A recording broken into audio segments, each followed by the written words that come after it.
morning, everybody. Man, you guys are fickle. Hi, my name is Debbie. Welcome to my channel. I stream classic and live trials. Right now, we are watching the Johnny Depp trial because I wasn't really interested in any of the live trials that was going on. And yesterday, I had a lot of people in here. I skipped Tuesday because I wasn't feeling well. I wanted to hang out with my dog because she's dying. And then I come back today and nobody's here except for Judy. No shade on Judy, because Judy's my bud. She's my right hand woman. I see how y'all are, though. Yeah. Should I skip every other day so I get people in here?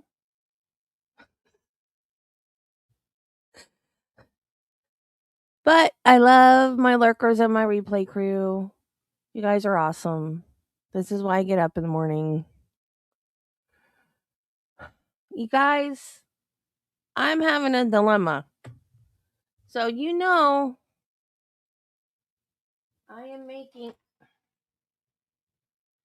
I'm making crochet animals for that thing in the end of July. It was originally scheduled for August.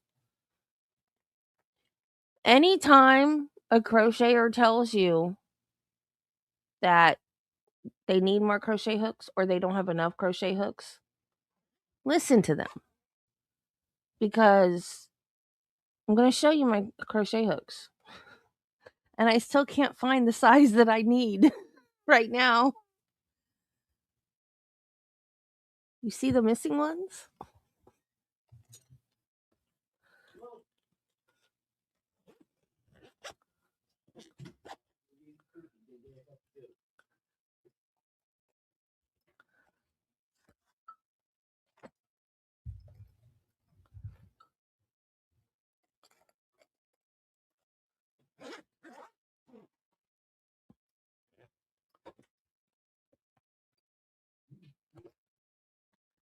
And I can never find the right size. Because I swear there's a black hole in my house. I put something down and it disappears.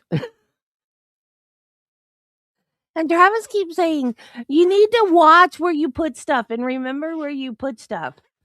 And then one day it happened to him. we were watching a movie in the bedroom, and I think it was the remote control. I gave him control of the remote. I don't know why. And he put it down, and then when he needed it, it was just gone. And he looked all over the place for it. And he goes, well, I'll be darned. I just had this stupid thing. And I was like, I told you. I've been telling you. There's a black hole in this house. I swear, things just disappear in my house for no reason. And I don't understand why. So I've got 2 of these hooks that were in the empty spaces, and I'm still missing 2. I had no idea where they are. Oh, crocheters problems. So, how is everybody today? Let's see what Judy has for us. On May 20th, 2016, Johnny Depp lost his mother. Oh, so sad. On May 23rd, 2016, Amber Heard filed for divorce with false accusations of DV. No matter what he faced, he showed up to help others. He's a good man. He has problems. Who doesn't? I mean, and like we were talking the other day,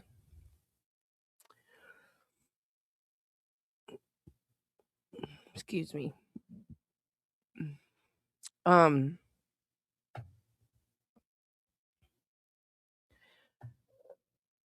Dang. The burp that doesn't want to stop burping. He looks really good for someone that has. Whoa, sorry.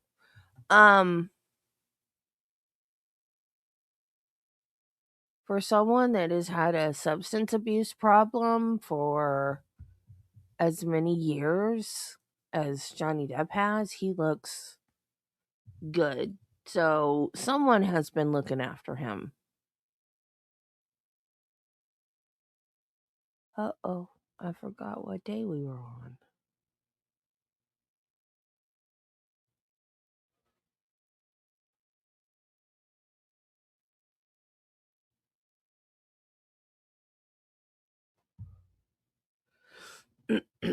So, like my point is he never got like lost in the substance. You know, he's always showed up to help people. He showed up for his the charity work at kids hospitals and that sort of thing. You know, he still worked. He's still been himself. He's still been Johnny Depp. He hasn't turned into, despite what Amber would say, he's not turned into a monster.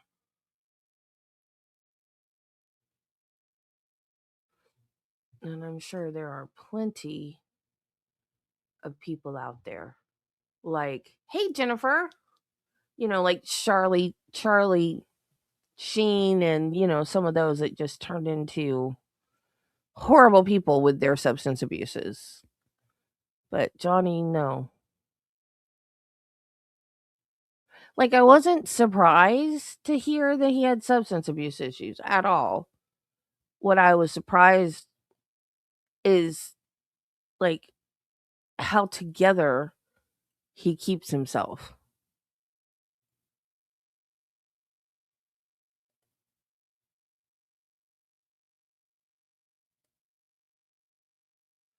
Is Elaine talking to the wall? I think she's getting something out of her back.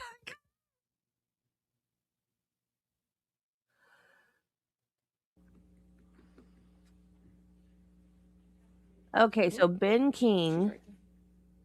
And in Long Island, Bahamas, which I tried to get to as frequently as possible. Can you please describe Mr. Depp's private island generally? Oh, wait. In Long Island, Bahamas, which I tried Why to are get we to showing as the frequently as possible. judge and not the witness? Weird.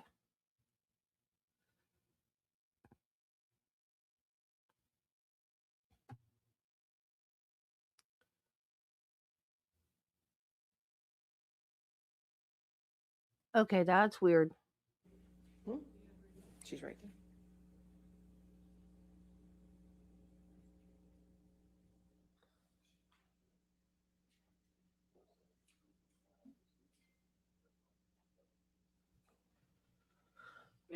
Yep. Can you hear me, Mr. Roberts? Yes, I can. It's a Zoom Okay, great. thing? Can you raise your right hand for me? Well, we could still see the Do you swear or affirm to tell the truth under penalty of law? Yes, I do. Okay, thank you, ma'am.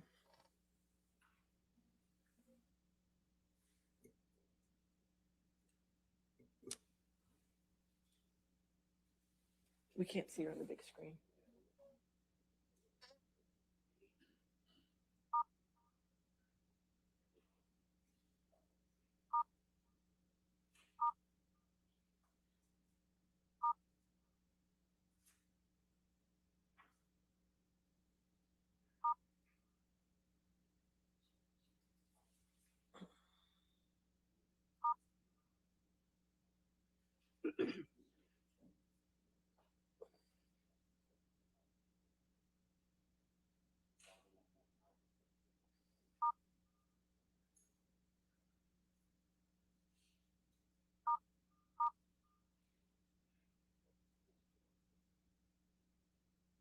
Just do a split screen so we can start, please.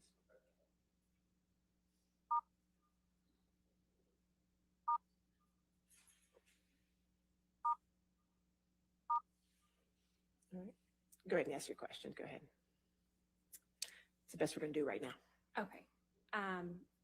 Good morning. Would you please state your name for the record? Charlie Roberts. Miss Roberts, how do you know Johnny Depp? I manage his island in the Exuma Keys in the Bahamas for the past 15 years. Ms. Roberts, where do you live? I live on the island, and I have a home in Nassau and in Long Island, Bahamas, which I try to get to as frequently as possible. Can you please describe Mr. Depp's private island generally? My duties on the private island would be to maintain the island, the buildings, the houses, logistics, not included or limited to provisioning fuel, gas, groceries, just day-to-day operations, staff, and kind of like an estate just in the middle of nowhere. Okay. Your Honor, I would like to pull up Plaintiff's Exhibit 49, which has previously been submitted into evidence. Okay.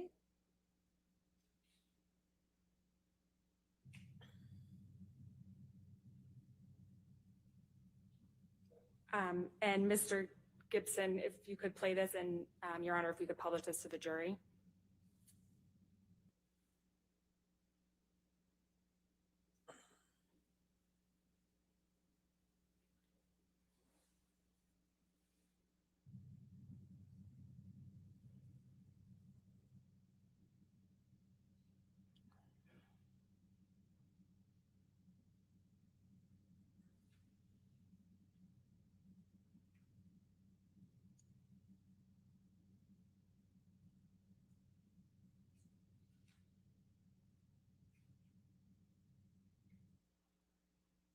Thank you. We can take that down.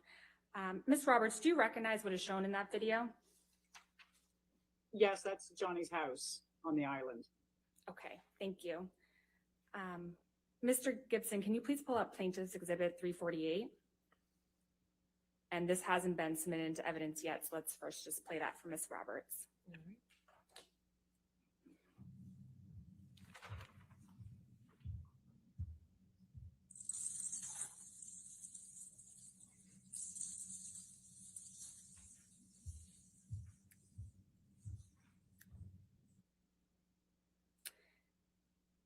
Ms. Roberts, do you recognize what is shown in that video?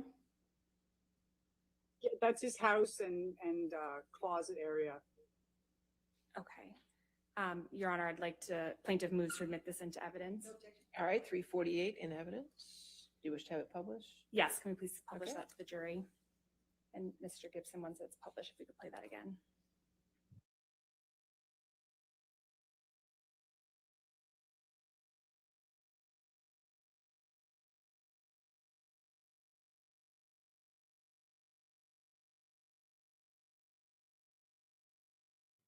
Sorry.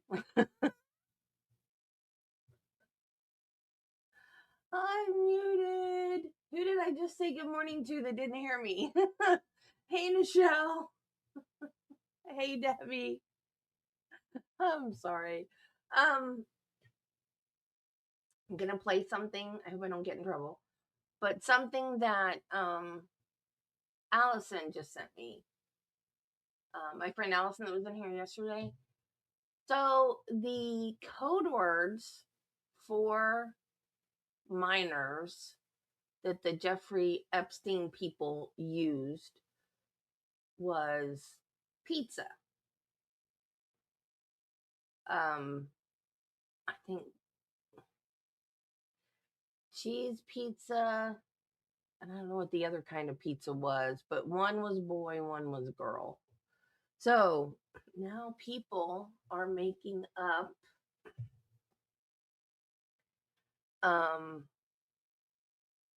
tweets supposedly sent by Johnny Depp about pizza.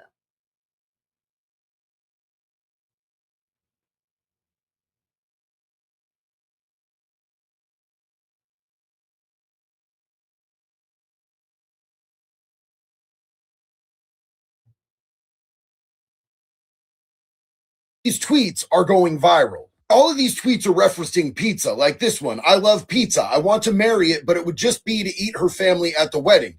And if you know what the reference to pizza is, especially and particularly from the files, this is highly disturbing. But is it actually real?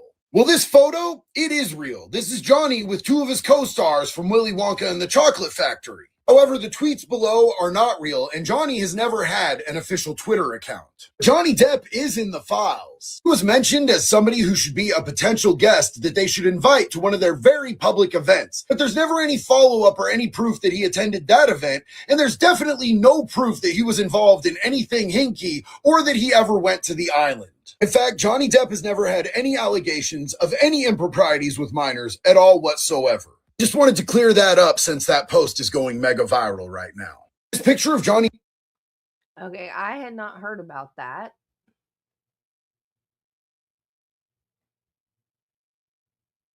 I hadn't heard about that at all, but I'm really glad that Allison sent me that. Because now I'm in front of it. Because now if somebody says, Johnny Depp's name is in the Epstein files. Yeah. And so is Whoopi Goldberg's. And so is Benny Johnson. And so is the Clintons. And what's your point? Everybody, President Trump, everybody's in the dang Epstein files. It's not if your name is in the Epstein files, you did something with him on the island. That's the FBI's investigation into the man. So it's not like Epstein, he may have kept a record of everything he did, but the files are the FBI investigation. And so, Benny Johnson is a conservative podcaster. He's in the files. He never stepped foot on that island.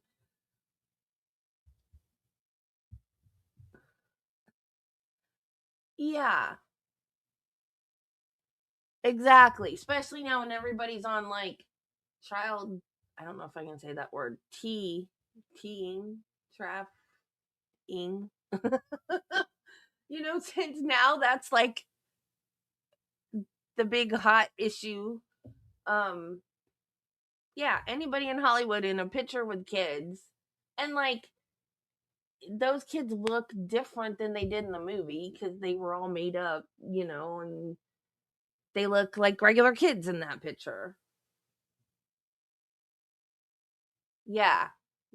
I'm glad you sent it to me before I heard it too, because I would have freaked out too. It would have been the same thing.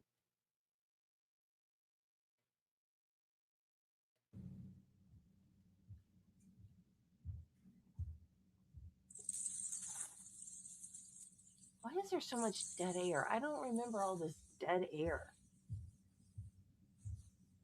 We get to watch dead air, but we can't see And pictures. Ms. Roberts, what is that doorway with the beads that was just shown in that video?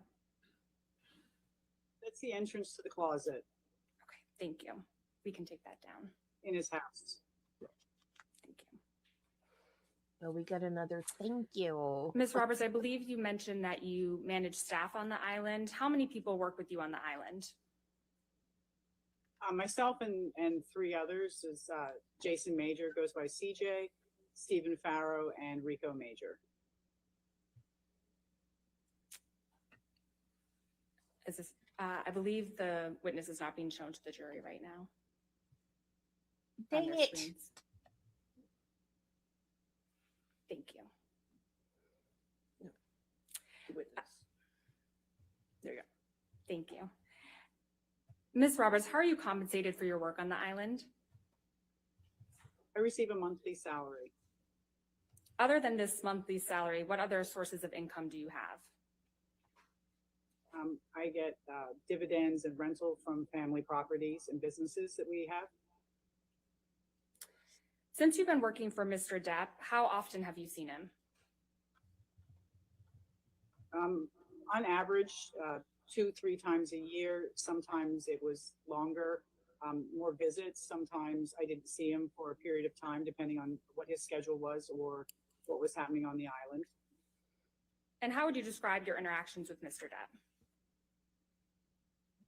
The island was a very family atmosphere, dinners together. He was very social, funny, humorous, very kind with all of us, and very outgoing. Enjoyed working with him and for him. What? Oh, breakfast. When you That first is started a- working on Mr. Depp's island, who would come down to the island? At the beginning, it was Vanessa and the children. When Objection, he started dating relevance, Amber. All right, hold on a minute, ma'am. Objection. relevance. It goes to just Miss Roberts' knowledge of who came down to the island. We with Mr. can Depp. move forward. Next question. Okay. Miss Roberts, Miss Roberts, are you aware if Mr. Depp brought, or how often did Mr. Depp bring guests with him to the island?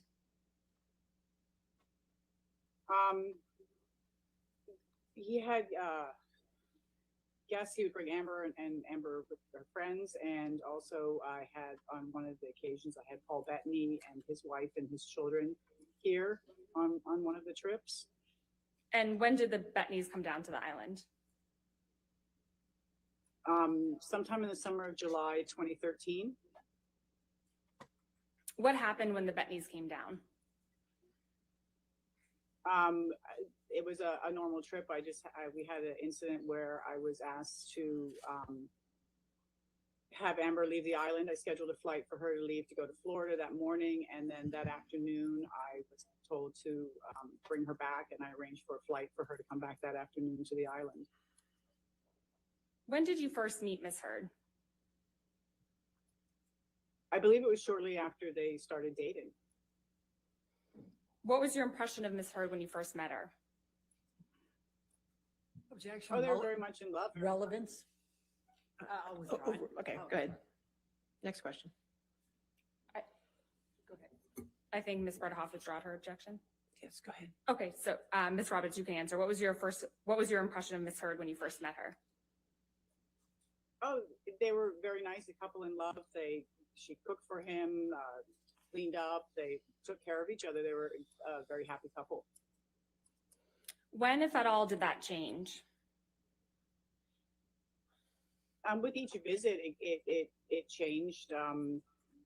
More of it was more not like an island life anymore. It was more of wines and more requests, simple things, toiletries, to have things here in place before they came, or she came as well.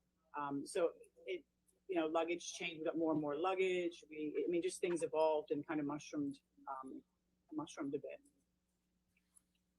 How often would you see Miss Heard on the island when she was in a relationship with Mr. Depp? I would, on average, every day, taking meals, cleaning houses, sometimes more. And how often would Miss Heard come down to the island?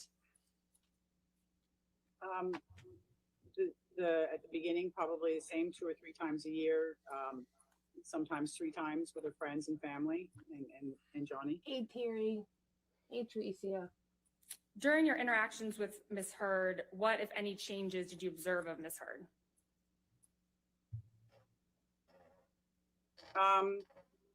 The taking care of the cooking the meals, we then had a chef come to cook. It was more of a formal island with chefs and housekeepers and things like that. Changed, yeah, pretty much that. Ms. Roberts, were you on the island in August 2014 for Mr. Depp's detox? Yes, I was. Who else was on the island? I flew to Nassau and met Johnny, Amber, and Deb. I flew them back to the island, and then a couple of.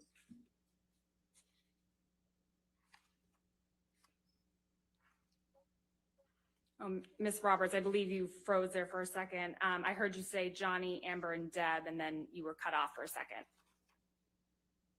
A couple of days later, Dr. Kipper arrived.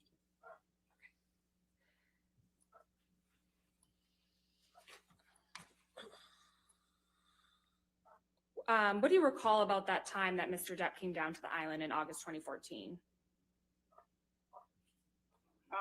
That he was going to be here. They were going to be here for an extended period of time, at least a month or longer. And so we provisioned for a month for the trip. And after about a week or 2, they left. Where was Mr. Depp staying for the detox? In his house. Is that the same house that was just shown in those videos earlier? Yes, it was. How often would you see Mr. Depp when he was on the island for the detox? I was every day, but not face to face, just from delivering replenishing the house, delivering supplies, waters and things like that, linens and changing things out. So glimpsing him, not a conversation as it used to be. How was Mr. Depp when you saw him? He was always asleep on the couch.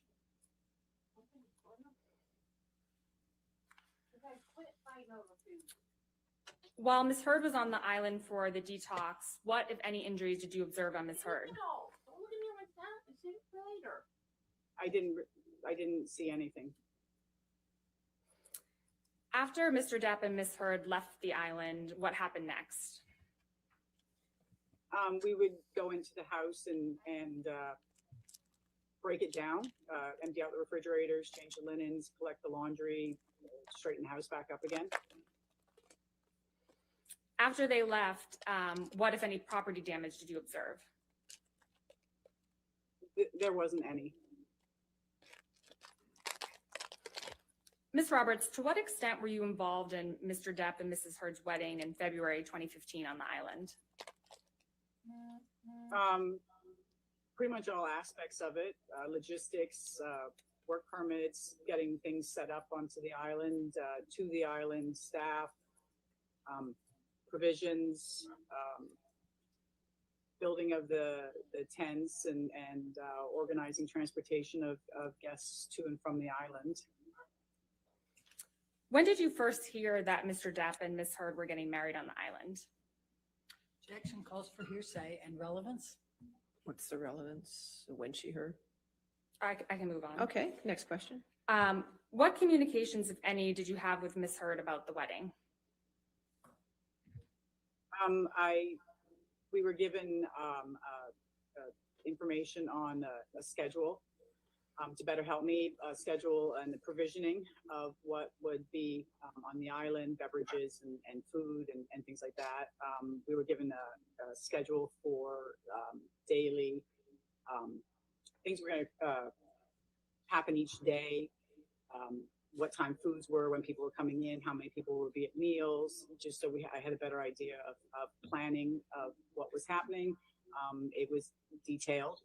It was what was happening each day and then it was the rehearsal night, and there would be, we had scheduled, like, it would be dinner, dancing, drugs, music, and then the wedding. We were very conscious about doing the wedding. The next day we were doing the wedding, the ceremony, and we were specific on time. Privacy was very important. We were very careful of people taking pictures. I think everybody was given disposable cameras and asked not to take pictures. I was concerned about that also, but we were doing the ceremony at sunset, so there really wouldn't be issue with what paparazzi people. Dang. The granola went down the wrong way. Do you think she's really endearing herself to the jury, coming in every day with a different professionally styled hairstyle? I mean, come on, Amber. Why don't you just wear your hair down and look like a normal person? And that one is done very badly, because where they've got the braid looped back around and tucked into the other braid, you can see the tail of the braid sticking out the front of her hair. Like, why is she so... Is it her vanity that makes her so want to present like that?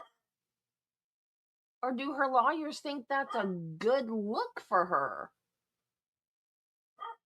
And I'm doing this from, I guess, not a legal perspective, but the I guess you could call her my mentor, Legal Bites, because that's how I got started doing all this. She had a whole video on the fashions of the Johnny Depp trial because it matters. You know, lawyers will dress their clients a certain way to affect the jury, but I don't think anything she's worn has really helped her case at all because she's not looked extremely feminine in a lot of the outfits that she's worn. Yeah, and she's got these crazy hairstyles she keeps coming in with. And things like that. And shortly when the ceremony was about to happen, it actually happened earlier than it was scheduled. The bridal party, Another Amber one? showed up early, and we were still scrambling for flowers and setting up and Another beverages one? and Two?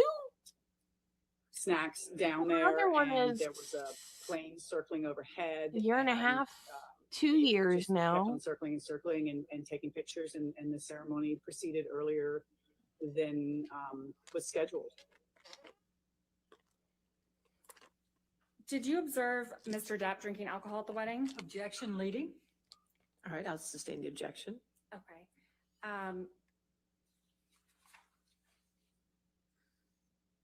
Ms. Roberts, as part of the provisioning for the wedding, did you order alcohol for the wedding? Objection leading. Sustained. Ms. Roberts, what did you order for the wedding in February 2015? I was given a list of food. I was given a list of beverages for wine, champagnes. I was asked to have Dr. Pepper and sugar-free Red Bull here because at that time that was what Mr. Depp or Johnny was drinking, was Dr. Pepper and sugar-free Red Bull. Okay. Did you observe Ms. Heard drinking alcohol at the wedding? Objection leading. Sustained. Who did you observe drinking alcohol at the wedding? Pretty much everybody was drinking and doing shots and celebrating. It was a party. Ms. Roberts, I'd like to discuss with you when Mr. Depp and Ms. Heard were on the island in December 2015. Who came down to the island with them? I flew to Nassau to meet them, which is what I normally do. I meet himself, Johnny, and whoever comes to the island. I fly to Nassau to meet them just to make sure that the transition is smooth with customs and immigration. So I flew to Nassau and I met Johnny, Amber, his children, and a friend of the children, and load the luggage onto the caravan plane, and we boarded the plane and came to the island.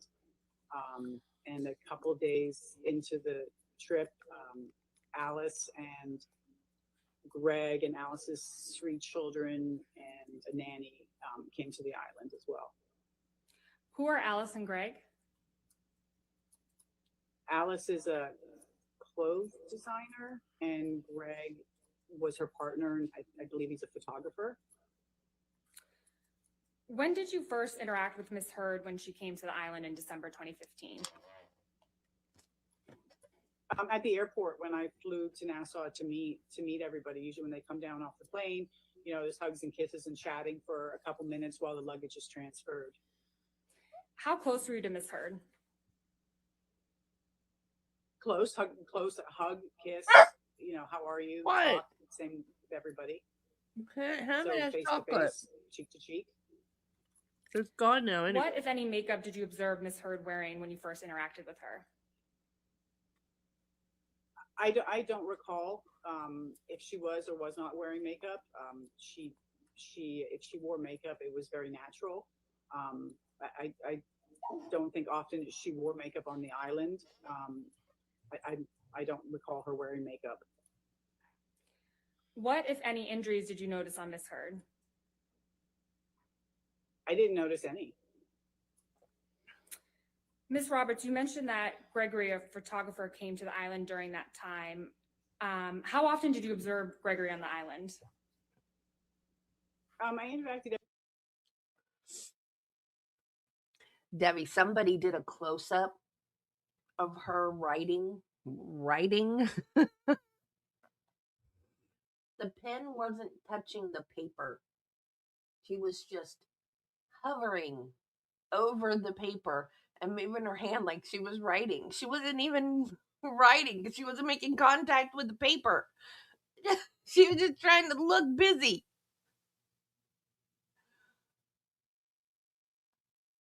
No, I don't. And Spike called me out on it. But it had chocolate in it, so he couldn't have had any anyway. She doesn't. Like, she hasn't worn a single thing that I would wear. But I bet it was designer. I bet everything she's worn has been designer.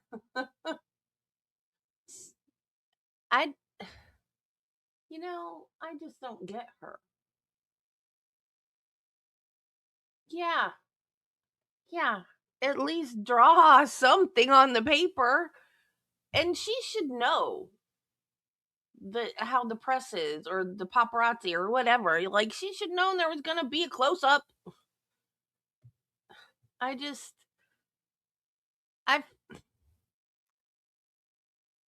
shouldn't say I feel sorry for her. I feel like she's at an intellectual disadvantage. So I guess in that respect I feel bad for her, because she's playing checkers and Johnny's playing chess. You know what I mean?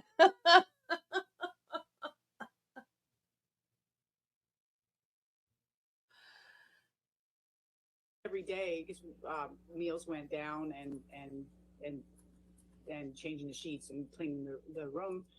So I see everybody every day there. And when you saw him, what was he doing? I remember what I was gonna say. The reason I paused it was not the chat, but then Squirrel and Debbie. As you listen to the help, now I'm sure Johnny was very, very good to his help, and all of his employees have said nothing but glowing things about Johnny. But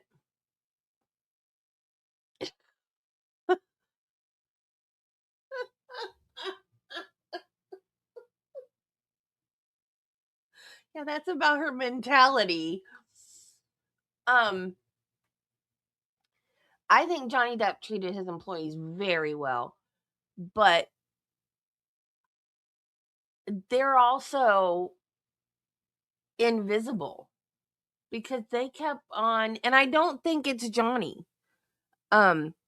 Because Amber just kept going on with whatever they were fighting about, no matter who was there. Because the help's invisible. I think that Johnny, if he were to start a fight, which I don't think he ever started, he might have said something that set her off, but I don't think he ever initiated one of their big bad fights. Not on purpose. But it's like the help's invisible. Like, they just do what they do. Drink or drugs or argue or whatever right in front of the staff, like it's like they're not even there. But you notice they're all coming to testify for Johnny too. But I feel bad for them because they're invisible. They're the help, But I think Johnny treats them well. I think it's Amber's the one that's why they're testifying for Johnny, because Amber just blows them off, which doesn't surprise me because that seems to be her personality, that she's better than everybody else.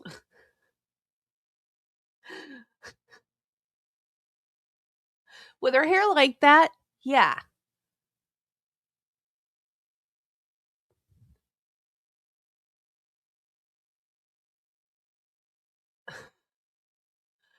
I don't know what. I remember, like, he'd wear something and the next day she'd wear something similar. But Now I'm not seeing it. So I don't know why I thought that. Yeah, she doesn't see it, and you can't help somebody that doesn't think they need help. Yeah. Yeah, just gonna pour alcohol and drugs on that.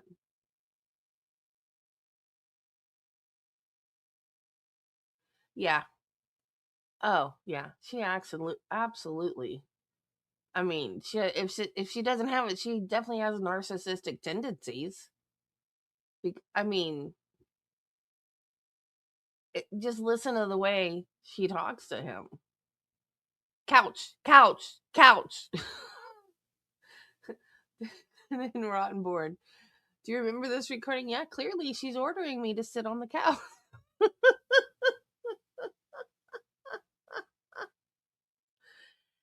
Yeah, I think.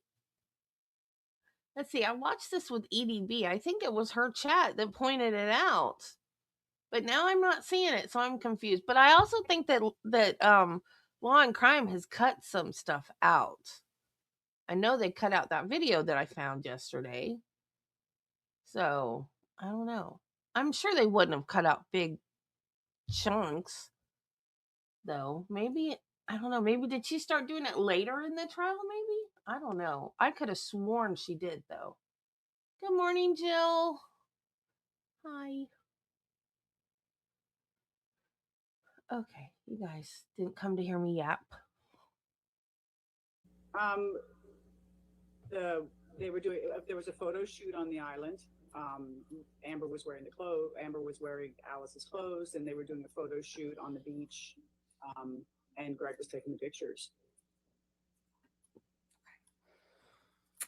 What, if anything, do you remember about that particular time that Mr. Depp and Miss Heard came down to the island? There was a incident between Johnny and Amber here during that trip. When wasn't there? Okay, can you please describe that incident? When wasn't there? Hey, Carla. On the evening, we kind of called it a night. Dinner was finished. We wrapped everything up down here at the staff area in the kitchen. Myself and CJ came to the office later on that evening, and Johnny was in the office up here, and he was agitated, kind of walking back and forth. I'd asked him if he needed anything because I wasn't sure why, if he was up here to get something or was looking for something, which wouldn't be unusual for people to come up here. So he was here, talked for a couple minutes, the three of us, and a couple minutes later, Amber came into the office and the three of us were in the office, and Amber came in, and she was asking him to tell him to come back to the house. Please come back. I'm sorry, come back. And he stood here reluctant to go, didn't want to go, and a little exchange back and forth. He left the office and got into his vehicle and started it up, and Amber went outside and stood in front of the vehicle so that didn't drive away. Amber was standing in front of it, and again, she was asking him to don't leave. I'm sorry. Come back to the house. After a couple minutes, she got in the vehicle. This was the day before their wedding? They left to go back to their house. What happened after they went back up to the house? CJ and I were still in the office and weren't really sure. Decided that maybe it would be best if we just drove up there just to make sure that everything was okay. And so we got in the golf cart and we drove up to their house, got into the parking lot, and his vehicle was in the parking lot, and you could hear them. You can hear them inside the. You could hear inside the house yelling. Amber yelling and Johnny answering back, and you could really hear what was being said. We stood there for a couple minutes, CJ and myself, and then you started to hear, it became audible. Amber was telling him that he was a washed up actor, he was going to die a fat, lonely old man. What? Then you heard, you hit me with a can. You heard Johnny say, you hit me with a can. And then he came down the steps and Amber was behind him and she had a bottle in her hand, was removed. And there was a brief pause, the moment, I think, of initial shock or uncertainty of why, that we were there. Neither Johnny nor Amber knew that we were there. He proceeded to walk back to the John Deere, and Wait. she Wait. again walked. He was sitting in the seat.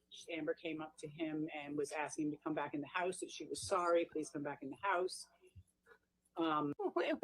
Wait.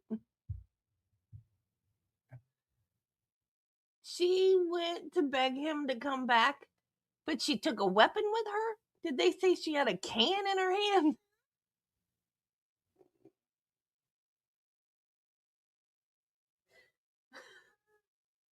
First time through, the things she did pissed me off because I didn't know the outcome. Now that I know the outcome and I know that Johnny won, it's just so ridiculous. It's laughable.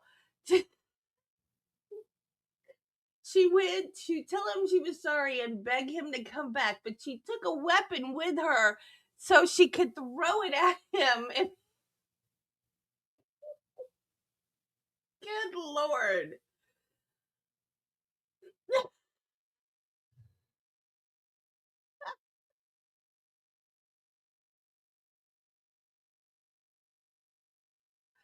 Carla, this is, I'm not even sure. She's like the house manager or something at the island, I think. Somebody tell Carla who this is, because I'm not sure.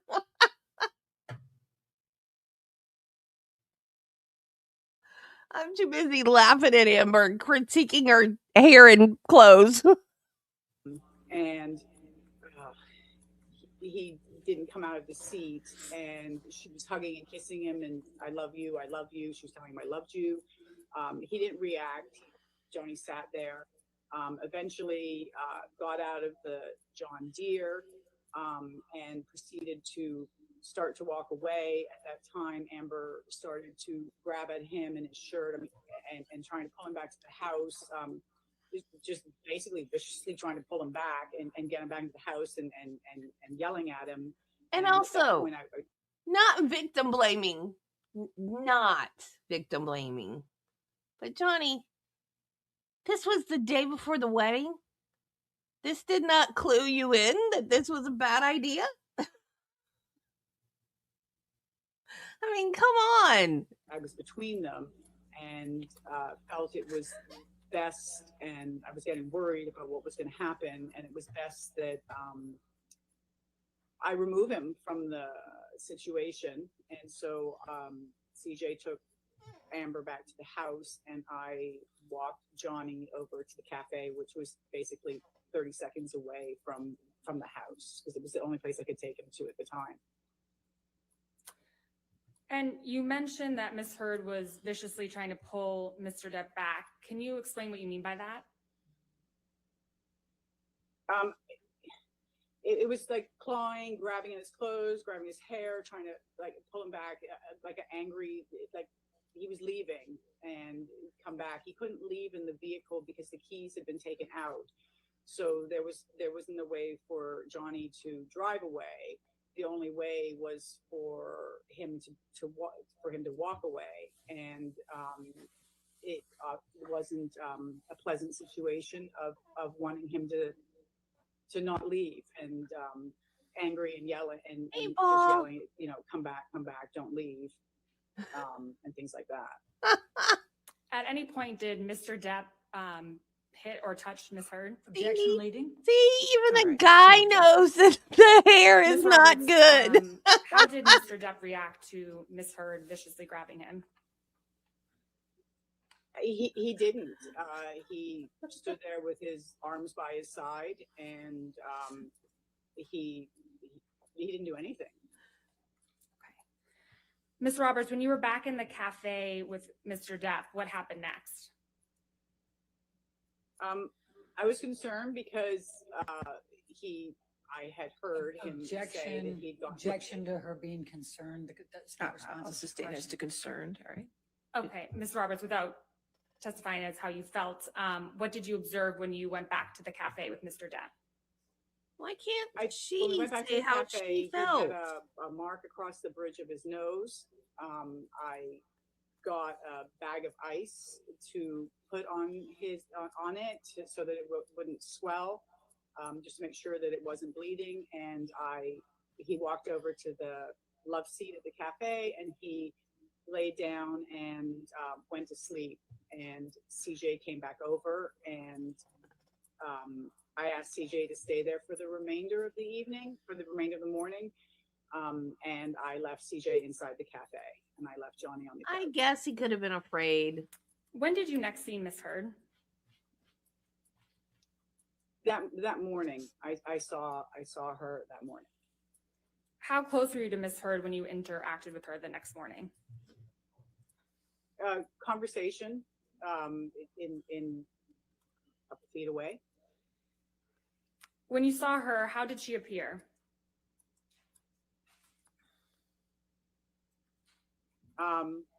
They had guests leaving and it was kind of a normal morning, going down to the beach to see the guests leave. What, if any, makeup was Ms. Heard wearing? Wait. This was Again, I'm not sure if she wore makeup on the island. If Wait, it that was it a very wedding natural night? looking. What, if any, injuries did you observe on Ms. Heard? alrighty then. I didn't observe any. What, if any, injuries did you observe on Mr. Depp? The marking across the bridge of his nose. No. When did Ms. Heard and Mr. Depp leave the island? I believe they left that afternoon. The guests left in the morning, and I believe they left that afternoon. After Ms. Heard and Mr. Depp left the island, what did you do next? Our usual, we go into the buildings and we break them down. We empty out the refrigerators, garbage, take all the perishables out of the house, straighten the place up, take the linens away, things like that. What did you observe when you went through that process? The island was as it was when they arrived. The only thing that was different was there was the liquid on the deck with a can, I believe, of mineral spirits or something there next to it, which had leaked out onto the deck. And then in the over the railing were paintbrushes and art supplies, paintbrushes, paint tubes, big jars that the paints are in, and those were all scattered in the bush. Ms. Roberts, when is the first time you provided testimony about this incident in December 2015? I believe it was for another case in May 2020. Ms. Roberts, how often have you seen Mr. Depp drink alcohol on the island? He goes through periods of time where he's been here and he doesn't drink, and it's non-alcoholic Beck's or something like that. It varies. Sometimes he drinks when he's here, sometimes he doesn't. How often have you seen Ms. Heard drink alcohol on the island? She drank wine. She drank wine with her drink was wine with dinner, maybe in the afternoon, but I know definitely with dinner. Did you observe Ms. Heard drinking alcohol when Mr. Depp was not drinking alcohol? Objection leading. No, sustained is leading. Okay. How often have you seen Mr. Depp drunk? I would know he has a huge tolerance for alcohol. I haven't seen him passed out drunk or anything like that. So he drinks, but I haven't seen him passed out drunk. Okay. Thank you, Ms. Roberts. Nothing further. All right, cross-examination. Thank you, Your Honor. Ms. Roberts, the salary you receive for managing the Bahama Island is approximately $10,000 a month, correct? Correct. Okay. And so that comes out to $120,000 a year? Correct? Okay. And Yes. you've been receiving that salary for many years, correct? Correct. Right. In fact, I think you got a raise to $10,010 in 2018. Do you remember that? No, I don't know the exact number, but I know I get that a month. Okay. And that's in addition to all of the expenses, correct? For running the island. The expenses, Of running the island. I get a salary every month. I'm not sure what you're asking me. So the other people that are on the island, to the extent they work, they get a different salary, right? Yes, Okay, and all of the expenses you have, you talked about what you have to do to provision the island and everything else and run it. All of those expenses are paid separately, correct? correct. Okay. And you said you've been managing this island for 15 years for Mr. Depp, is that correct? Approximately, yes. All right. Now, let's talk for a moment about those two videos that you testified to were part of the house. The first video was missing both the closet and the bathroom, correct?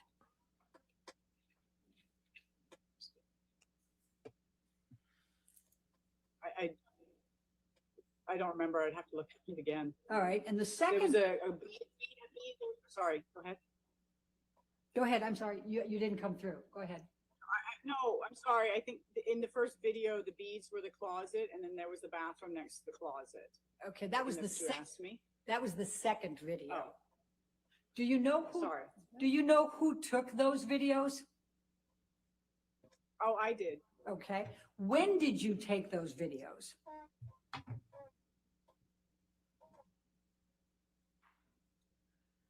Oh, it would have to be, I'm not sure, a couple Oh, years wow. ago, maybe longer. It was I'm not sure. okay. Did you take Thanks, those Michelle. videos for the Hey, Marty. UK trial? I don't recall if it was for that. Is there a reason that the closet and the bathroom were left out of the first video? No, I stood in the house and did a circle around of the house. Who asked you to make that video?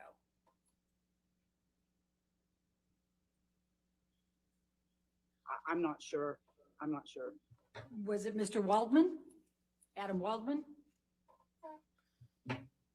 I'm not sure. I don't know. Can't recall? I can't remember who asked me. No, Okay. I can't. Okay. Now the second video, that shows the closet and then there's a door there. Would you agree that door opens up into a bathroom? Next to the closet, yes. Why do we care, Elaine? And we don't have a video of the bathroom, correct? I don't believe there was a video of the bathroom. And no one asked you to make a video of the bathroom, correct? Objection relevance. Who wants to see Johnny Depp's Oh, bathroom? I don't. Why do we care? Correct? Oh, sorry. I'm not sure if anybody asked me to. I don't believe I videotaped the bathroom. And my question was, and no one asked you to videotape the bathroom, correct? Correct. Okay. Now, let's talk for a moment about the logistics of the island. Is she going to get the Mr. makeup? Depp's house, we've Bet seen you. the inside. You want to of, bet? and Let's you bet. said that the cafe was a 30-second walk, I think you said. How many yards? I don't know. I walk it. It's just outside his house through the parking lot and walkway to the cafe. Okay. It- And I don't know. okay, and the cafe is where Mr. Depp would regularly have his meals, correct? Oh my God, Correct, he all the guests would eats. have their meals there. Okay, including Mr. Depp and Ms. Heard if she was there and their children, correct? Correct, Okay, and for then, dinners, yes. and then you were located on the other side of the island, correct? That's where you stay? Or I stay in the middle of the island, yes. Okay, how far away is that from the cafe and the house? Objection compound. I'll sustain the objection if you want. How far away is it from the house? Where I stay, Yes, probably a 3-minute golf cart ride, okay, 5-minute walk. okay. And then when other guests come, I think you were talking about tents. Do they stay in tents? No, the tents were erected for the wedding, and then they were dismantled. And sometimes we would erect them if we were asked to, just in case somebody wanted to stay there. But people didn't stay in the tents; they stayed in the buildings here. Okay, so Apparently. how much accommodation can you handle in the buildings for other guests? I'm not talking about the house, Mr. Depp's house, we've seen that. But how many people can actually be accommodated in the buildings? What does it matter? We have a 2-bedroom yurt on Brando Beach. Why We is have this being asked? A beach house, which has the bed in it, and then we have what we call a roundhouse, which has a bed in it as well. Okay, now, when Mr. Depp and Ms. Heard were visiting, whether they had the children there or not, typically, would you bring the meals to the cafe for each of the meals? No, sometimes I would take them to the house. It depended on where they wanted to eat. All right, and then typically, would you join them for the meal, or would you leave the meal and then come back and clean up afterwards? Objection compound. All right. I'll sustain the objection. All right, we'll take that one Question at at a a time. time, Elaine. Typically, would you bring the meals to them? Myself or one of the workers here would take the meals. Okay, how often was it you that would take them?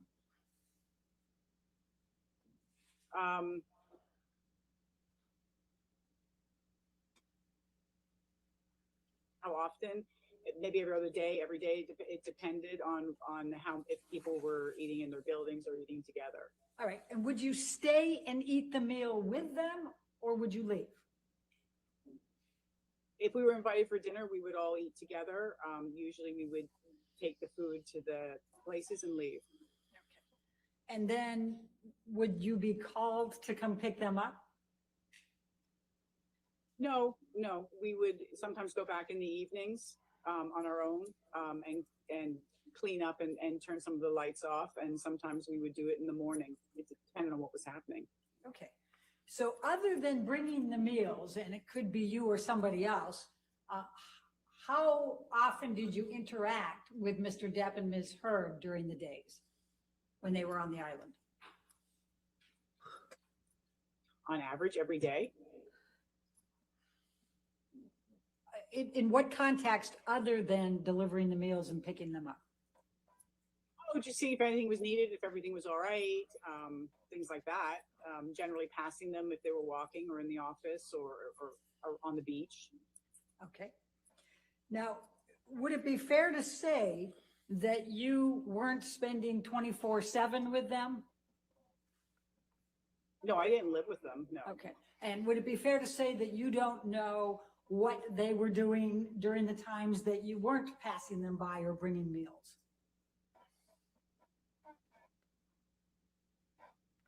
Yes, unless they were on the beach. Okay. Then I would know, but So you wouldn't know what happened, what would be taking place within the house, for example, when you weren't there? Correct? Of course, she doesn't Correct. know what You happened when wouldn't she's know not whether there. Mr. Depp was taking drugs, correct? correct. And you wouldn't know whether Mr. Depp was drinking, correct? I would only know by cleaning up. And you wouldn't know Well, you wouldn't know from cleaning up necessarily whether it was Mr. Depp, Ms. Heard, or somebody else, would you? Objection, compound. Or what was, Overruled, I'll allow it. Go ahead. Please continue.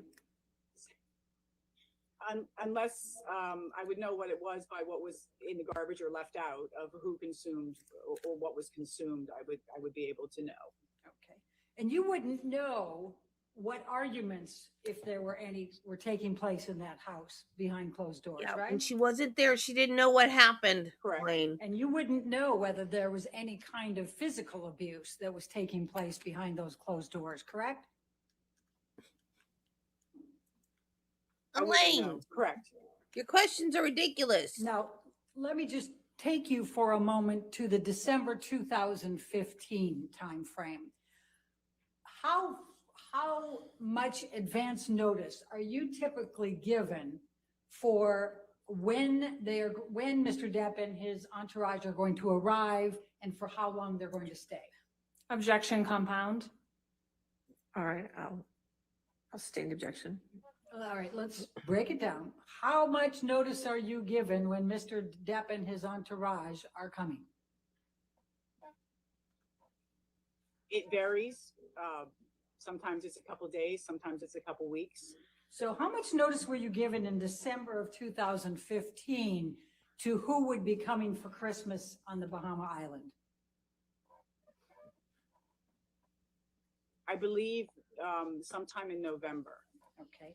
for And, that trip. all right. And in November, how many people were you told were coming for Christmas on the island?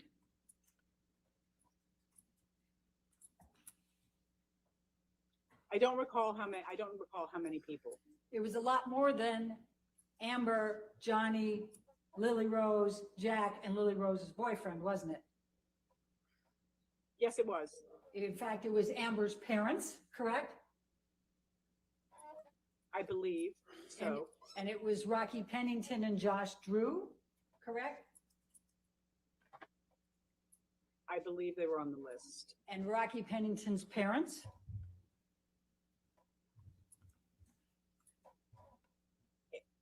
Yes, I believe they were on the list. Do you recall them canceling? Objection, hearsay. I recall, How is that hearsay? I'll overrule the objection. Go ahead. I recall there was a change to Because she the- was told. the guest. That's hearsay. Elaine. When did you learn Out of of court statement is hearsay, Elaine. I don't recall. Maybe a couple weeks after. Maybe it's beginning of December. Maybe middle of How December. is that I'm hearsay? not sure. Do you recall if it was after December 15? Stupid.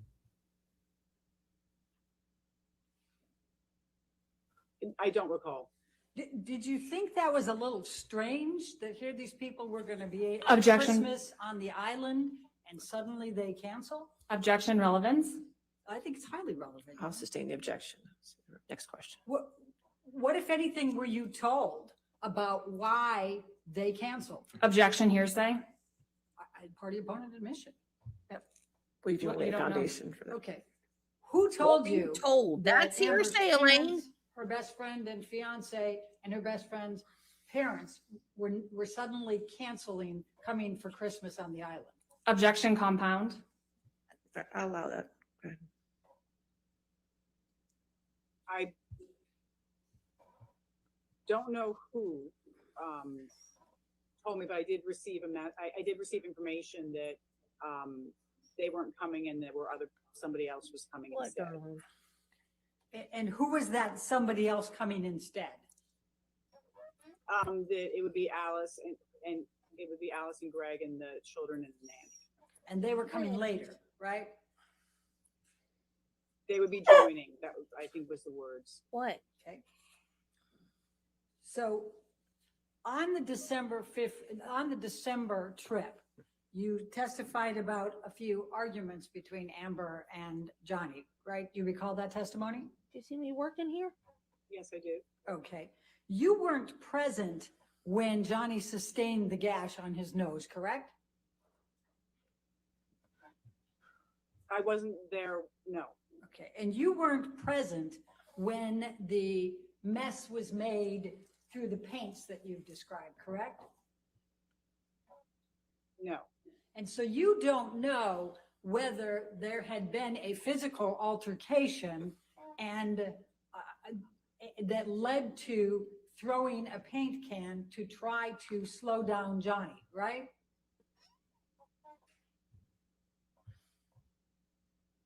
No, I just heard yelling in the house. Okay, but that yelling in the house wasn't necessarily the same time, was it? What do you want, Belle? You don't know, do you? No, it was all in the same. Okay, no. Okay. Now, let's talk about the summer of 2013. Are you aware that Paul Bettany claims he's never met Amber? Objection, relevance, What's the and calls for The hearsay, relevance is she testified that he was there on the island. with her. and calls for hearsay. I can ask the question and see if she says. All right, I'll allow the question. Are you serious? Can you repeat it? Are you aware that What Paul little- Bettany has said that he never met Amber Heard? Are No, you I'm unaware. serious? I Okay. didn't know that. Well, let's stay on the summer of 2013 if we can. Do you have a recollection She's of obsessed Amber with this and man. Johnny, Lily Rose and Jack taking one final trip on the yacht that Johnny was going to be selling to J.K. Rowling?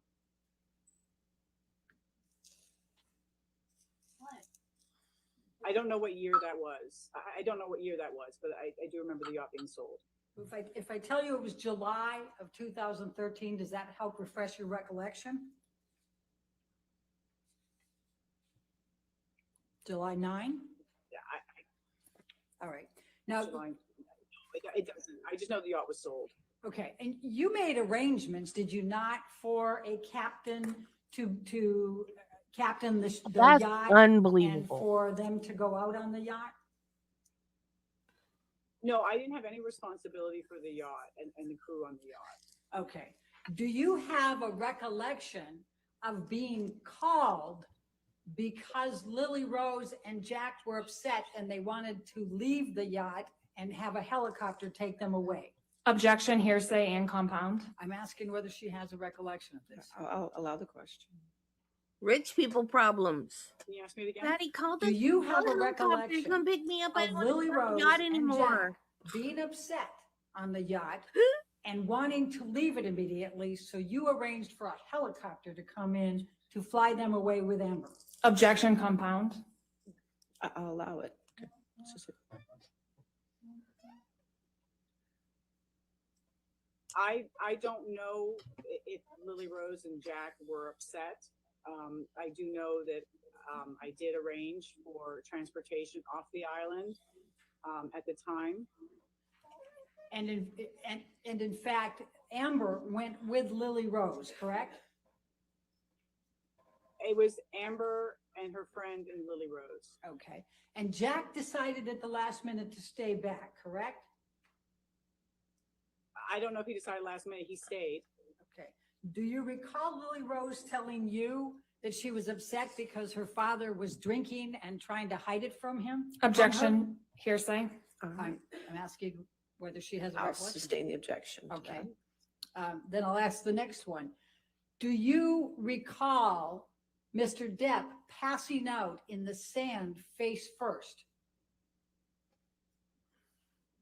I recall that he was passed out on the beach. He was out on the beach. Yes. Okay. And do you recall Jack calling you because he was concerned? Objection, hearsay. That's just asking if he called. I haven't asked what he said. No, you did. I'll sustain the objection. Okay. Do you have a recollection of Jack being present when Mr. Depp was passed out face first in the sand? Yes. And do you have a recollection of Jack being upset?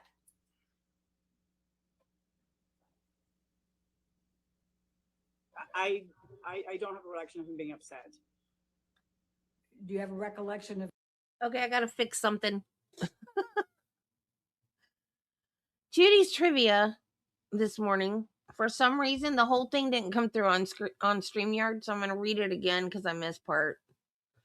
On May 20th, 2016, Johnny Depp lost his mother. On May 23rd, 2016, Amber Heard filed for divorce with false accusation of DV. Even in the middle of heartbreak and turmoil, Johnny Depp chose kindness. On May 30th, he helped fit and adjust free hearing aids for 30 patients through the Starkey Hearing Foundation. No matter what he faced, he showed up to help others. So, sorry about that, Johnny. I didn't mean to skip that part. That was the important part, but it didn't come through on StreamYard. From being happy about it? No, I didn't speak with Jack about it. Okay. But you recall that Mr. Depp was passed out face first in the Senate. I've always correct? wanted to Objection, see it. I've asked never and seen answered. it I'll sustain the objection. Next question. All right, thank you. because I love Tim Curry. Let's talk about makeup for a moment. So. I told don't you. know Didn't I what tell type of you? Makeup regimen Amber uses every That's why day, nobody correct? took the bet, because they all agreed with me. Correct. Okay, and in fact, you don't know, you said at one point you're not sure, but it's a natural look. Do you recall that? Yes, I do. Okay, and would you agree that there are a number of different types of makeup you can use that would still give you a natural look? Objection calls for speculation. Let it go, I'll allow it. Elaine. I'm guessing there is, yes. Gonna ask about arnica cream Okay, next. and there's sun in the Bahamas, right? Most of the time. No. Do you know what Amber wears for sunscreen? I think it was at one point I had a brand Shishido or something like that was on the island that we provided. And do you know whether Amber brought her own as well? I don't know. Do you know whether Amber had a skin condition? Oh my God. I wasn't told. Elaine, let it go.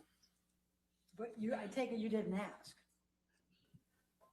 Let it go. No, I let it wouldn't have asked go. if somebody had a skin condition. Okay. The wedding. The wedding was planned at sunset, correct? Correct. And in fact, it went forward at sunset, correct? It went earlier. It was earlier than sunset. So your recollection is that there's no sunset pictures at the wedding? That's not what she said.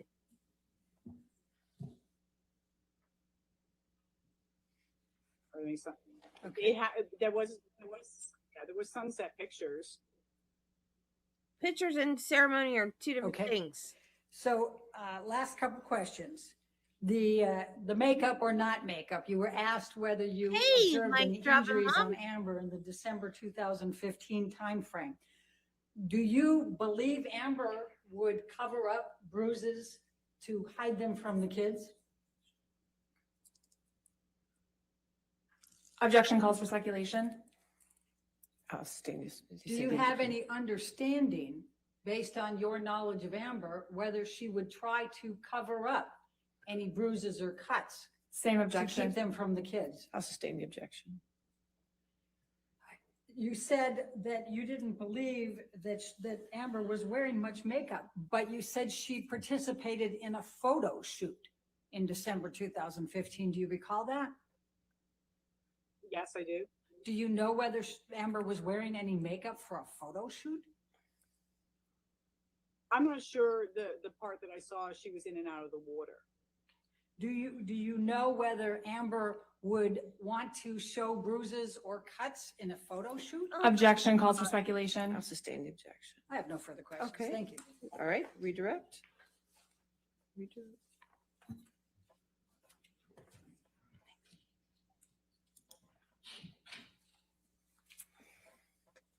Ms. Roberts, how many times have you seen Mr. Depp consume drugs? Objection leading. All right, sustained.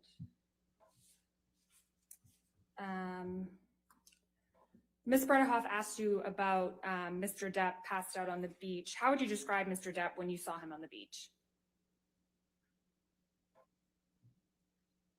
He was passed out. I picked him up and brushed him off, and he sat. I left him underneath I believe he was in a hammock, and I believe he had fallen asleep, or he was asleep, and the hammock had overturned. And I picked him up and brushed him off, and left him underneath the lanai with Jack. Okay, no further questions. All Thank right, you, is Ms. this witness Roberts. subject to recall, Ms. Roberts? Yes, potentially. right. So we'll Ms. Roberts, since you're subject to recall, did not discuss your testimony with anybody and just did not watch anything No. about this case. Okay, ma'am? Every time the man thank you very sleeps, All right, thank you. the defense calls it passed out. All right, your next witness. Can the man just sleep? People sleep, Dr. you know. Shannon Curry. Some people sleep Dr. during the day. Shannon Curry. Man works very Is it long hours. C-U-R-R-Y? C-U-R-R-Y. Yes. Okay, thank you.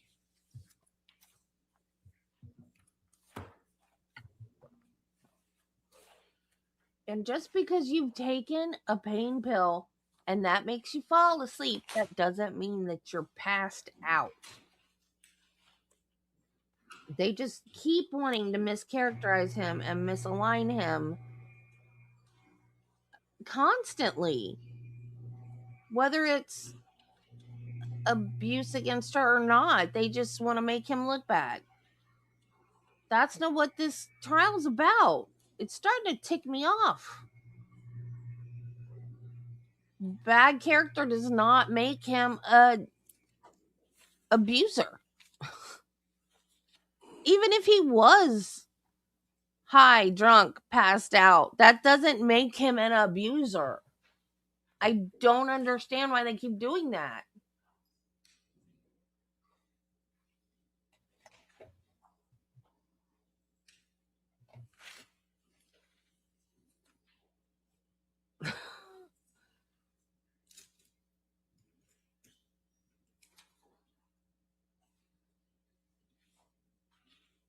Just let him sleep. Like that one picture she took of him where he, I guess, missed the bed. And he was sleeping on the floor next to the bed. I've done that before. And Travis has woken up and gone, why are you down there? Because I didn't make it to the bed.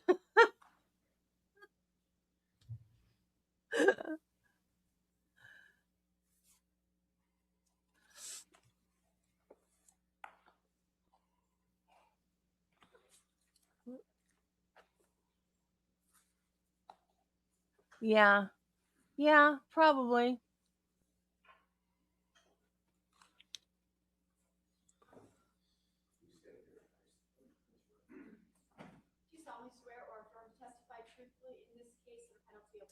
Well, I think, Allison said something about isolating him on the island to detox.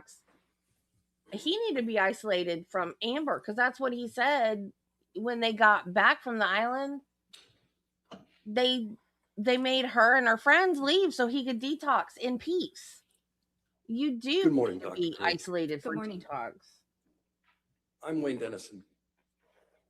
Could you Oh, state your full name yay! for the record? Shannon Curry. What do you do for a living? I am a clinical and forensic psychologist. What's your educational background? I started college at Georgetown University. I then transferred to the University of California, Irvine, where I received my bachelor's degree in psychology and social behavior. I completed my master's degree in psychology at Pepperdine University. I went on to complete my doctoral degree in clinical psychology at Pepperdine University, which included several training rotations Dr. at different Muffins, practicum yes! sites. Those are essentially clinical rotations we do to learn various types of psychology. You learn how to do psychological assessment, counseling, et cetera. And you do that in a variety of different settings. And then I completed a year-long doctoral internship at an American.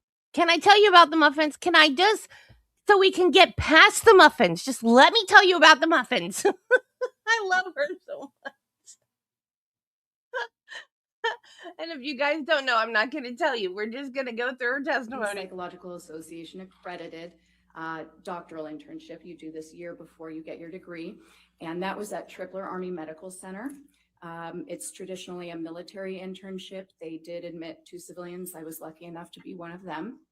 I then completed 2 years of postdoctoral training at Hawaii State Hospital, a locked forensic psychology facility, and that's where you essentially have individuals with severe mental illness who have committed crimes. Muffins in a cup up there. Have you done I have to any go get one. additional coursework or educational work? I have. So after I completed my doctorate and my postdoctoral training, I obtained it's called a postdoctoral Master of Science degree in clinical psychopharmacology. That is for partial fulfillment of prescription privileges, meaning that it's part of what we need to be able to prescribe medications as a psychologist. Dude! Psychologists don't traditionally prescribe, and we can do that with certain military could have been jurisdictions there. in other states. I also obtained advanced training in the Gottman method of couples therapy. I completed all 3 levels of training, and then I'm also a Gottman educator for several workshops involving helping parents learn how to prepare to bring their baby home and helping couples without serious problems improve their relationships. Eric, what's the Gottman method? The Gottman method is a highly research-based method of couples therapy. It's very structured, so different than what many people expect when they think about couples therapy. I always tell my clients I don't want them to come in, just tell each other all their problems, and then have an awkward, silent drive home. In this therapy, they come in, they complete a really structured assessment in the beginning. So they complete a bunch of questions. It gives me a ton of information about their relationship before we even get started, and really identifies the areas we're going to target with structured interventions during each session. I think of it almost like a class. Okay. Did you get, in the course of your education, any specialized training? Any what? Specialized training? I did. So my internship specifically was dedicated to essentially working with post-traumatic stress disorder, traumatic stress. A lot of my training has been with psychological assessment and testing. And then my training during practicum and then in my postdoctoral work was dedicated to working with trauma populations and also conducting forensic psychological assessments. Oftentimes, forensic psychological assessments actually refers to doing testing and an interview and a couple other things for purposes related to law. So it's the application of psychology to the courts, to legal issues. And sometimes that also involves doing assessments for the military to determine whether somebody has sustained a mental disability after combat. You indicated that you did some work at Tripler. What's Tripler and what's the work you do? So Tripler Army Medical Center is a hospital in Honolulu, Hawaii. If anybody's ever gotten to have a vacation in Hawaii, it's a giant pink building there. And it's one of the top training sites for military psychologists. I was very, very lucky to be able to train there. They have wonderful funding and a lot of new research going on, particularly for PTSD, but really for all areas of mental health.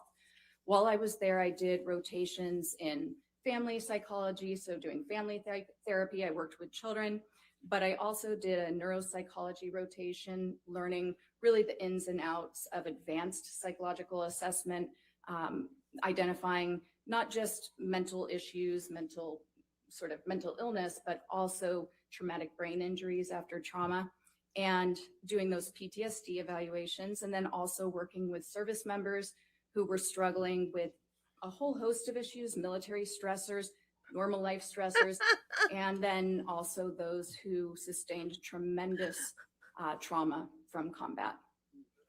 Do you still continue to work with the military?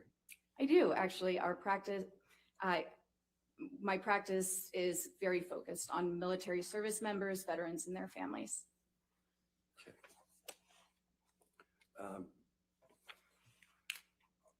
What work have you done in prior litigation matters? Well, most of my litigation, if we're talking about civil work, that has mostly been reports. So this is my first time testifying in a civil matter. The majority of my forensic work has been in criminal law or providing psychological assessments. And then I produce a really methodical report, which is typically reviewed by a judge, and a determination is made, or usually there's a settlement beforehand.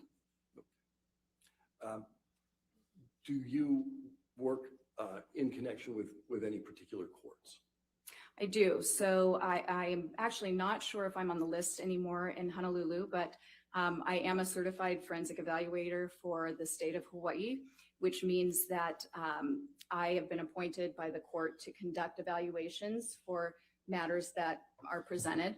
And then I'm also on the list of forensic evaluators in several courts in Southern California. And then I'm contracted by the military, the Department of Defense, now and again for evaluations of PTSD from service members. Okay, you mentioned PTSD a couple of times now. Yes. What are you referring to there? So PTSD is a mental illness. It can develop after a person has been exposed to a traumatic event. And our diagnostic statistical manual, the DSM, is sort of the authoritative manual of mental illnesses. It's considered our Bible of mental illness. We go there for diagnoses. And according to that, there's a specific type of trauma that a person must experience for them to be able to qualify for a diagnosis of PTSD. And that's an event that is life-threatening. It can also involve sexual assault, and you can experience that either directly, but you can also be traumatized if you've seen it happen to somebody else, or if it's happened unexpectedly or violently to somebody close to you, a family member or a friend. And then there's also a provision for people who are first responders, if they're encountering really traumatic information regularly, that qualifies as a trauma. Now, there are a number of symptoms that can develop. Sure. We'll talk about that some Okay. more. Do you hold any credentials relevant to the work that you do? Well, I am a licensed psychologist. Where? In California and Hawaii. Okay, and any other certifications or other credentials?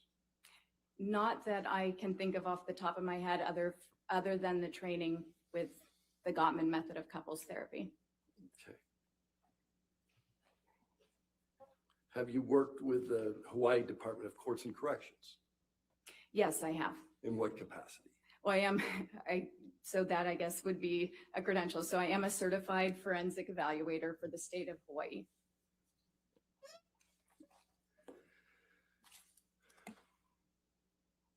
In connection with your doctorate, was there a research component?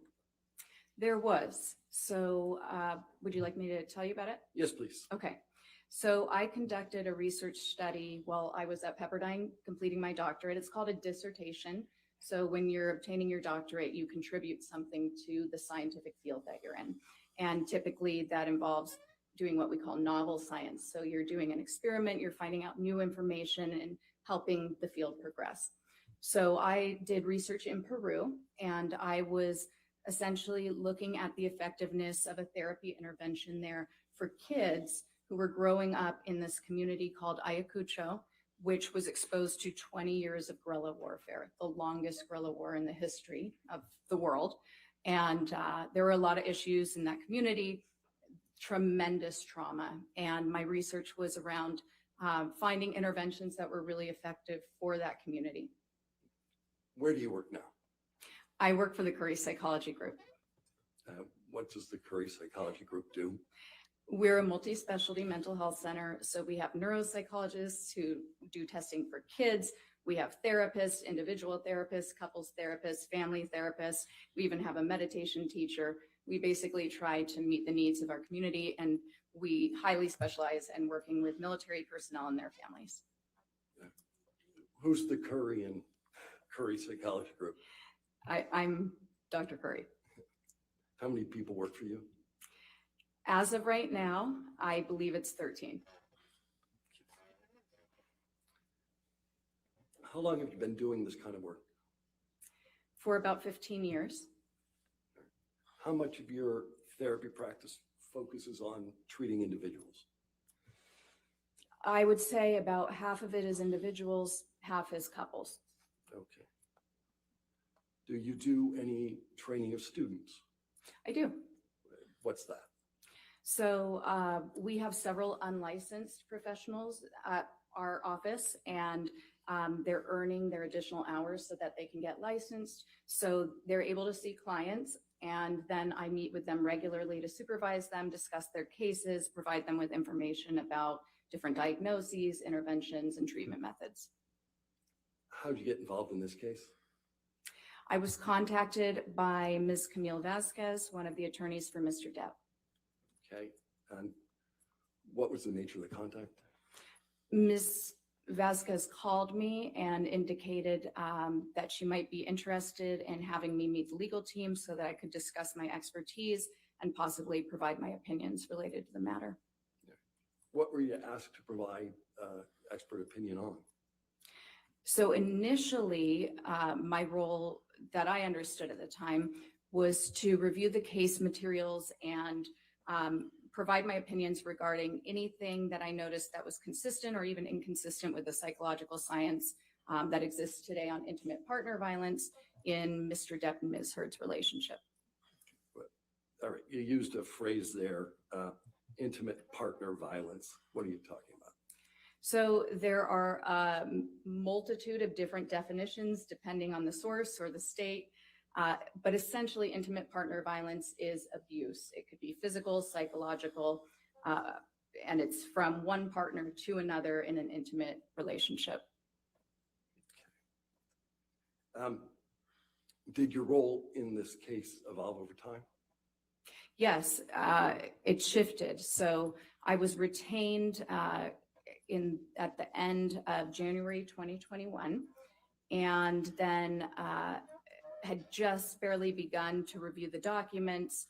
The case was postponed, and then in October 2021, I was asked by counsel to provide a psychological evaluation of Ms. Heard.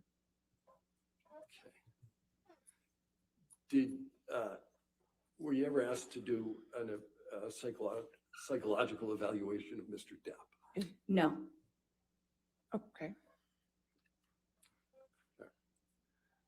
What types of documents did you consider in this analysis? So I reviewed quite a few documents as part of my evaluation. That included all of the case documents, Ms. Heard's medical records by Dr. Kipper, her prior mental health treatment records. I believe I reviewed records from Dr. Amy Banks, Dr. Bonnie Jacobs, Dr. Connell Cohen, and also a significant portion of my review involved notes from nurse Erin Filati, at the time Erin Borum, who spent a significant time with Ms. Heard in her direct company. I also reviewed exhibits, quite a few audio recordings, a video recording, several video recordings, or possibly photographs. I might be getting them confused, and multiple witness statements, testimony, and declarations. Did there come a time when you met directly with Ms. Heard? Yes, I did. So in conducting my evaluation, I met with Ms. Heard on two separate dates, December 10th and December 17th, 2021. Approximately how much time have you spent with Ms. Heard? So the evaluation, we spent 12 hours directly with one another. However, there were more hours involved in the evaluation with some breaks. So we spent 7 hours together on the first day, December 10th.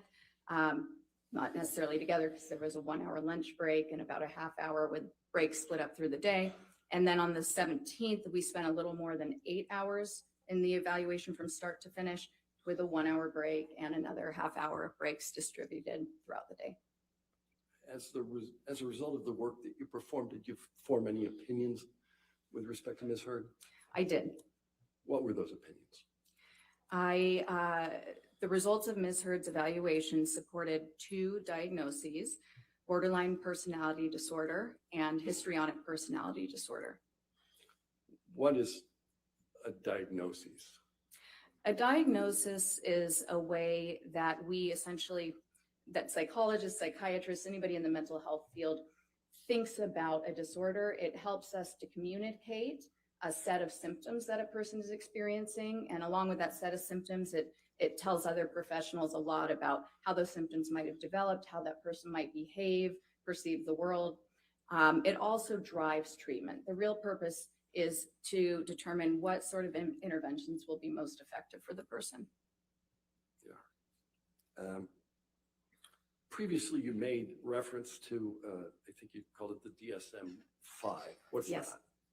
So the DSM-5, that stands for the Diagnostic Statistical Manual, version 5. And that contains every diagnosis we use in mental health. And it's the authoritative manual of mental diagnoses.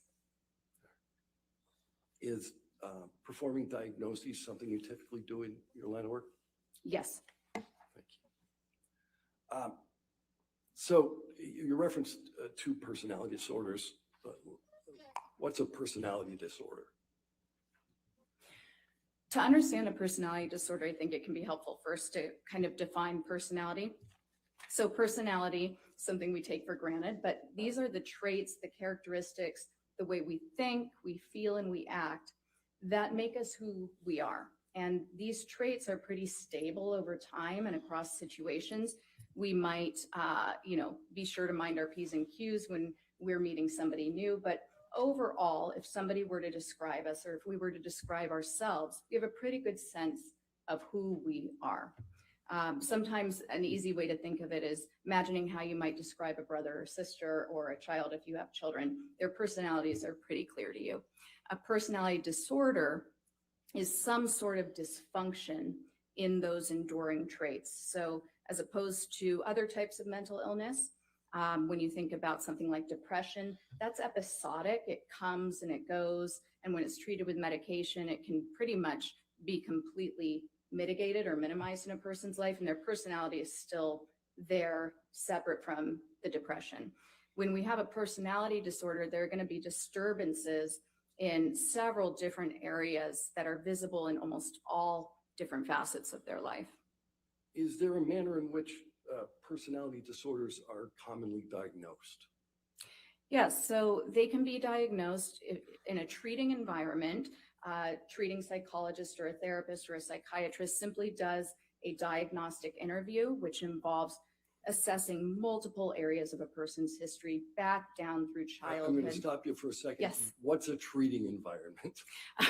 Sometimes I'll slip into these words. I apologize. So a treating environment in therapy, if somebody is going in for treatment, the mental health provider will ask them questions to find out what sort of symptoms they've experienced and what sort of things have occurred in their life that might be consistent with these disorders, or rule out these disorders, prove that there's no reason for these disorders to be considered. They might also pay attention to their observations of the client over time and new information the client provides them. The most reliable way, however, to ever come about a diagnosis really is through a comprehensive psychological assessment. And I might use the words assessment, examination, testing interchangeably. They all mean the same thing. It's combining information from multiple different sources. One main source is psychological testing using validated objective measures. That means that they've been tested, they've been shown to be accurate for testing what you want to test, and in the environment you're testing. So there are measures specific for court environments where someone might respond differently. You integrate that with the same interview I was telling you that people would do for therapy. We do that as well. And then in a courtroom setting, you're going to look at all the legal records, all of those documents, corroborating information to sort of check your hypotheses that may be developing, and also check against the examinee's statements to confirm whether you have enough evidence of a certain diagnosis. So what's a clinical interview?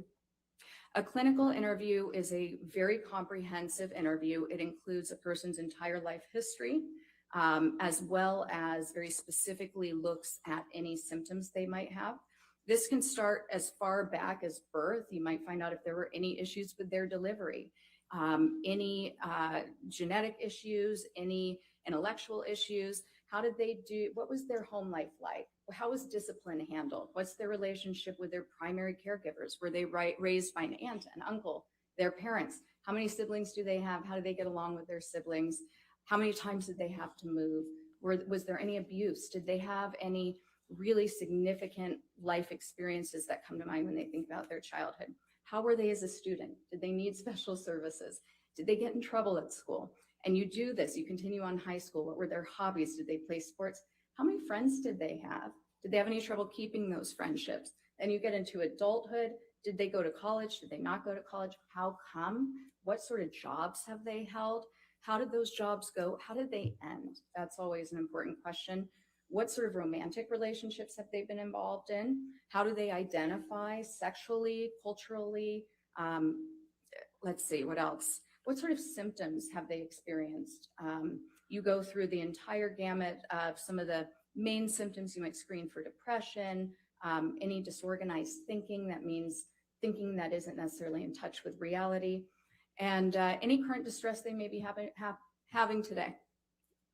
How did you conclude that Ms. Heard suffers from the personality disorders that you identified? So there was information that supported it from multiple sources. I conducted testing, including one of the main tests that I used. She obtained scores that were consistent with those diagnoses. And then I also, there was evidence of those diagnoses in her records and in her self-report. Okay. All right, Council, why don't we just go ahead and pause for a second while we go ahead and take our morning recess. Okay, ladies and gentlemen, we'll go ahead and take our 15-minute morning recess. Do not discuss the case and do not do any outside research, okay? Your Honor, when would you like to reconvene? Give me a moment, sir.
All right, you have your seat.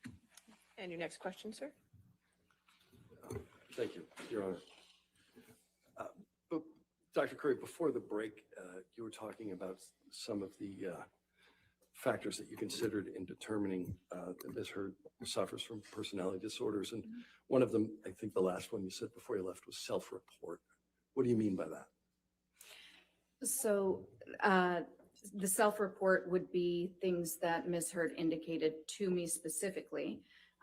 So there were a couple of characteristics that she noted in her self-report that were consistent with these personality disorders. The first was actually my own behavioral observations of her based on her self-report. So one of the hallmark characteristics of histrionic personality disorder is sort of a overly dramatic presentation. We call this impressionistic speech. So it tends to be very flowery. It uses a lot of descriptive words like magical, wonderful, and it can go on for quite some time. And yet it really lacks any substance. So at the end, you're left wondering what was just said or what the answer is to the actual question. So that occurred a number of times. And it also represented the quick shifts you'll see between emotions. So she would suddenly be one way, and then she would become very animated or very sad. And when people are displaying these emotions with this personality disorder, there's a sense of shallowness to it.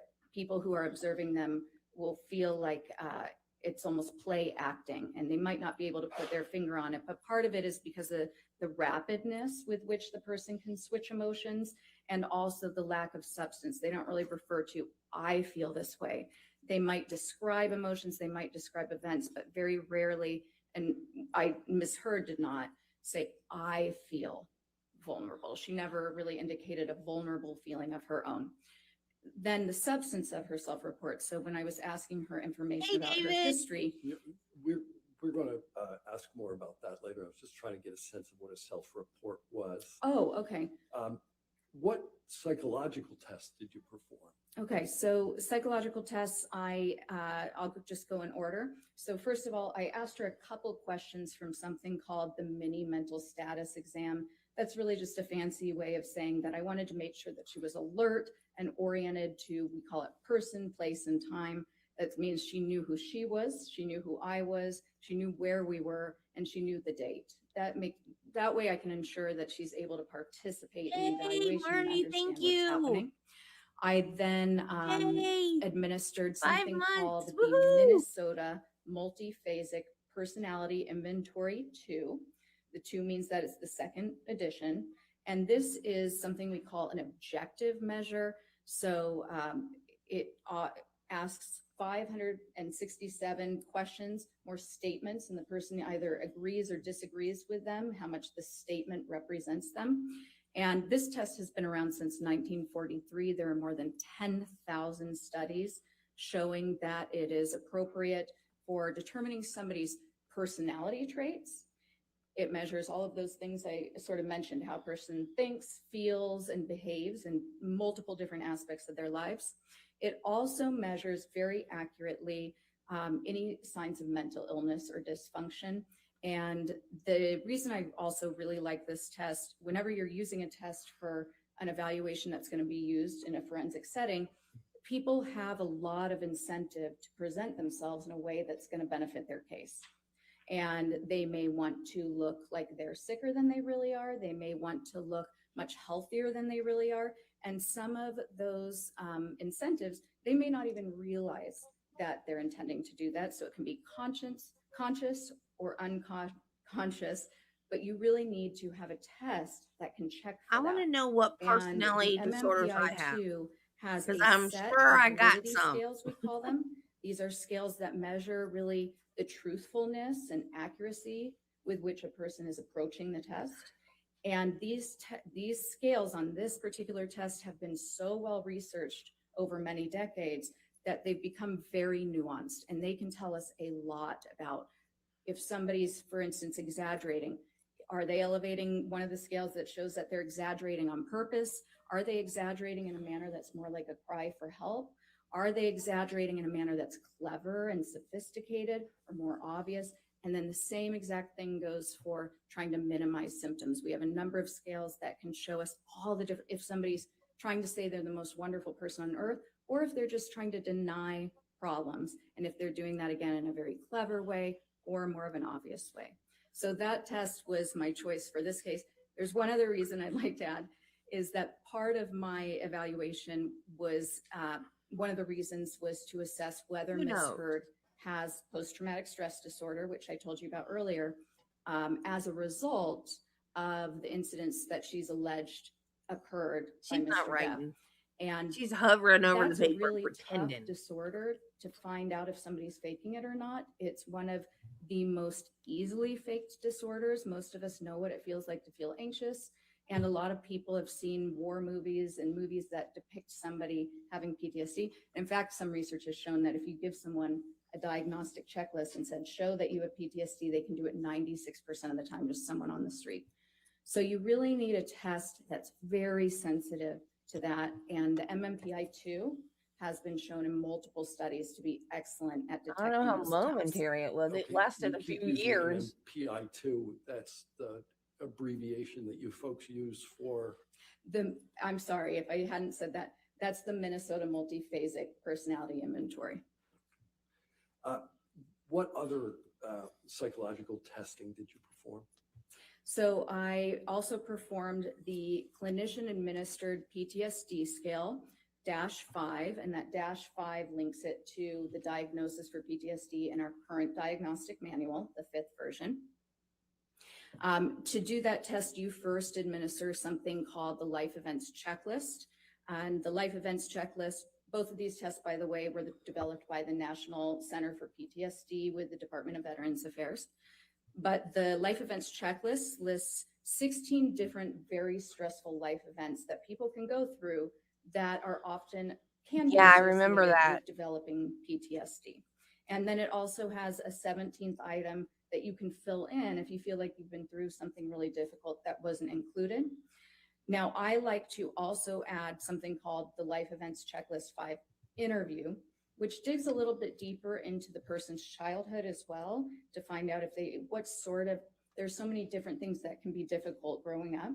And also, it's very important that you have the person determine which of the events they've listed, let's say they have a number of different types of traumas, which one do they feel like was the most traumatic for them?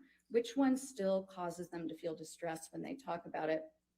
And sometimes they can't just identify one. And then that leads to your next decision. So if they have multiple different similar types of events, like seeing combat, then you might use that as the worst one, the multiple similar. So that looks like you describe an anchor, we call it, to do the testing. And we would maybe describe the anchor as the worst of my combat experience, okay? Now, if somebody had multiple different traumas from different times in their life, like childhood abuse, and then went to combat and had some horrible things happen there, you would do the clinician administered PTSD scale test, the one that comes after. You do one for the childhood event and a separate one for the adulthood event. Does this clinician administered PTSD scale have a handy abbreviation? It does. We'll call it the CAPS 5. That's actually what it goes by. Okay.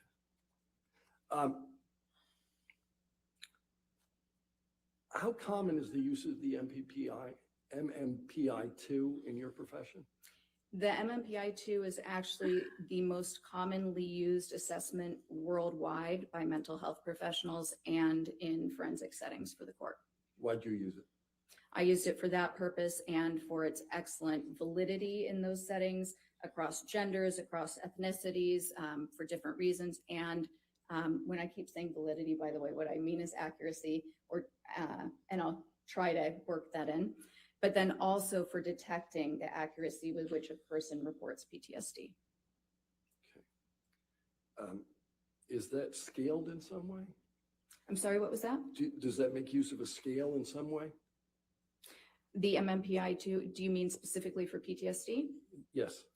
There's actually a combination of scales you want to look for. You would never make the diagnosis just based on one scale alone, or even on the test alone. You'd integrate other data. How did you administer the MMPI-2 to Ms. Hurd? I provided her the test on an iPad. She essentially had her own little desk area and then an iPad. She hits start, it provides her with the instructions, and then it gives her 567 statements in order. For each one, she taps true or false. What did you learn about Ms. Hurd from the results of the MMPI-2? Quite a bit. I wrote up a 25-page interpretation outline. Wow. It has numerous scales. So one of the reasons I like this measure so much is that it can tell you so much about multiple different traits and tendencies and mental issues.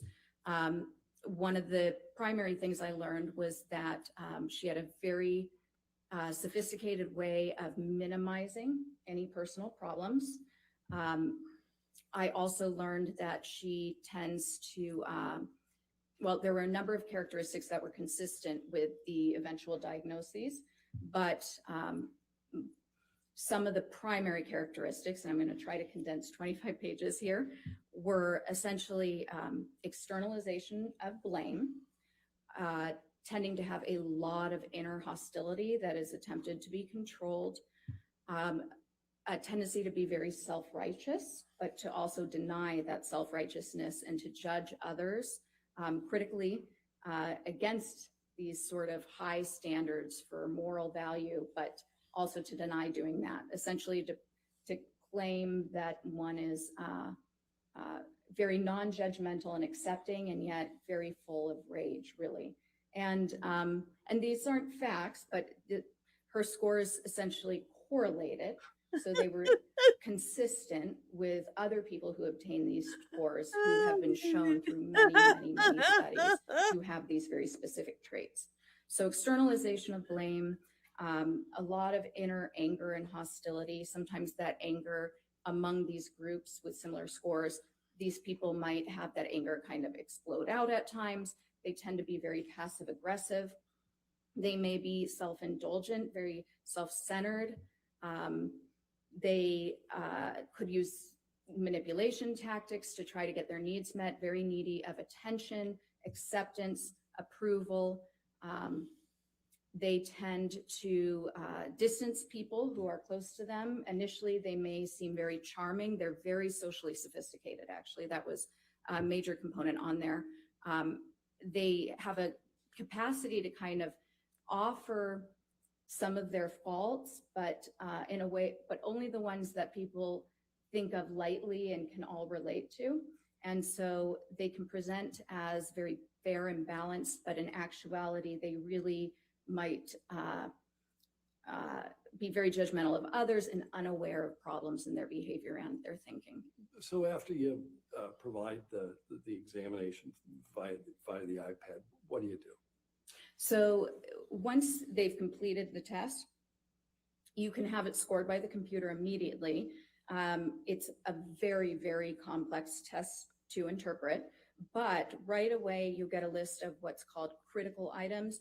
And these are just some, a couple of the items, the statements that are presented that are more clearly symptom-based. And I always follow up with the examinee. Some of these might have to do with suicide. Some of them might have to do with other symptoms that you just like to get a little bit more information on, because sometimes an examinee might tell you they're completely fine when you're doing your interview with them and that they have no symptoms. And then when they take the test, it says that they're having trouble sleeping, or they struggle with nausea all the time, or they feel very anxious. And so you want to follow up on that. Okay. What's a code type? A code type, let me think of how to explain this very, very simply. So the main scales, and I keep referring to scales, these are just the main scores that come up on this test. We can refer to them as codes. And when I was saying Yes, that David. Ms. Heard's scores could be compared to certain groups of people that had been researched before to obtain similar scores, the research has shown that certain people will have certain scores that kind of spike on this, okay? And so all of those traits that I was describing, those are traits that are found in these code types. So it means that score number two was high, and score number 6 was high. And so if we have those two scores were both high, then that's a 2-6 code type. And What these code types. What code type was Ms. Heard? Ms. Heard had the clearest code type was 3-6, but then she also had some other code types that were less significant. What characteristics are associated with a 3-6 code type? So a 3-6 code type, a lot of that anger is expressed in this code type. There can be actually a lot of cruelty, usually with people who are less powerful. Actually, when you see this code type, you want to, if you can, to follow up with subordinates, co-workers, people who may have observed their behavior more closely. The 3-6 code type is very concerned with their image, very attention-seeking. very prone to externalizing blame to a point where it's unclear whether they can even admit to themselves that they do have responsibility in certain areas. A lot of suppressed and denied anger, but the anger is very present, will explode out, and a lot of issues in their close relationships. How does Ms. Hurd's code type fit in with your overall opinion as to personality disorders? Well, this might be an appropriate time to describe a little bit about these personality disorders, because I think what you'll hear is that there's a lot of consistency there. So borderline personality disorder is a disorder of stability. It's instability, and it's instability in personal relationships. It's instability in their emotions. It's instability in their behavior, and it's instability in their sense of self and their identity. And that instability is really driven by this underlying terror of abandonment. So one of the key features also of this disorder, and all of it is like pistons of an engine kind of firing off and igniting one another. But when somebody is afraid of being abandoned by their partner or by anybody else in their environment, and they have this disorder, they'll make desperate attempts to prevent that from happening. And those desperate attempts could be physical aggression, it could be threatening, it could be harming themselves.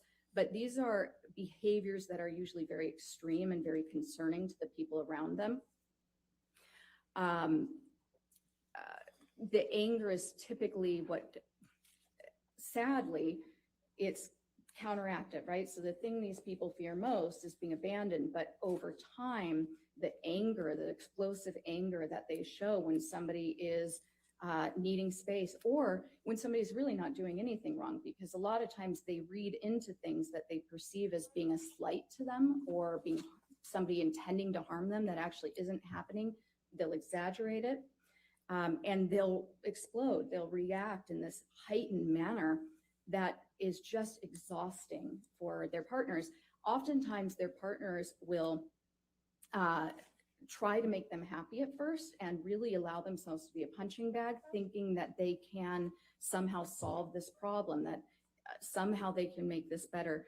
And eventually it just overwhelms them. Histrionic personality disorder is very Before similar. we move on to that, Okay, are you familiar with the term emotional reactivity? I am. What is that? So emotional reactivity is very common in the diagnosis. So essentially, like I said, there's instability in emotions. People with borderline personality disorder are often misdiagnosed as having bipolar disorder because they can be up and down. They can look very depressed and they can look very elated, but these changes are happening within a matter of hours. Somebody with bipolar disorder, this is a clinical depression lasting days, weeks, a clinical mania where sometimes they even need to be hospitalized because they're so grandiose. They clear out their bank account and go to Vegas and spend it all. They're acting in some very bizarre ways. With borderline personality disorder, you're having these fluctuating moods constantly. And again, this hypersensitivity to being slighted or feeling offended, really driven by the fear that if you're offended or slighted, if the therapist comes in 2 minutes late, or if somebody shows up to dinner 2 minutes late, that they might be abandoning you. And it's not as if the borderline is considering themselves abandoned in that moment, but they just know that they have this overwhelming emotion and there are no attempts to control that emotion. There are no attempts to regulate it. So if they're in the middle of the restaurant and they feel offended, they're going to start the fight. People are going to see it, or they might just start crying or break down, but they'll make a lot of accusations. And that reactivity is when you're going to see a lot of this escalation and bizarre behavior. They can react violently. They can react aggressively. They will often physically prevent their partner from trying to leave if their partner wants to get space from all of this intense emotion. And oftentimes they will be abusive to their partners in these situations. Sometimes they'll physically restrain them from leaving and become injured that way. But also, people with borderline personality disorder, it seems to be a predictive factor for women who implement violence against their partner. And one of the most common tactics that they'll use is actually physically assaulting and then getting harmed themselves. But mostly, we call this administrative violence. So essentially, this is saying that they'll make threats using the legal system. So they might say that they are going to file a restraining order or claim abuse, or they might do these things to essentially try to keep their partner from leaving. In the moment, again, they're not consciously thinking, I'm going to keep my partner from leaving right now. They're just thinking, I can't stand this. I hate my partner. They went from idealizing to suddenly devaluing because of the hurt, and they'll do anything to express that big emotion of anger. Your Honor, may we approach? All right, yes, sir.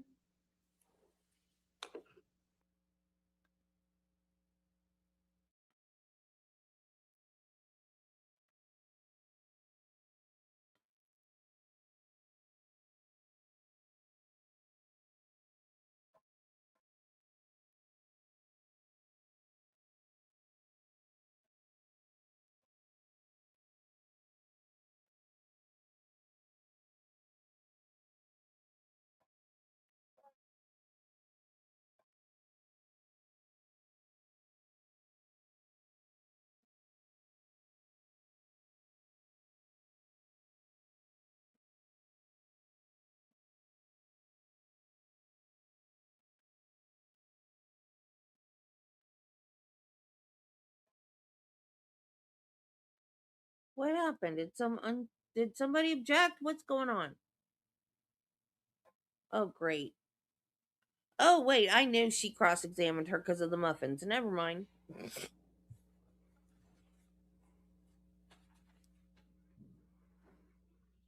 Okay. You indicated you were talking about emotional reactivity. Mike, why can't What- I hear them? If any emotional reactivity did you observe in your review? And let's do this one at a time. Okay. So there were a couple indications to me. First, I can sort of think about it with the treatment records. So particularly Dr. Cohen Connell's, am I getting the name right? I feel like for some reason in my mind, I might have just reversed it. But Dr. Cohen's records, I did reverse it. He actually refers to this reactivity quite a bit and to Ms. Heard's temper. And that temper, it's often branded, or being hot-headed, is really characteristic of borderline personality disorder. As is their very charming, personable nature. This is a disorder of contradictions. In Nurse Filati's notes, I thought there was something interesting. She references a night when they're out to dinner, I believe in London, and she provided positive reinforcement to Ms. Heard because Ms. Heard had been disappointed by a mistake made by the server, and it sort of references how previously she might have criticized the server or become upset by that, and that she didn't this time, and so that had been some sort of a step forward. That's just entitlement. And there was also an indication actually in Dr. Hughes's, Dr. Hughes is a forensic psychologist who had been appointed by Ms. Heard to conduct as an evaluation as well. In Ms. Hughes's interview of Ms. Heard disclosed that she had cut her arm in the past, which is a typical reactive type thing somebody with this diagnosis can do. It's one of the symptoms. And that's sort of all I can think of top of my mind from the treatment records. Moving into some of the declarations or deposition testimony, what struck me was Ms. Raquel Pennington's testimony. She's a former friend of Ms. Heard's, and she told a story about, I suppose they were shopping for Thanksgiving accoutrements, something to prepare for Thanksgiving, and Ms. Heard struck her in the face, sort of out of the blue, which is, I thought was interesting because that is one of those signs of borderline personality disorder where if a friend or a loved one isn't meeting your needs in that moment, people with borderline personality disorder can be very caring in their relationships as long as their needs are being met. They feel that their needs should be met when they want them met, at a specific level. And if they're not, then that anger, that sense of harm causes them to react. So the striking Ms. Pennington, per Ms. Pennington's report in the declaration or the testimony, I thought was pretty consistent. And then Ms. Heard's own self-descriptions. Okay, I'm gonna ask you a question about, Sure. You indicated Miss Pennington was a former friend of, Yes. of Miss Heard. Is there a relationship between borderline personality disorder and intimate relationships? Yes. So, so the instability definitely translates to their relationships. You'll see relationships start very intensely. People will, somebody with borderline personality disorder perceives the relationship as extremely close. This pattern of idealizing and devaluing is definitely at play. They do this with their lovers and also with their friends. And so this might be the perfect person, their perfect soulmate friend, perfect soulmate partner, and their engagement in the relationship is very alluring, very charming to the other person.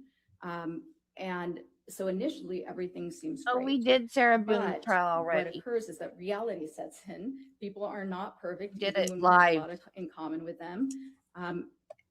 Whereas most of us can accept somebody as a whole, somebody who has a little bit of flaws and still think this is my great friend who always constantly running late for dinner. The person with borderline personality disorder, things are in these extremes, this black and white, we call it splitting. And so that person goes from being idealized, the perfect person, to dumpster. They are totally devalued. They are the worst friend. They don't care anything about me. I have better people around. And then there will be a repair because the person with this disorder does feel remorseful after they have these reactions, angry, tell their friend off. But over time, it wears away at these relationships. And so what you'll usually see is many, many transitions in their friendships over the years, people who have sort of fallen by the wayside, who were really very close knit at one time, and then, but there's not a lot of consistency in the long term. You'll also see that with their intimate relationships, many, many relationships, but none that are particularly long term. How does borderline personality disorder relate to identity issues? So again, that instability also travels toward identity. And when I was describing personality earlier, I was talking a little bit about those traits we have that help us know who we are. When you have borderline personality disorder, that actually is not something you understand. So people with this disorder actually take on the identity of the people they're spending time with because it's comforting. It's very uncomfortable to not know who you are. Some people with this disorder will describe a feeling of emptiness when they feel like they've been abandoned because now they don't know who they are in the world. And so when somebody with this disorder is going through that initial enmeshment phase with new people and they're idealizing them, they often will take on the identities of those people. So they may mimic them in a lot of ways. They might mimic the way they dress, their interests, the way they talk. Really? And for this reason, the people around somebody with this disorder kind of from the outside may feel like, wait, I thought you were this way. Now you're advocating for this, and this is your new main interest in life, or the thing you're throwing yourself into all completely. Music tastes might change, hobbies will change, the way they dress. Okay. In addition to borderline personality disorder, I understand that you diagnosed another personality disorder. What's that? So histrionic personality disorder, and these are really two sides of the same coin.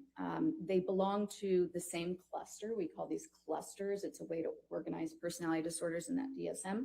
And this cluster is described as the personality disorders that are dramatic, erratic, and emotional. Okay, so unpredictable, but really having to do with emotions and relationships. They're very similar. Whereas I was saying that borderline personality disorder, a lot of the key features that you're going to notice are instability.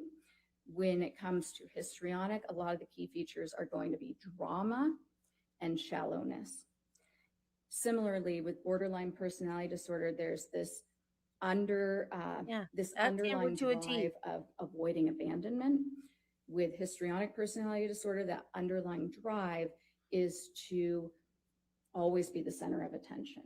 Because if you don't have that attention on you, it feels similarly to borderline personality disorder. You feel pretty empty, like you don't have that sense of being or of value. Okay. So whereas borderline personality disorder might have more of the visible reactivity if somebody seems to be leaving, with histrionic personality disorder, what you're going to see is extreme discomfort with not being the center of attention, extreme efforts to be the center of attention. And when they feel that they're not the center of attention, you will see some strange things, making up stories to try to get attention, often taking on a victim or princess role. Those two roles in particular are pretty consistent. Seeking caretaking. Borderline personality disorder is similar because with borderline personality disorder, these shifts of identity and the splitting, you might see somebody go from being, in the DSM, it describes it as a needy supplicant of help, seeking the perfect caretaker, to suddenly being the avenger against injustice or thinking that their partner is a terrible person. With histrionic, what you'll see is somebody who wants to be the center of attention, has sort of that impressionistic speech, very flowery, very enthusiastic, but nothing's really being said. The moment your attention wears away because they're so demanding for attention, that's when they might take the victim role or the princess role and even make up stories. Sometimes those stories are to bolster the victim role. Sometimes those stories are just to make them look more interesting or accomplished in their mind so that they can get respect and attention that way. Is there a relation between histrionic personality disorder and attractiveness? There is, strangely, and this is always one of the trickiest things to talk about because how is that a symptom? But characteristically, people with this disorder are very, very interested in looks, but more importantly, they utilize their looks to get that attention, to get that respect that they're seeking. And so this type of a personality might be flirtatious with everybody. Characteristically, they actually couldn't even be subtly, and when I say flirtatious, I'm not talking overtly sexy, but kind of inappropriately flattering. Sometimes they act in a kind of a girlish way to be cute and to engender attention. And this will even occur in their therapy relationships as a way to sort of avoid getting negative feedback or criticism. Oftentimes they'll bring the therapist gifts, trailer and distracting, taking your clothes off if they engage in therapy, because they just don't want any criticism. They want the therapist to like them. Does the intelligence of the affected person bear on the manner in which these disorders present? Excuse me, I choked a little bit water. Yes, and I think one way to think about it that's probably a little more accurate than just intelligence is, in psychology, we would describe this more as sophistication. So street smart, so to speak. The way, for instance, I've had many clients who have borderline personality disorder who are messy and really clearly suffering, and they might be difficult and all over the place and yell at you in the middle of session, but it's so it's not tailored. It's so much easier to work with because of that just openness and rawness of it, genuineness. Sometimes you'll have a more sophisticated presentation. There are 9 symptoms and only 5 have to be met. So there are a lot of different combinations and different ways it can present. And sometimes you'll have more of a petulant version of this, where it really shows when you push the button and you're kind of, whoa, what was that? So somebody who's really productive, high functioning, successful, and you get to know them and you think they're fantastic because they're so interested in you too. And you might not realize it, but they're mimicking you perfectly. So you're really just kind of falling in love with this new friend who is being you. But then all of a sudden, you say something that they think is offensive, and you can't, even in your wildest thoughts, understand how that could have offended somebody, but their reaction is so strong that you kind of buy into it. Gosh, maybe I did say something offensive, and you feel bad about it. So that sophisticated version, they can be a little bit more calculated in the way they Oh my present. God, I know They somebody like tend that. to kind of hit you where it hurts a little bit more. That's And scary. they can be actually very, very destructive. What conclusions were you able to draw about Ms. Heard's sophistication from her testing? Well, from her testing and from her presentation, she was very likable, but her testing in particular showed that she approached it in a manner that, remember I told you about those scales that are pretty neat. She approached it in a manner that very clearly minimized any psychological dysfunction, not just that, but really presented herself as free of any problems. And she did so in a way that was very, very sophisticated, not obvious, by responding to questions that most people might not notice were trying to detect that. How did you determine that? So that's based on a particular scale on the MMPI-2 that is designed specifically to detect a type of responding that's a little bit more clever, a little bit more sophisticated, minimizing problems in a way that most lay people probably wouldn't understand, and even providers, very difficult to detect. You mentioned that one of the characteristics of borderline personality disorder is emotional reactivity. How might that present in an intimate relationship? So I think it probably presents mostly, or you'd see the bulk of it in intimate relationships because of that regular interaction and the desire for your partner to meet all of your needs, to be the perfect caretaker. Also that the hallmark of the disorder with the splitting, so idealizing, devaluing, and the perceiving of all sorts of neutral events as somehow demeaning or disrespectful. It's regular escalations of anger, frustrated complaints, criticisms of your partner. But because the person with borderline personality disorder, first of all, they're more sensitive to things. They feel distress more strongly, and then that distress lasts longer.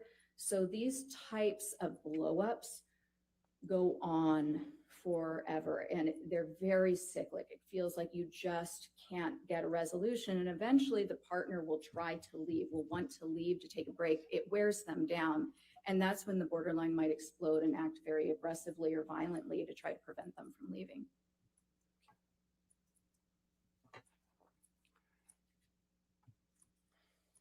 In addition to diagnosing Ms. Heard with these two personality disorders, did you form another opinion about Ms. Heard's mental status? Yes, so there, go ahead. If the answer to that is yes, I'm going to now ask you, Okay, what was yes, that? I did. Okay, what is it? So in addition to looking for Ms. Heard's general mental status, any psychological issues that were present, I very specifically was assessing to determine whether post-traumatic stress disorder was present, and it was not. How do you know that? So first of all, from multiple information sources, right? So I was integrating the interview, my review of the data, the case records, other people's testimony, her treatment records. And then I also conducted, in addition to the MMPI-2 and looking at that data, I also conducted the clinician administered PTSD scale, the CAPS-5, which is the gold standard PTSD assessment developed by the National Center for PTSD, shown to be valid, accurate for use, not just with service members, but also with civilians, men, women, all genders, and also all ethnicities, and then also specifically for use in a courtroom setting. How do you conduct the CAPS-5? So the CAPS-5 is a standard interview. What that means is that it's an interview with very clear questions that are scripted. and you ask those same questions every time you test a person. So because you're doing that, you're actually taking something that would typically be kind of subjective, an interview with somebody, and you're making it more objective. When you ask those same questions in the same way every time somebody's assessed with this, now you can apply a scoring protocol and actually score their responses. As a result of applying those protocols, what did you conclude? Ms. Heard did not have PTSD, and there were also pretty significant indications that she was grossly exaggerating symptoms of PTSD when asked about them. How did you make that latter conclusion? So one of the strengths of this test, as I mentioned, the important thing about any test used when you're doing an evaluation in forensics is to make sure that the person is responding accurately. And this test does that by not just asking people whether they have a symptom, but asking follow-up questions that draw out very detailed accounts of every single symptom of PTSD. And when you're really familiar with this disorder, which you need to be to administer this test, there are nuances in the way a person will describe their symptoms that have been shown repeatedly to indicate exaggeration or faking. There are also indications when somebody is clearly giving you a genuine response. Okay. What, if any, symptoms of PTSD did you observe in Ms. Heard? So there are 20 kind of core symptoms that somebody can manifest with PTSD. You don't have to have all of them. Ms. Heard initially said that she had, in the first question, you say, do you ever have this? Before you get to the more nuanced follow-up questions. When I asked that first question on each item, she initially said, yes, I have that, to 19 of the 20 symptoms. That's not typical even of somebody with the most disabling form of PTSD. When we eventually sort of dialed it down, she had 3 remaining symptoms. And having symptoms of any disorder is common for all of us. Some of us struggle with sleep. Some of us get anxious. It could be several different disorders. It could just be that you have this struggle in your life. But she had 3 specific symptoms that I scored as present. Off the top of my head, I might miss one, but one was sleep disturbance. So she reported that she has frequent nightmares. Another one was that she said that she tends to have a startle response. So if she gets startled or surprised, she tends to stay in sort of a hyper startle mode for quite a while. And that's consistent with a couple of things. It can be consistent with PTSD if other criteria are met. It's also consistent with childhood complex trauma, which is something that can occur when your brain is forming. If you constantly feel unsafe, if your parents are abusive, or if they're not present, if you're neglected, you can develop certain physiological responses that can stay for a long time in your life. So I noted that seemed like a very genuine, accurate account where she stays in this state of kind of hyper arousal, has a hard time calming down if she gets surprised. You mentioned nightmares as well. Yes.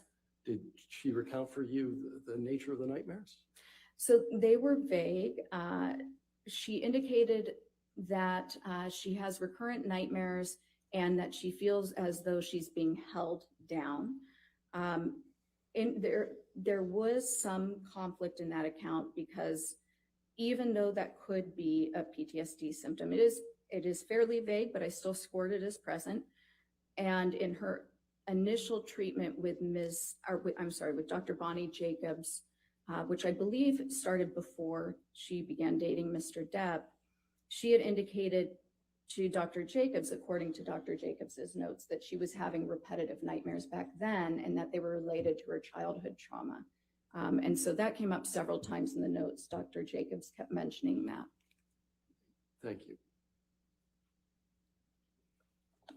What is feigning? Feigning is essentially faking or exaggerating symptoms that aren't present. Does the CAPS-5 control for that? It doesn't necessarily control for it. It can expose it. And by how drawing does out the that- How does that work? because you're not just simply handing the person a checklist that says, here are all the symptoms of PTSD, why don't just check off the ones you have, which clearly if you're trying to look like you have PTSD, you would just check them all. The CAPS-5, because it requires them to describe in detail how they experience the symptom, where it shows up, what it looks like, what sort of examples they can give you, how many times it's happened in the last couple of weeks, how many times it's happened in the last month. By the end of each symptom, you've gotten a very good picture of a couple things. One, does it meet the definition of the symptom? Are they getting it right? Is this actually the symptom, or are they kind of confusing this with something else? Number two, are they giving you very vague accounts? Are they giving you kind of a stereotyped idea of what the symptom is based on media or movies or something that actually is completely different from genuine experiences of this symptom? Or are they giving you a very genuine, heartfelt, sometimes minimizing, but it's ticking all the boxes, their mannerisms while they're describing it, the actual very specific, very nuanced, symbolic ways they're describing it. A lot of times it smells, it sounds, that all appears in genuine accounts, and it's something that people really get wrong when they're feigning. In addition to your conclusion that Ms. Heard does not have PTSD, did you make a conclusion with respect to her symptoms? Yes, actually I did. So, just because somebody doesn't have PTSD doesn't mean that they weren't harmed psychologically by whatever is being alleged. In this case, Ms. Heard is alleging that she was psychologically harmed and that she suffered PTSD because of abuse that she alleges occurred by Mr. Depp. So the MMPI-2 is helpful because it shows you kind of everything, any other symptoms. And then in Ms. Heard's own self-report and her prior treatment records, I knew that she had reported to me that she had had some other symptoms. So now what becomes really important is determining, and let me clarify one thing here, not so much a diagnosis, but did she start to experience symptoms during the relationship and after? Did they worsen after? Or could these types of symptoms or reports be explained by other factors? A, by feigning, B, by pre-existing conditions, or C, by other stressful life events that might have occurred. So the main symptoms that I was looking at didn't meet criteria for PTSD, right? There was also, substantial evidence of this sort of emotional dysregulation, emotional disorganization, the shallowness, the dramatic affect. Now, when you cry have on the a lot stand of and childhood couldn't do it. trauma, you can actually have some similar type presentation in adulthood. There are some differences though, but also that's not something that would have occurred after this relationship. So now I was looking at, are there indications that these types of things that she's described, this transient anxiety, the issues with sleep, were these there prior?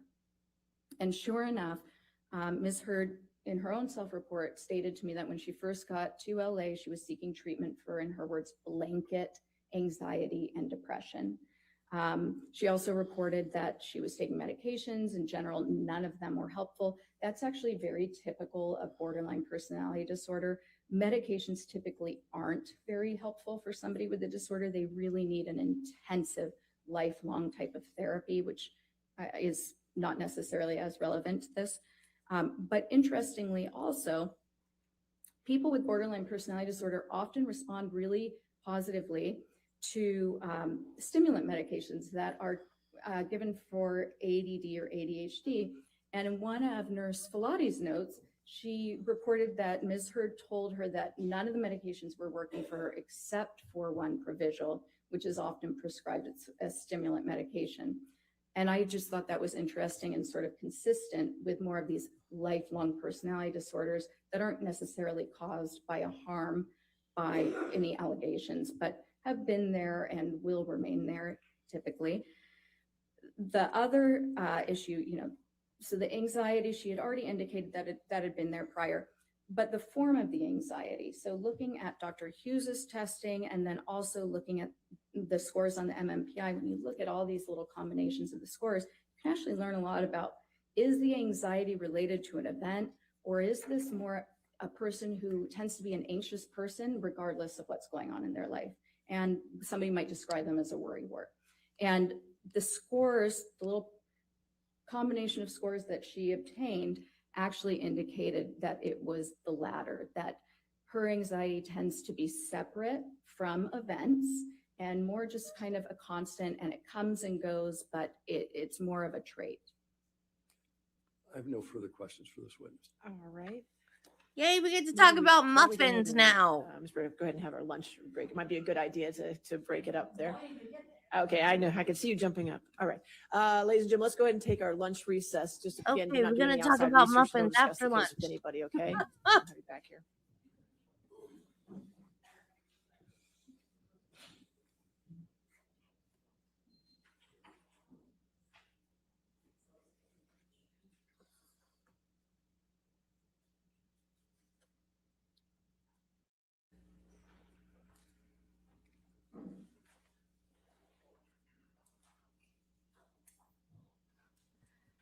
Yay, muffins. Now I'm gonna want muffins after this. I should just go make me a muffin right now. Ooh, I have a chocolate chip muffin in a cup. I might have to go get it. Ooh, and I got chocolate ice cream, chocolate fudge. Yeah, that's what I'm doing.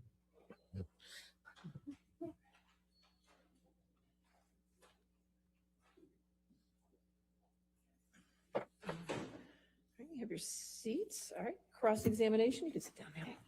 Thank you, Your Honor.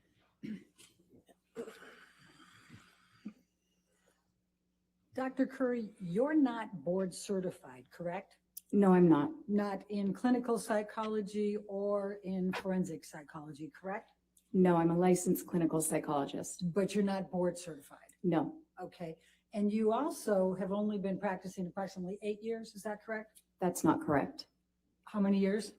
I've been licensed for 10 years Okay. and I've been practicing for about 15 years.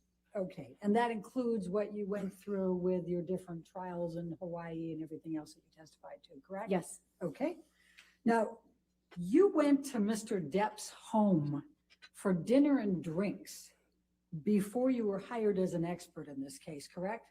that's not quite right. I was interviewed at Mr. Depp's home by his legal team. Dinner was served. You, in attendance with Mr. Depp was Adam Waldman, correct? Yes, Ben Chu, correct?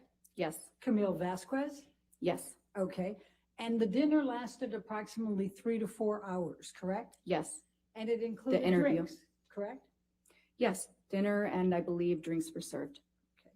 And this was before you were hired as an expert, correct? Yes, this was an interview so that they could make an informed decision as to whether or not to retain me. And don't you think that's a little odd that you're getting interviewed by Mr. Depp to decide whether you're going to testify adversely against Amber Heard? I was interviewed by the legal team. And Mr. Depp was present. It was his home, correct? Yes, And he was serving dinner and drinks. he was Correct. not serving dinner and drinks. Well, it was at his house at his behest, correct? Yes, it was at his house. Okay. And you were contacted by Camille Vasquez, somebody you knew in the community, in February of 2020. Is that correct? I knew of Ms. Vasquez professionally. We live in the same city and I work with many attorneys. And at that time, you not only knew Johnny Depp, you'd seen a number of his TV and movie roles, and you believed he was a good actor, correct? Not correct. I did not know Johnny Depp. I Well, had you knew seen of several of him. his movies. You knew who he was, Yes, right? And you believed he was a good actor, yes, correct? Okay. And then you provided an expert designation in this case before ever seeing Amber or having an opportunity to review any documents or records. Isn't that correct? I did not provide an expert designation. That's an attorney thing. My opinions are contained in my report. Let's pull up plaintiff's exhibit 884, please.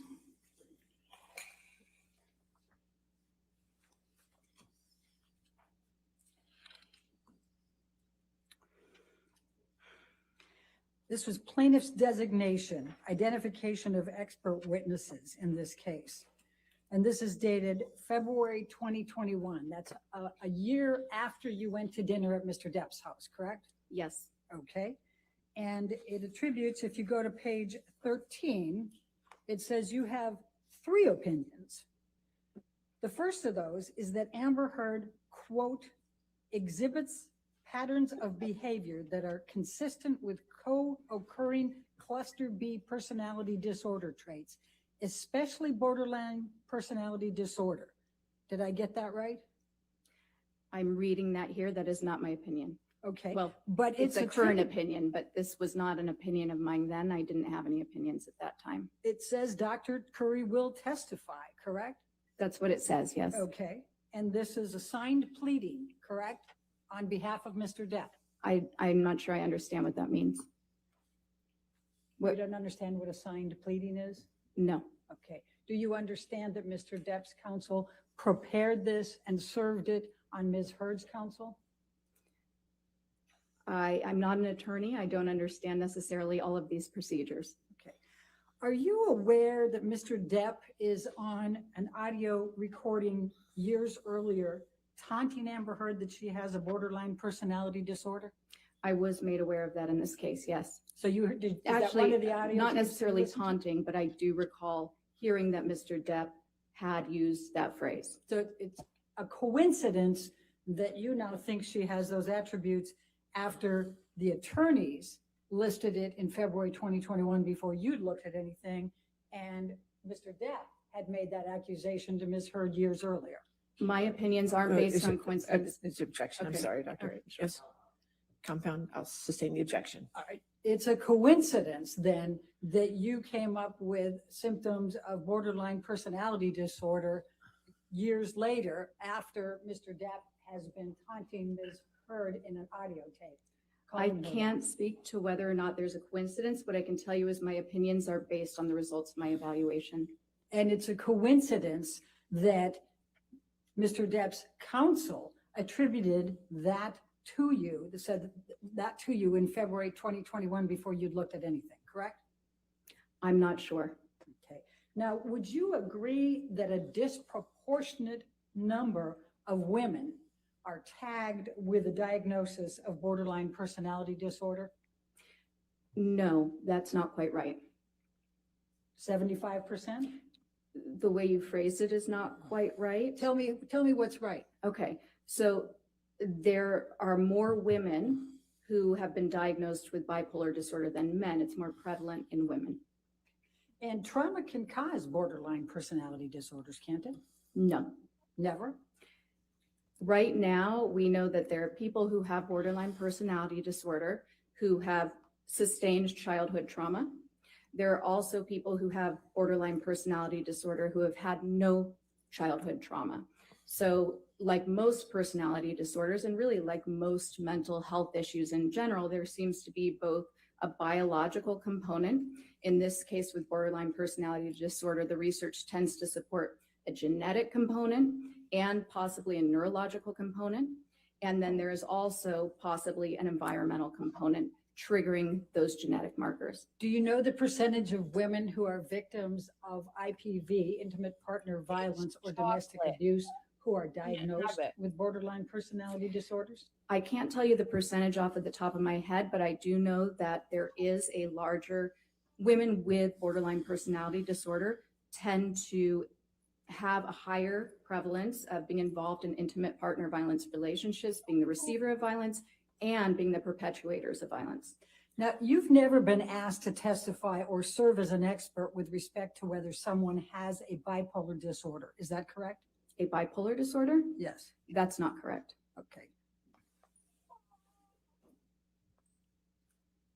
Let me tell you all the ways you're wrong, Elaine.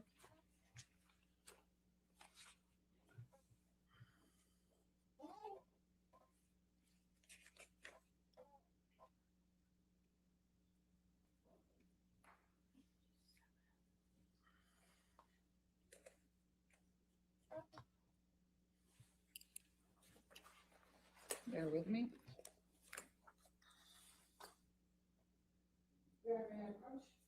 Yes, ma'am. Thank you. Thank you. Do you recall having your deposition taken in this case?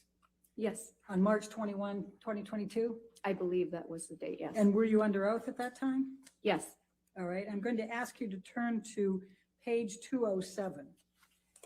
And the question was, have you ever been asked to testify or serve as an expert with respect to whether someone has bipolar disorder? And your answer at that time, will you please read to the jury? I'm sorry, page 207. 207, line 5. Ah. Could you No. read? Okay, thank you.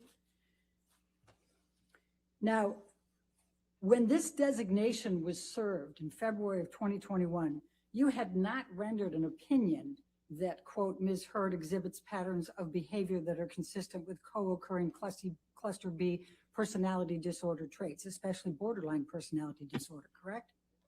I'm sorry, I missed the first part. What was that? When this designation was served that you have in front of you as plaintiff's exhibit 884, Oh, okay. you had not rendered an opinion that, quote, Ms. Heard exhibits patterns of behavior that are consistent with co-occurring cluster B personality disorder traits, especially borderline personality disorder, correct? No, I had not rendered any opinions. My opinions weren't finalized until after my evaluation. Right. So when this came out, you had not rendered that opinion.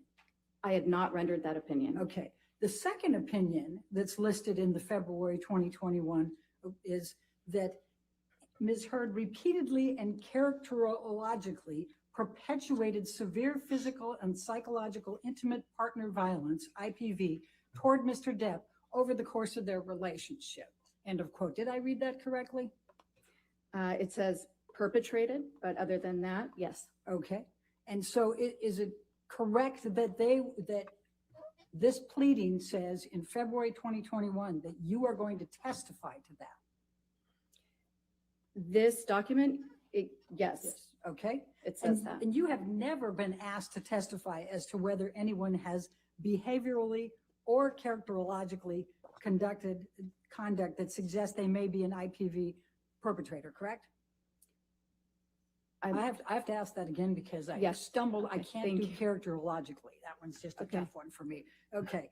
You have never been asked to testify as to whether anyone has behavioral or characterological conduct that suggests they may have been an IPV perpetrator, correct? No, I've never been asked to testify for that. Okay.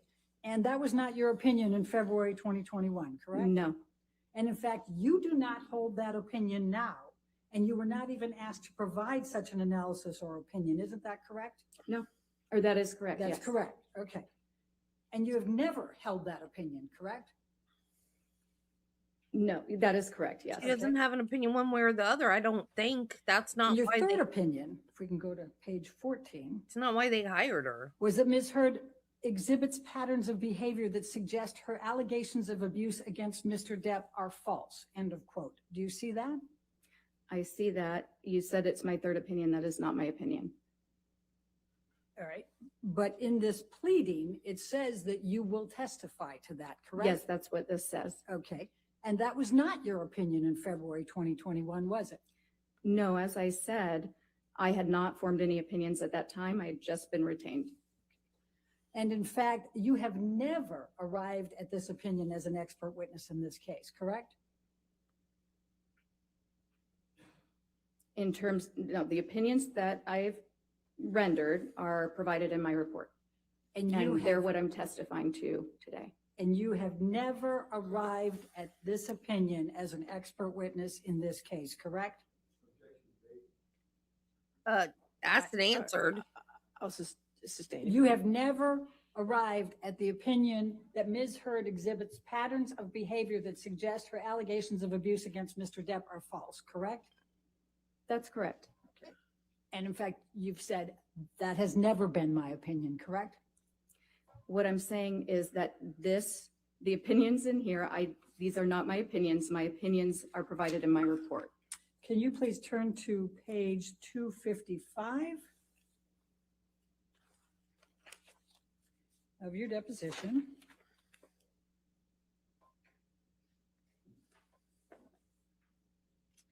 And if we can start on 254 to give the I don't have context. that page, I'm sorry. 254, line 11. Oh, okay. And the question is now, the next one is, quote, Ms. Heard exhibits patterns of behavior that suggest her allegations of abuse against Mr.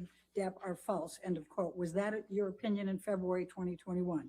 And you answered at that time, no, correct?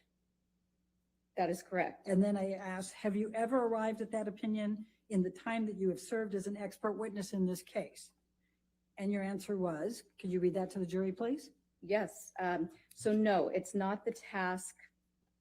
I was cut off, or essentially what I said then was, no, Dr. that's not Curry, the okay. task of Dash. That was never my task to determine. Can I say what that means? No. And then the Okay. question is, so is it fair to say that you have never arrived at an opinion that, quote, Ms. Heard exhibits patterns of behavior that suggest allegations of abuse against Mr. Depp are false, end of quote. And what was your answer? Well, there was an objection. All right, I'll read it for you if you're having Okay, difficulty. no, Your I'm- answer was under oath, correct. That is not my opinion. That has never been my opinion. Isn't that what you Correct, said under yes. oath on March 21st? Okay. And then I wrote, then I'm going to ask you, do you know who wrote this portion of the designation suggesting that these were your opinions in February of 2021? And what was your answer? I said no. Now, as of the time of this initial expert designation, you had not reviewed any materials, reached any opinions, correct? I believe I had just started to review materials. I believe that I indicated. Somebody during the trial did like a fake review on the website for the defense law team. I forgot the name of the team, the name of the law firm, but they did a fake like review of them, and one of the things that they said is overly concerned about if they're reading things correctly. It was so funny. I don't remember all the other things it said, but that one just stuck out in my mind because it was just overly concerned about reading things correctly. I thought it was hilarious, but they took things from the trial that they did and put it into a fake review, and it was so funny. I loved it. It was great. That in my deposition. I had not yet rendered any opinions. I hadn't completed my review and I hadn't conducted an evaluation. Okay. And in fact, you've never testified as an expert on IPV, intimate partner violence. Isn't that correct? I believe that is correct, but I may not be remembering all of my cases. Oh, let's go to page 200. Okay.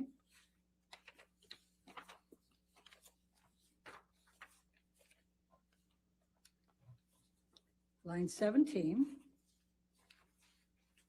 My question was, have you ever testified as an expert on IPV? And your answer under oath then at line 22 was what?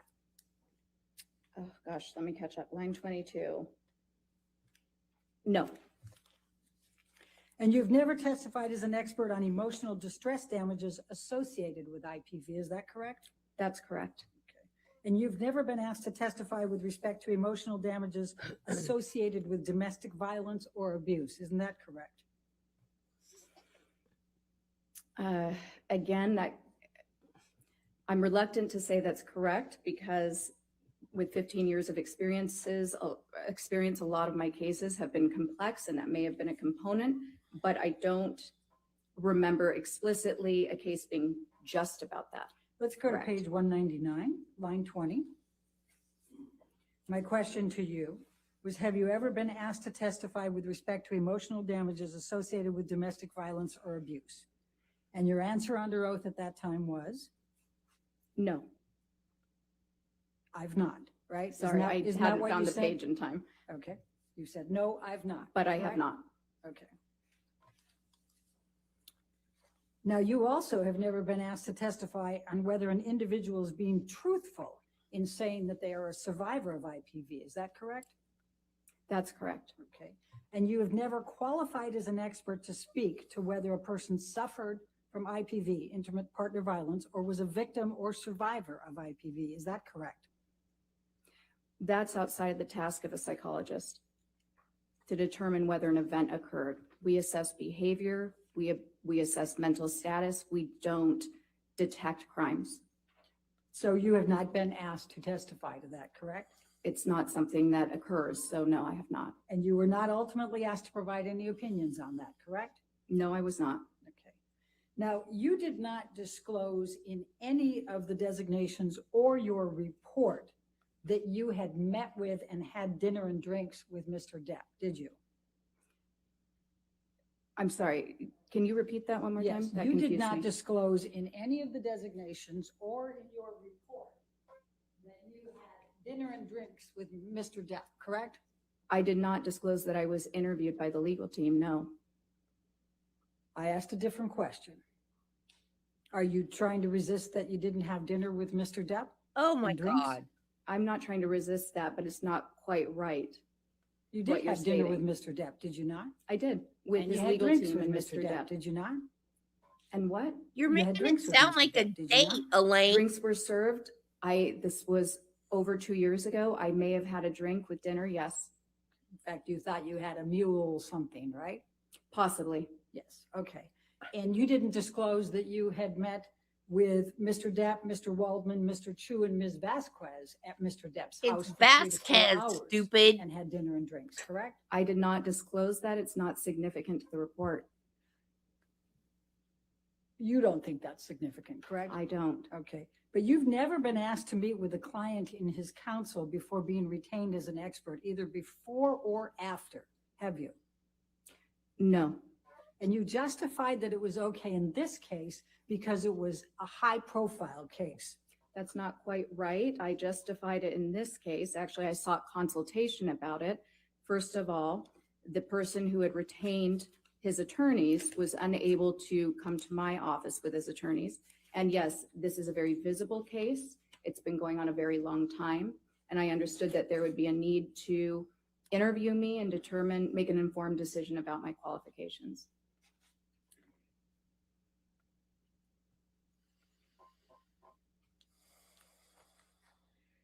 Can you look at page 240, please?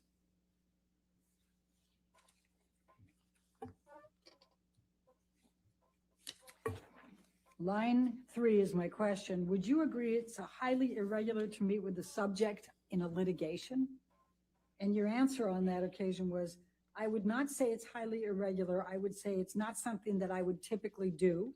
However, I had not yet been retained on the case. This was a large, high-profile case, and I understood that I believed that it was appropriate for a person retaining me with such a high profile to meet me, to be able to vet me, essentially with the attorneys present prior to retaining me on his case. Do you recall that? They would have Yes, gone That's to what you her said office under if oath, they correct? could have. And then I Keep said, have trying you to ever make done it that into before? And something you it's said not. no. Correct? And then I said, have you ever done it since? And you said no, correct? Correct. Okay. Now, would you agree that if you did not find something that would be in favor of Mr. Depp and negative to Ms. Heard, that you wouldn't be an expert in this case? That I can bring Essentially- you into court if you're going to say that Ms. Heard is right and Mr. Depp is wrong, correct? So as a forensic psychologist, my obligation is to the court, is to the fact finder. I present science regardless of what that science may be. Now, when I take a case, my retainer agreement is explicit about that, and I discuss Dr. that Crew, with the attorneys. I'm asking you a question. I'd like you to try to answer my Okay. question. She You understand is. that if you found favorably to Ms. Heard and negatively to Mr. Depp, you wouldn't be here, right? You wouldn't be testifying. No, okay, sorry. Hold on. The objection is speculation. That's not speculation. I'll sustain the objection if you want to ask. Okay. If, Ow. it goes to bias, Your Honor. I sustain the objection. Next question. Okay. Don't argue with the judge, Elaine. You were, in fact, so excited about being involved in this case that you told your husband, even though this was a highly confidential matter, that you were going to be conducting the examination of Ms. Heard, didn't you? That is not accurate. You not only told your husband, but you told Ms. Heard that you told your husband, correct? Ms. Bredehoff, that is not accurate. What is accurate? You're incorrect. That is not correct. Is your testimony today under oath that you did not tell your husband that you were going to be conducting the examination of Amber? That is my testimony. But you had your husband go out and buy muffins for her.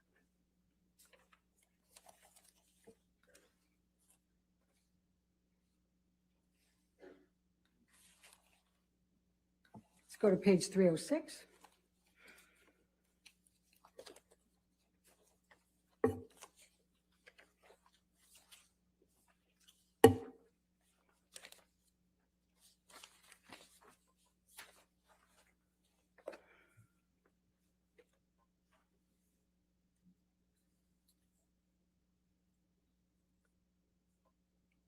So the question that was asked was because you brought muffins, you said from your husband, right? You gave those to Ms. Heard, correct? May I clarify what occurred so that He we can does. stop talking about the muffins? What happened was that I was getting ready that morning. I frequently bring muffins to the office. My husband did happen to know that there was going to be a celebrity client coming in because on the mornings that occurs, which often occurs, we have to actually clear the office and move the staff to the other office. So yes, on the one hand, he was aware of that. I was getting ready. I asked him to go to the bakery near our house and pick up the muffins for me because I was running late. He often has to do that because I often do run late. He brought the muffins back to the house. I brought them into the office. Ms. Heard and I enjoyed the muffins together. I think I made a comment to her along the lines like, we can thank my husband. My husband got these for us today, meaning he purchased the muffins. We are now enjoying them because of him. Did you say on pages 305 and 306 that you frequently have examinations of high-profile clients? You want to just take a quick look and tell us? What, 305, 306? Yeah, that's where we're talking about it. Is there a line you'd like me to look at? You can start with 15, line 15, 305. Just read through that. this and is tell me sour whether you grapes, said anywhere in man. there that you have a lot of high-profile examinations. You do this frequently. Relevance. I don't agree. Objection relevance.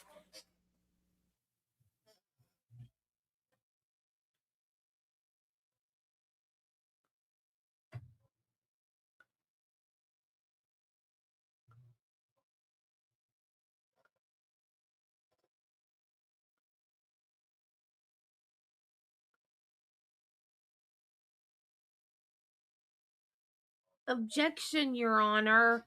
Hey, nobody cares. Nobody cares. Nobody cares.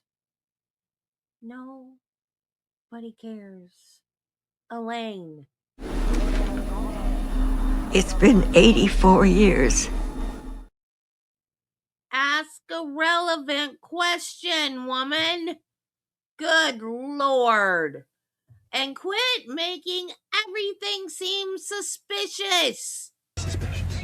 Don't be suspicious. No, don't be suspicious. Don't be suspicious. Don't be suspicious. Don't be suspicious. Don't be suspicious. Don't be suspicious. Don't be suspicious. Don't be suspicious. Don't be suspicious. John Ralphio? Kom, je dikke stem is op! Kom eruit! Je dikke stem is op! Je dikke stem is op!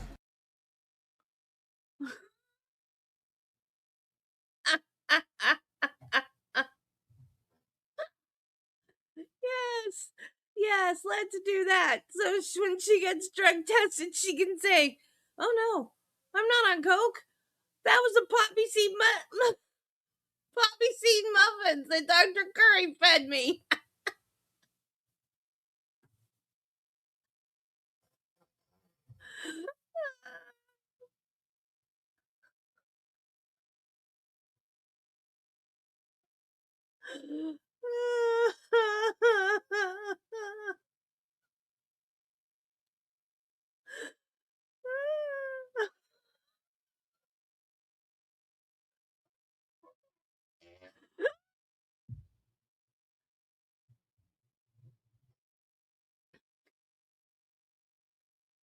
I should have just played the clips during the sidebar. I didn't even realize they were going to sidebar.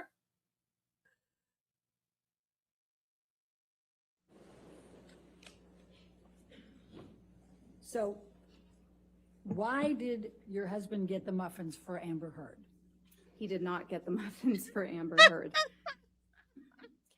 Lane, He knew you had a high-profile client, and you were preparing for a very long time, and you asked him to pick up the muffins, correct? I asked him to pick up the muffins for me, yes. Okay.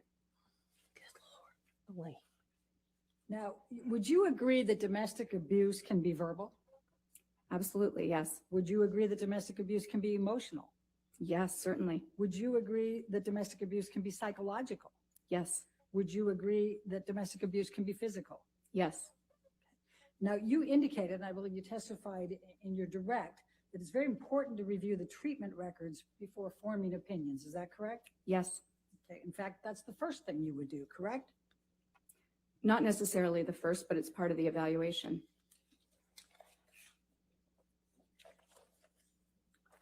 Let's go to page 261. Go to page 261. Act like you're enjoying your job, Elaine. And let's go to 260 because that's where I start the question. The question I asked was, and do you recall whether you'd review any of these by the designation on February 19, 2021? And you said, okay, I can't say for certain. What I can tell you is that knowing my normal procedure, I would have reviewed the treatment records first. Did you testify to that under oath then? Yes, Okay.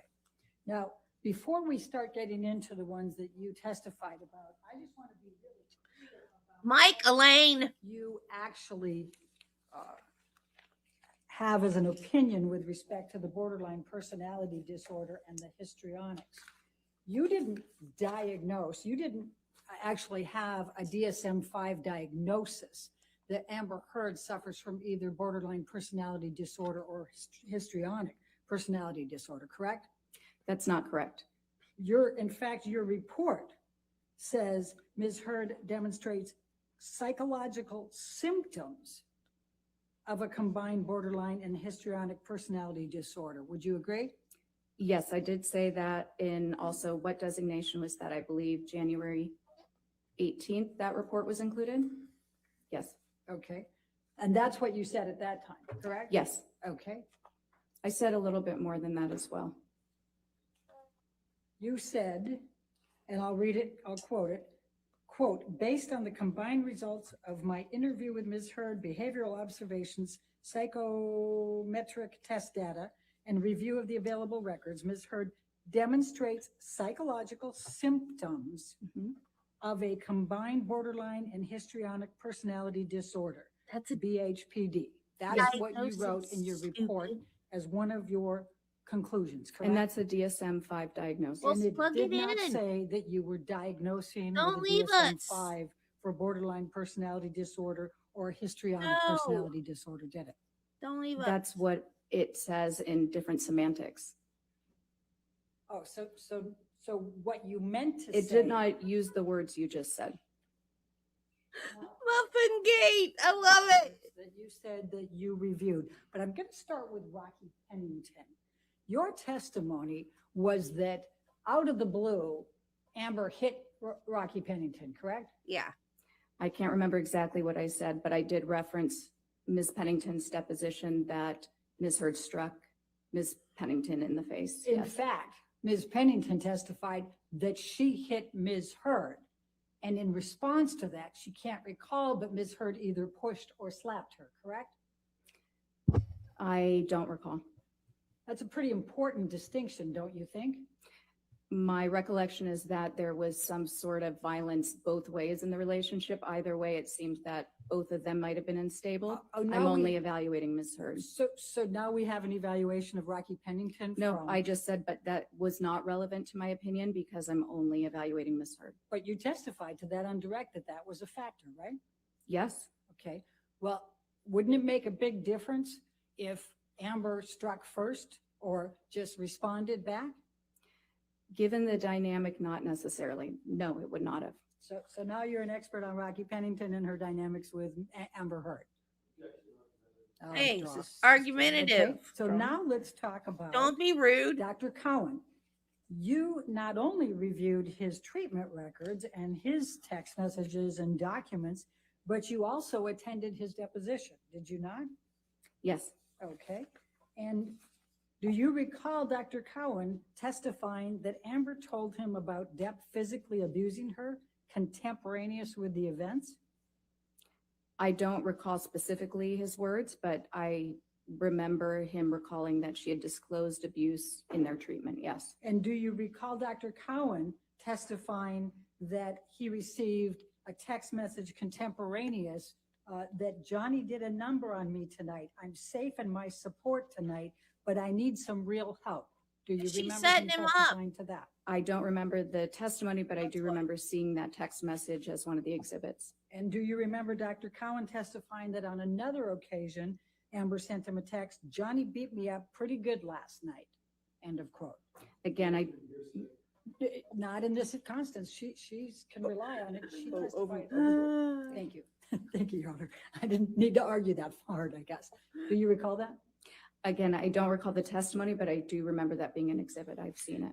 Do you recall Dr. Cowan testifying that not only did he believe Amber in her reporting of the abuse by Depp, but that she had no ulterior motive? No, I don't think she's I quite there actually don't yet. recall that. I'm not saying that it didn't occur. Okay.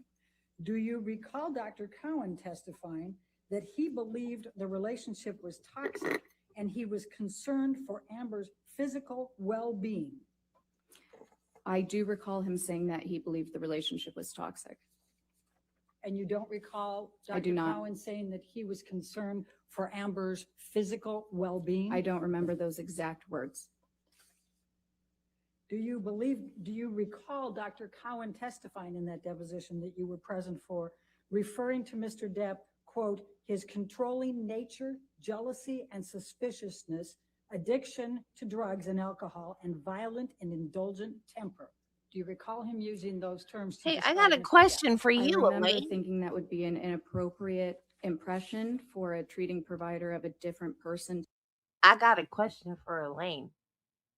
If people, or if you're paranoid and people are out to get you, are you still paranoid if you're right? Is that still paranoia? Because Johnny was afraid she was cheating on him. And guess what? She was. So is Johnny's jealousy still crazy and toxic and a bad thing? He was right. She was cheating on him. In his own home. Wait till we get the elevator pictures of her and James Franco. With him trying to hide his face. So, was it a bad thing that Johnny was jealous? To give, but I do recall him making that statement. Do you recall Dr. Cowan testifying that if he pushed her, she was going to push him back? And I never had the impression that she was the provocateur, but that she was indicating to me she had a hard time, de-escalating these types of situations. Yes. Okay. And do you also recall him saying that she didn't say she pushed him, she just said, I got right back up. She told me that he pushed her down and she got right back up. I remember him saying that Ms. Heard told him that, yes. And do you recall him testifying you could interpret it that way? I kind of interpret it more, metaphorically, that when somebody comes at her, she goes back at them, in a similar way, whether it's verbally or she protects herself. Do you recall that? I recall something along those lines, but it was a 6 or 7 hour deposition, so the specifics are not fresh in my mind. Do you recall? I would Dr. never do Cowan that to you, specifically Allison. testifying that he believed, And she Amber knows it Heard too. That's why she put it reported up there. Physical abuse by Mr. Depp. I recall him saying that and following it up with a Yes. statement that you have to take the patient at their word when you're the therapist. You recall that? Yes. That's what Johnny had. It was Do you recall him intuition, saying not he told her jealousy. That he believed her? That he found her believable? Yes, yes, that he found her believable. Okay. Now, you She's also an actress. testified about Amy Banks. Do you recall that? Yes, And before we go there, Dr. Cohen has been a clinical psychologist for 40 years. And correct? it's easy to get your therapist I'm not to sure. believe you. Okay, well, he testified to that, didn't he, in the deposition? I don't recall. And he also saw Amber Heard for over 2 years, correct? Yes, From 2014, approximately August 2014 to You're paying your 2000 through therapist to believe you. 2016, correct? yes, he did. For a period of time, would you Mhm. agree? Okay, and he also testified that he did not diagnose Amber with borderline personality disorder. Do you recall that Do you have testimony? enough hair? He also testified that he doesn't use diagnoses, but yes, I do recall that. And do you recall that it was in, those words were in his notes? She is a But terrible. he said he had written that down, but then he discounted it and determined that that was not correct for her. All right, you want to approach? Good on hair.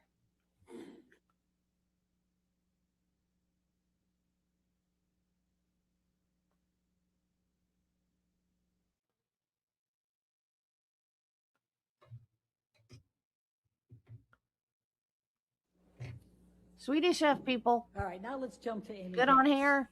Dr. Banks is a psychiatrist, correct? Yes, And in fact, she went to medical school at Georgetown and she did her psychiatric training at Harvard Medical School, correct? I believe that's correct. I don't recall 100%. All right, and she was a psychiatrist in Massachusetts that Amber Heard had reached out to Yes, after the Australia incident to try to help her relationship with Mr. Depp, correct? Let me back up. You attended Dr. Banks' deposition as well, did you not? yes, I did. And Dr. Banks testified to that, correct? I don't remember if she testified to that. I don't have the notes right in front of me or the deposition transcript. All right. Do you recall Dr. Banks testifying that she understood that Amber was in a relationship with Johnny Depp that had gotten violent and out of control? I don't recall specifically, no. Do you recall Amy Banks testifying that they had physical Jeremiah altercations and his was drug use had full escalated fraud. and Amber felt she was at Was risk? a good friend of mine. I don't recall. Do you Never recall Amy Banks understood a testifying word that he Amber was said, reporting the but I violence helped by him Mr. to Depp and it was not someone. consensual? I recall Dr. Banks stating that Ms. Heard was reporting violence to her, yes. I do not recall a statement about consent.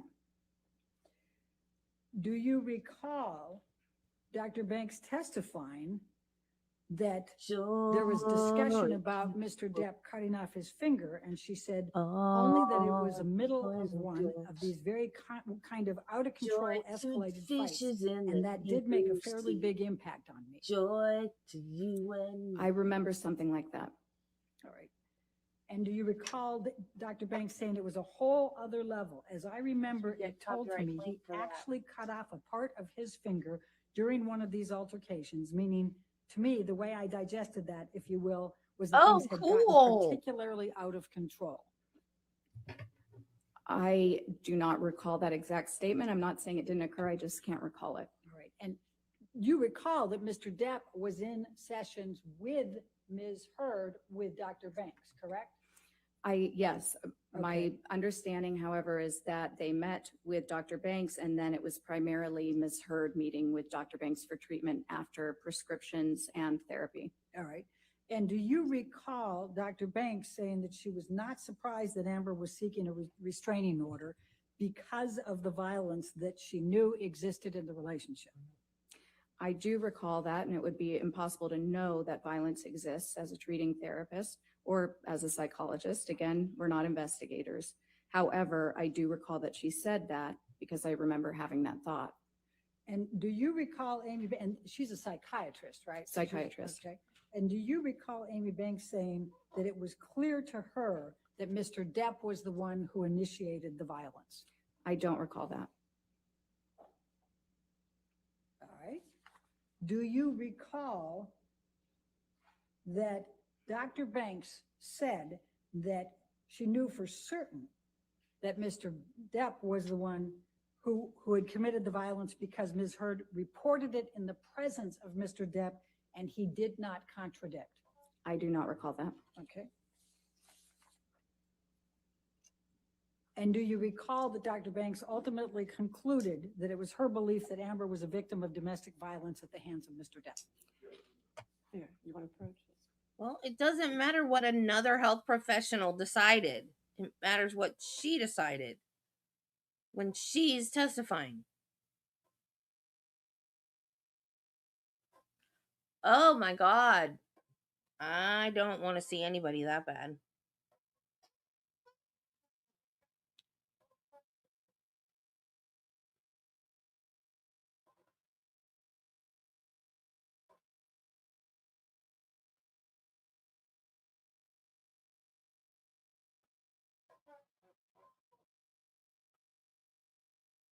$128 for tickets.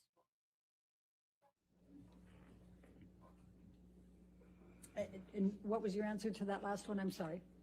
I think I can't recall, but I also can't recall that last question. Do you recall that Dr. Banks concluded that Amber was a victim of domestic violence at the hands of Mr. Depp? I don't recall that. Okay. Now, you also reviewed the records of Laurel Anderson and you reviewed her deposition. Is that correct? Let me refresh my memory for a moment.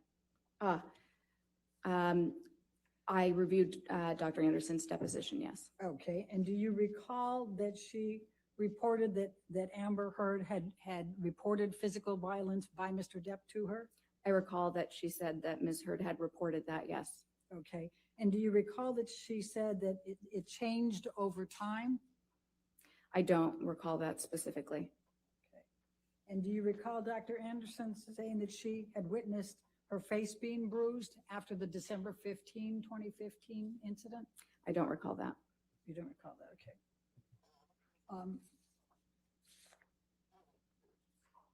And do you recall that Dr. Anderson said that Amber had reported that he had pulled out her hair, bruised her face, kicked her leg, and hit her in the head? Yes, Ms. Heard did report that to her according to her testimony. Okay. And do you recall that Amber Heard said that Mr. Depp was scaring her? I don't recall that specifically. Okay. And do you recall that Dr. Anderson said she believed that Amber Heard was a victim of domestic abuse at the hands of Mr. Depp? I recall, no, I don't recall that statement. All right, let's go to Bonnie Jacobs. You said that you reviewed the notes from Bonnie Jacobs, correct? Yes. And what you testified to was that you discounted these because the first notes from Bonnie Jacobs indicated that she already had all of these symptoms, correct? I'm sorry, I don't understand what you're saying. I discounted. Tell me why you discounted Bonnie Jacobs' notes. I did not discount Bonnie Jacobs' notes. You said that Bonnie Jacobs in her notes had already determined that these symptoms were present for Amber Heard before the relationship with Mr. Depp, did you not? What I recall saying was that within Dr. Jacobs's notes, she's documented instances in which Ms. Heard reported to her over the course of therapy that she was experiencing nightmares, recurrent nightmares, in fact, about childhood abuse. Okay. Now, the very first entry on Bonnie Jacobs' notes, and these are the notes, right? Do you recognize these? I do. And we Okay. received more sort of at the tail end just a couple months ago. All right. So the first of Bonnie Jacobs' notes is on 10/17/2011. Do you recall that? I don't recall the exact date. I don't have anything in front of me. And Amber Heard was already in the relationship with Johnny Depp at this point, was she not?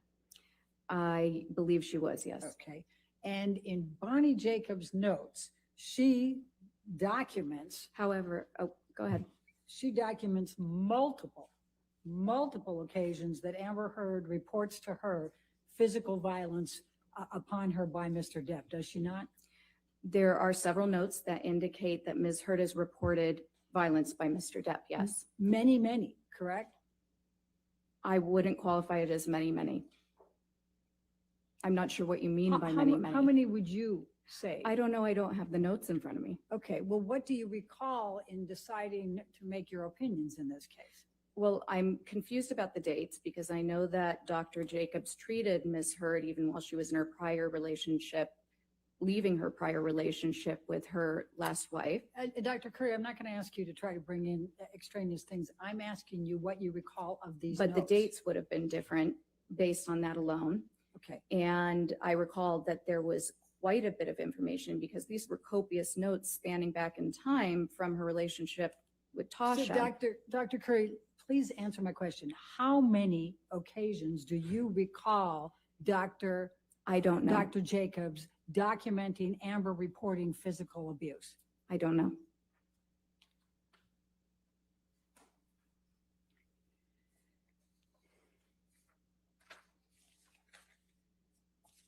Now, you also said that you listened to audio tapes in this case, correct? Yes, Did you hear Mr. Depp admitting to headbutting Ms. Heard? that is not what I heard. You didn't hear that?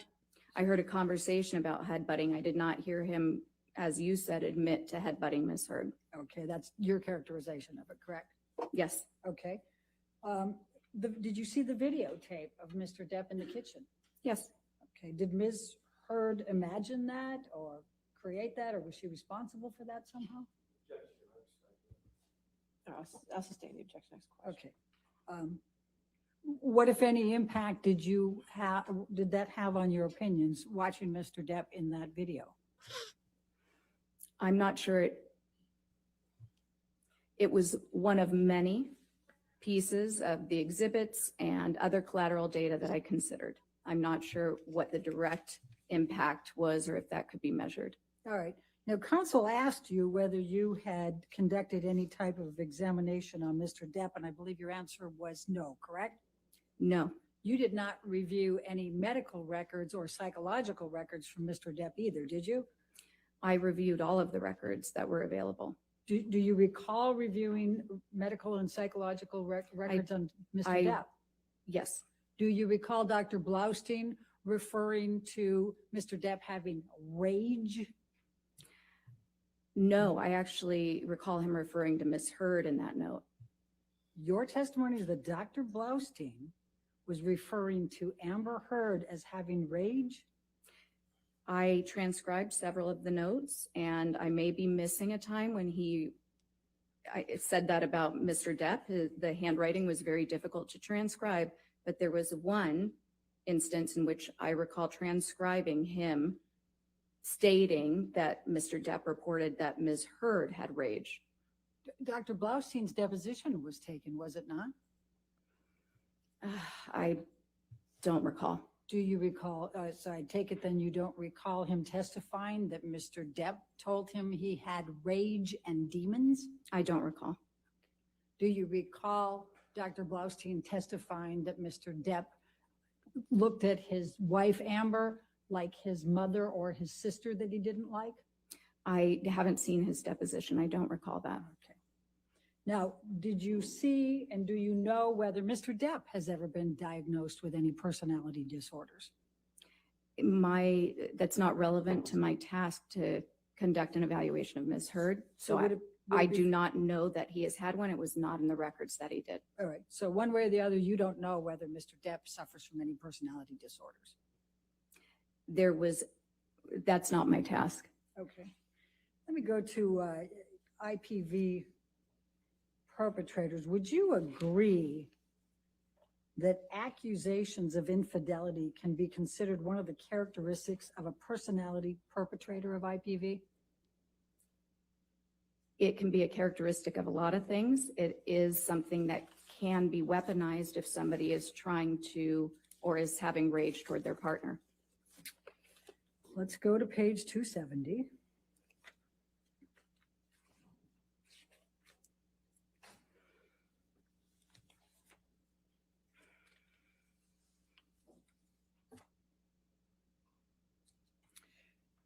Line 3, my question was, are accusations of infidelity considered one of the characteristics of a perpetrator, a personality perpetrator of IPV?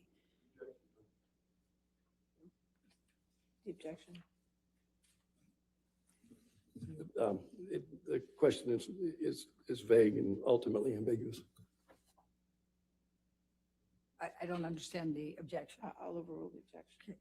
And your answer under oath Can at you that remind time, me of the page? I thought you page had- 270, line 3 Uh-huh. was where my question was, Okay. and your answer's at line 8. You said it can be, correct? Mhm. Yes, Okay. And interrogating your partner about unfounded accusations of infidelity can be abusive. Would you agree? it can be if they're unfounded, yes. Okay. And psychological consequences for a victim of IPV can include diminished self-esteem, correct? Yes, Depressed mood, yes, anxiety, yes, fearfulness, certainly. diminished self-agency, Yes, feeling powerless, yes, loss of sleep. yes, And IPV is a traumatic stressor. Would you agree? it is. All right. And IPV is capable of resulting in PTSD, is it not? It is. Okay. And IPV is capable of resulting in other trauma-based disorders, correct?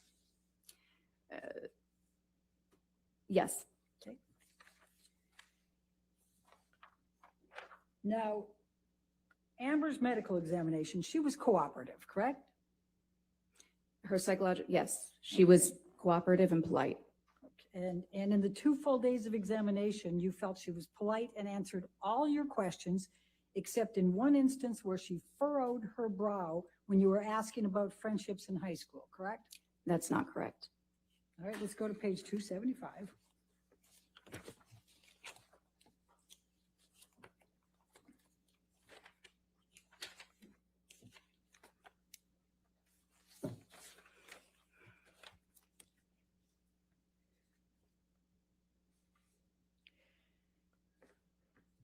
So we start on 274 with the, was she polite? You said yes. Was she cooperative? Yes. Did she answer your questions? For the most part, yes. This is, now we're on page 275, lines 4 and 5. And then my question was, did she at any time become combative or unfriendly with you or angry? And your answer was, there was one instance in which she appeared annoyed and the posturing forward a bit, more assertive tone, furrowed brow, when I was questioning something, following up on data that had been inconsistent about friendships in high school. Other than that, she was very polite. Is that your answer at that time? That was my answer at that time, and it's inconsistent with the question you had just asked me. And would you agree that appearing for this examination with an expert who had been retained by Mr. Depp more than a year earlier might be a little stressful? Yes, And in fact, not only had you been retained by Mr. Depp, but what had been communicated by Mr. Depp's team was that you had called Amber Heard a liar and a perpetrator of abuse, correct? first of all, I'd like to clarify that I was not retained by Mr. Depp. I was retained by Mr. Depp's counsel. And what I can say that, yes, any examinee in a forensic context, you would consider that they're probably stressed. All right, would you agree that all perpetrators of IPV have anger management issues? Yes, And a large portion of IPV perpetrators have substance abuse issues. it's one of many factors that correlates with intimate partner violence, but there are certainly many people who perpetuate intimate partner violence who do not have substance abuse issues. All right, let's go to 131, line 17.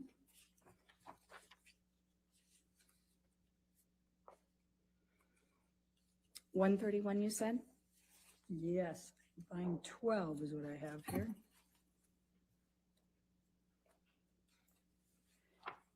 And I'm talking about, you said, and just to give context, remember I was asking you what percentage of people you treat that are perpetrators, and you'd said 5%.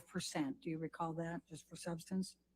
I see that here. Okay, and then I said, of the 5% that are IPV perpetrators that you've treated over the last 8 years, how many of these perpetrators have substance abuse issues? And your answer was? I see that I answered with a figure of speech, a large portion. Okay, thank you. And it's common for the perpetrator to essentially gaslight the victim, accuse them of being the perpetrator. Are Would you you agree? in a different area, or are you asking me a separate I'm question? asking you a question. Oh. And it's Sorry, common. can you please repeat it? Yes, and it's common for the perpetrator to essentially gaslight the victim, accuse them of being the perpetrator. Would you agree? That's exactly how it was asked in the deposition. So I'm I trying to be understand. It perfect. is a compound question. I'll Okay. sustain the objection. And it's common for the perpetrator to essentially gaslight. I don't think that's, Your Honor, it's just, I think it's just one question. Let me try it. To gaslight the victim, isn't it? That's a characteristic of psychological abuse, yes. Okay, and it's common then for them to accuse them of being the perpetrator, the victim. That's a characteristic of abuse from women perpetrated against men. It's actually very, very common. About 90% of male victims of IPV have reported that a female partner who abuses them makes threats to report their partner as an abuser. It's less common for men to make that statement to female partners just because there's less potential consequence. Isn't it true, though, that some form of gaslighting is often present in these personality-based IPV scenarios? Yes, Okay. And it's distressing for the victim to be accused, is it not? absolutely, It causes them a lot of fear, certainly, and it causes them a lot of distress. absolutely, yes, And in fact, they feel falsely accused, correct? yes, And they feel paranoid, yes, and they feel frightened, yes, afraid that everyone's going to believe the perpetrator, correct? yes. And in fact, they're afraid they're going to lose their security, correct? Can you clarify what you mean by security? Well, that's the next one. And they're afraid they're going to lose their reputation, correct? Yes. Okay.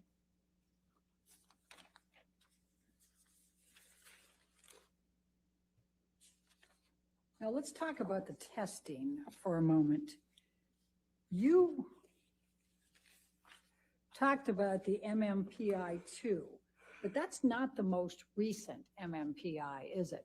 No, it's the most researched. Okay. Now, you need to have an elevated, on the MMPI, there was only one section that had elevated scores, correct? No, that's not correct. It was the K section, correct? That's not correct. Okay. And was there any elevated score over 65 on the MMPI? I would need to take a look at it. If, you know, I provided a 25-page interpretation outline. If you're able to pull that up, I'd be happy to go over any of the individual scores for you. Can you recall any clinical scales for the MMPI-2 for Amber Heard that were above 65 as you sit there today? Again, there are multiple scales on this test, 25 pages worth listed. So if you can pull it up, then I can review and give you a confident answer. What can you recall as you sit there? I'm hesitant to do that because I don't want to make an error by ignoring hundreds of scale scores. And would you agree that you can't make a pathological determination or diagnosis if the scales are not elevated on the MMPI-2? I would not agree with that. Okay.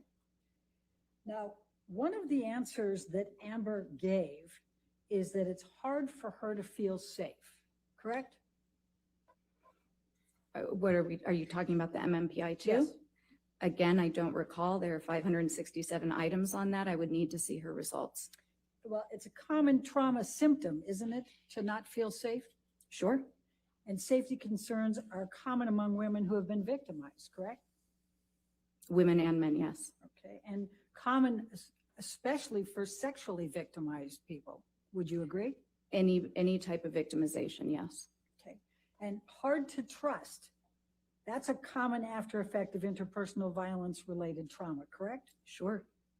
And memory difficulties. Amber said she felt she had holes. Do you recall that?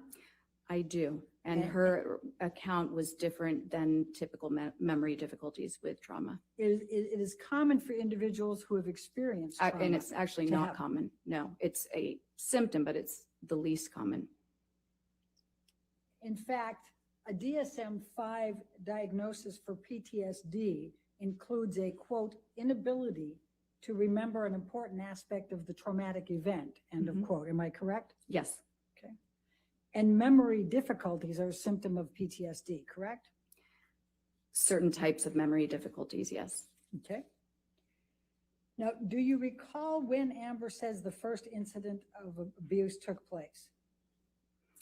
I believe it was, the first incident in which yes, so she stated that it was early on in their relationship. Do you recall it? I don't recall the exact date off the top of my head. Do you recall it being a tattoo, something related to a tattoo? I do. Okay. Now, if someone had been subjected to a 4-year relationship characterized by repeated IPV, they can have symptoms, correct? Yes, Intense anxiety, yes, certainly.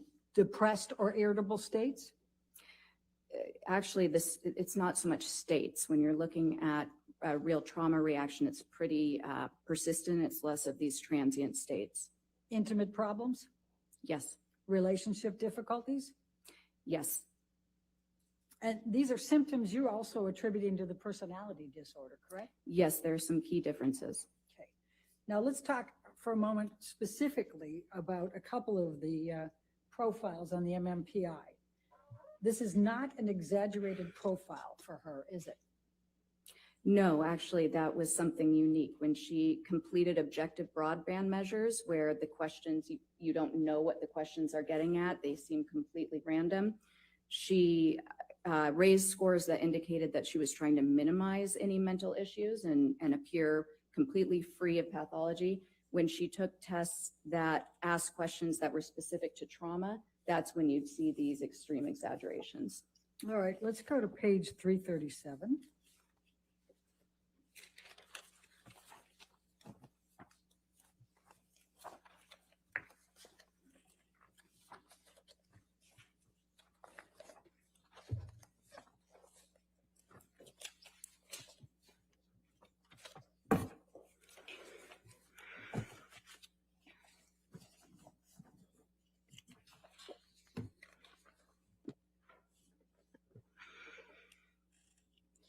My question on line 7, this is not an exaggerated profile, is it, for her?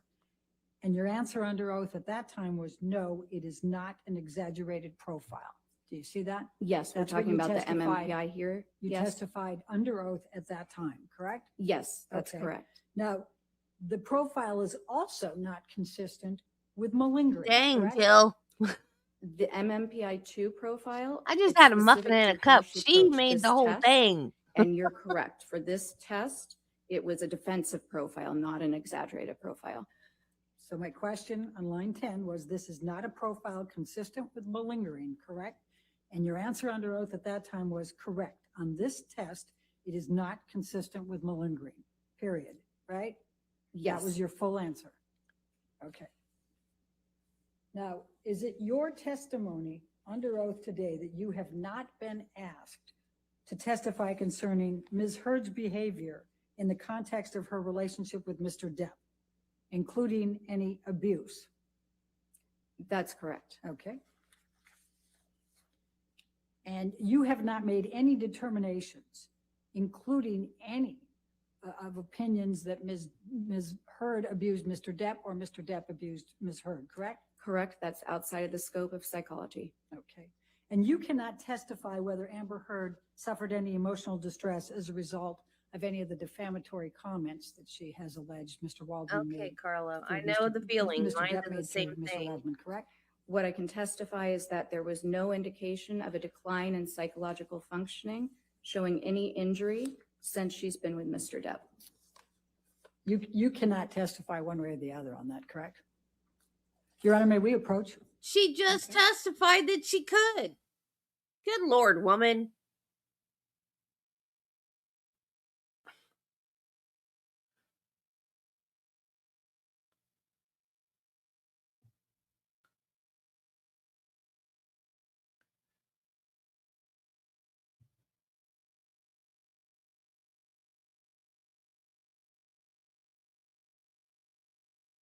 Why are you approaching? Well, Judge, she's not answering the questions the way I want her to.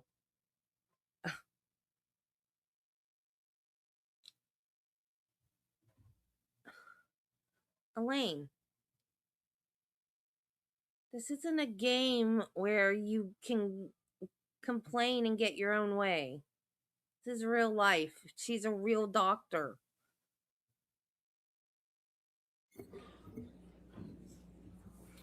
Dr. Curry, Yes. in your report, nowhere in your report did you provide any opinion of whether Ms. Heard suffered emotional distress as a result of the defamatory statements. Is that correct? That's correct. Okay, thank you. I have no further questions. All right, redirect.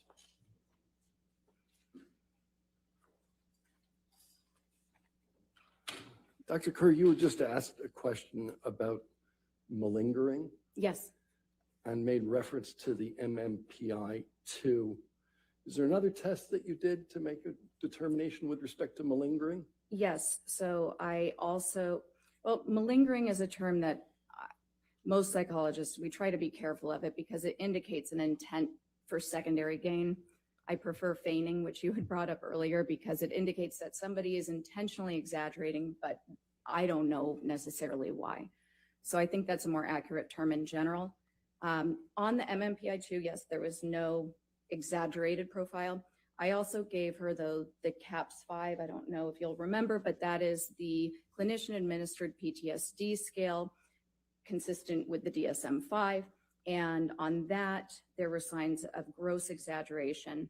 I also looked at the test results that were provided by Dr. Hughes, and on an objective test of trauma, there is a scale specific to intentional exaggeration on that test, and Ms. Heard was in the 98th percentile, meaning that she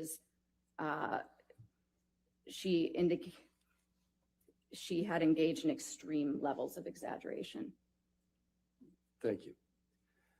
You were asked about intimacy problems, relationship difficulties associated with IPV, and you then said that there were some key differences. Yes. What are those? So what you see when we're talking about the personality disorders is there is a very consistent pattern of the aggression, the violence, the irritability. First of all, it's escalated.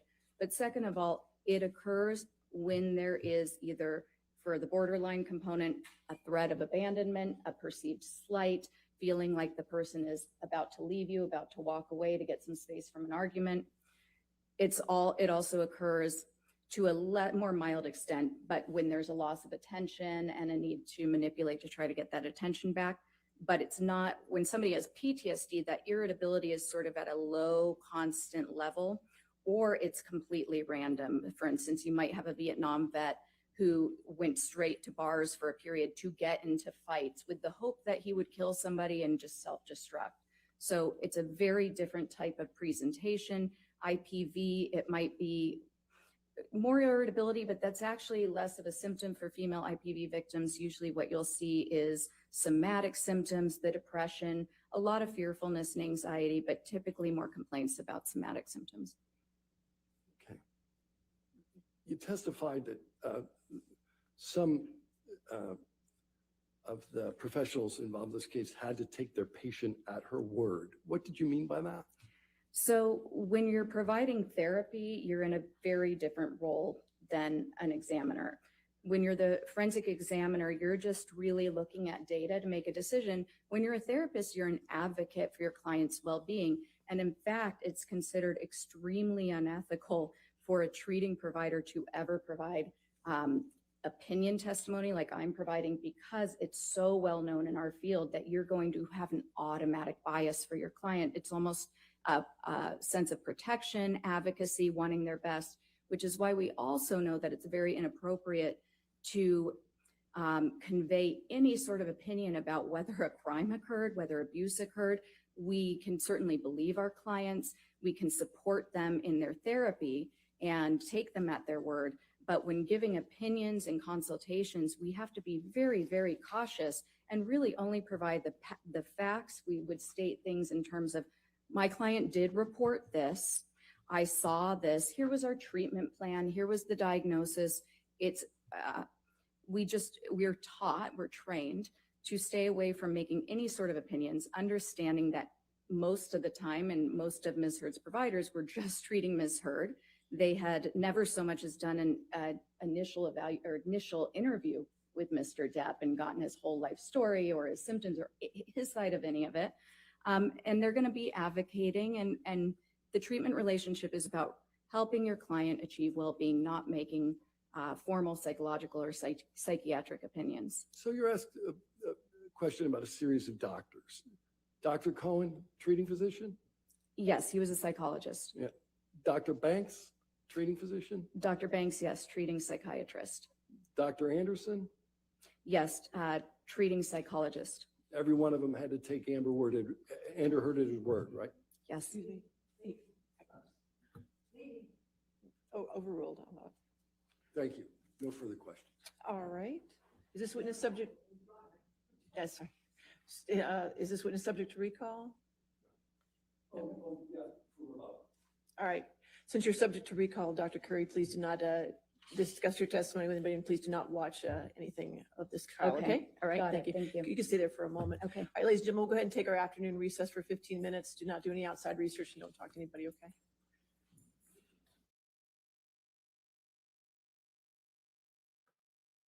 I missed that the first time or forgot it.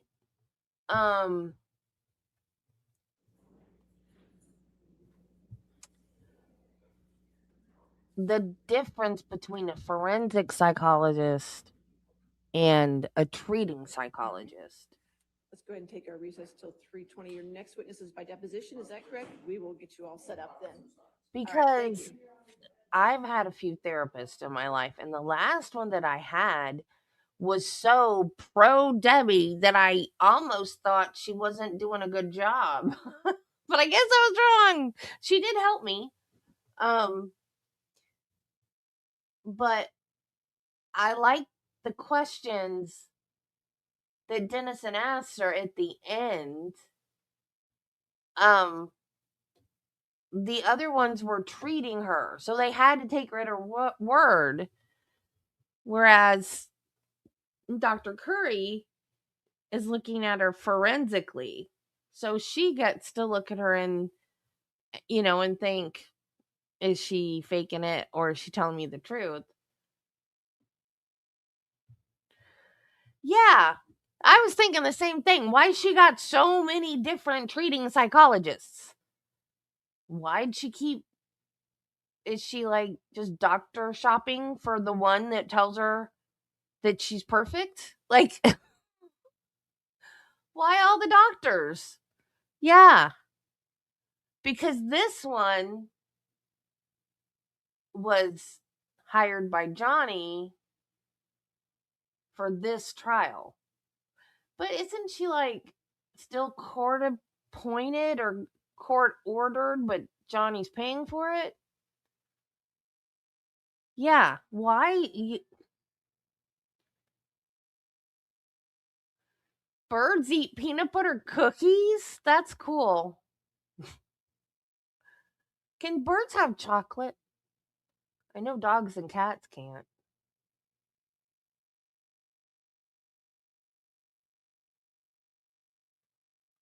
I like peanut butter cookies with chocolate kisses on them. A doctor for each personality. That's it.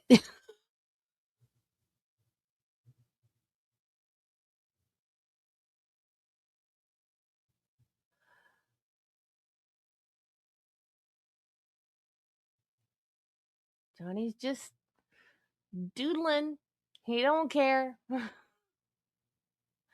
He cared. He did this for his kids, and he cared so little by the time this was over.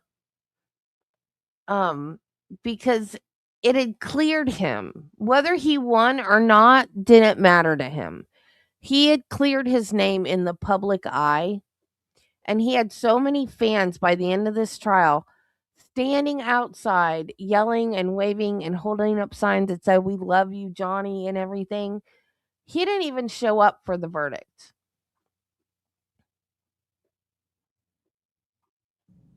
And what is your occupation? I am a police officer. Okay. And how long have you been a police officer? Going Hey, on 12 Michelle. years. What year did you begin as a police officer? 2009. And was that with the LAPD? Yes, it was. Yeah. Did you have any law enforcement experience prior to coming to the LAPD in July of 2009? No, I did not. As of May 21, 2016, what was your rank? Can you repeat the date? May 21st, 2016. I was a training officer. And was that a P3? Correct. And as a training officer, were you considered a field training officer? Correct. And for how long a period of time had you been a training? The first trial, no, that's not it. Was it this one? Yeah. The first trial was not against Amber. It was against The Sun, which is a magazine, newspaper, or something like that in England. So this, I guess, I didn't watch any of the hearings or anything that led up to the trial, to this trial. So I don't know what prompted them to order this, but I'm pretty sure it was court ordered. But yeah, it would be the plaintiff, even if it was court ordered, because it's a civil trial. So, like in a criminal trial, if it was court ordered for the defendant to have a psychological exam, the state would pay for it. But because it's a civil trial and Johnny is the plaintiff, which in a criminal trial would be the state, it's a court ordered thing, but Johnny has to pay for it. Yeah. So that's why.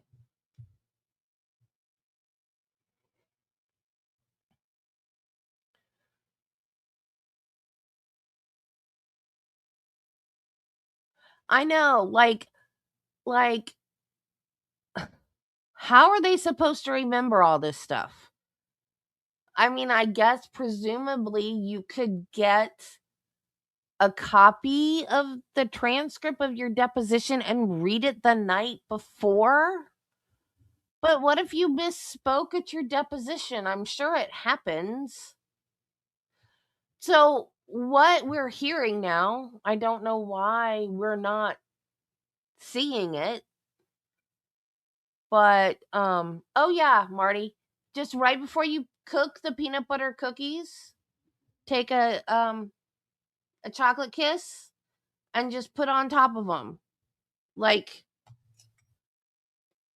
take them and roll them up in the sugar and then flatten them a little bit and then put the Hershey's Kiss on top. And it keeps its shape. It melts, but it keeps its shape. You just put the cookies in there for the regular amount of time. And then when you let them cool a little bit, and then when you bite into them, you've got a melty chocolate that just, it is so good. So, so good.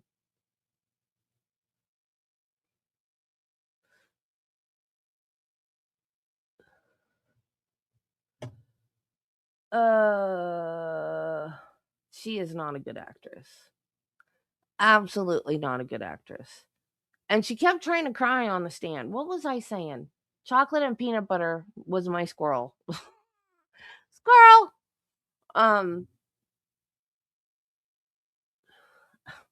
Marty, are you filling in for Wiggles today? Oh, what a night. Okay, we're just going back to the video because I don't remember what I was talking about. Between song lyrics and food, you guys. You do this on purpose. You like messing with me. Oh, I remember what I was going to say. Okay.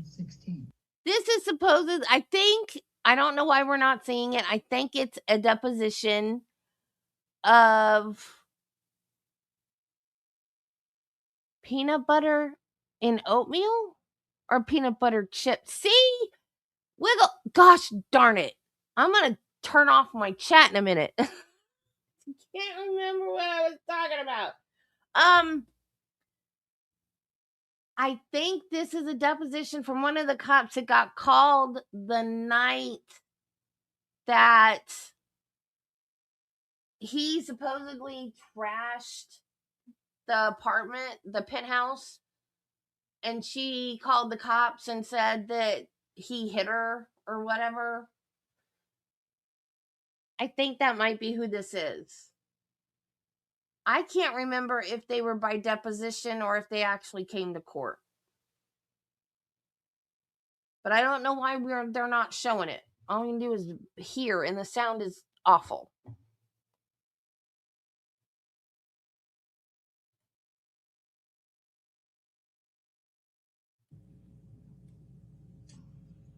Approximately, I believe, 4 months. And who was the first officer you trained once you became a training officer at the LAPD? I don't recall. When did you start training Officer Haddon? I don't recall the exact month. Do you have an approximate? If the incident was in May, then it's going to be within 2 months of May, before or after. So are you suggesting that you may not have started training Officer Haddon until 2 months after the May 21, 2016 incident, so he wasn't there? No, I'm not. Was it 2 months or less from the time you started training Officer Haddon before the May 21, 2016 incident? Yes, so I have a probationer for 2 months. So May could have been the second month I had him or the first month I had him. But you don't recall, as you sit here today, how long you had been training Officer Haddon as of the May 21st, 2016 incident? Correct. What does Central Division include? It encompassed downtown Los Angeles. In May of 2016, what shift were you on?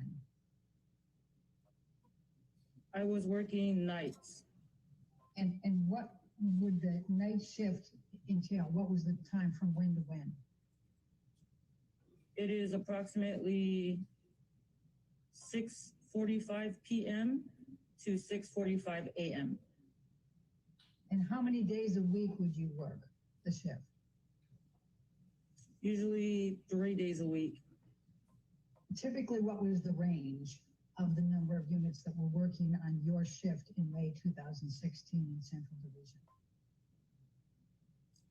I don't recall. I mean, are we talking less than 5, more than 10, more than 25?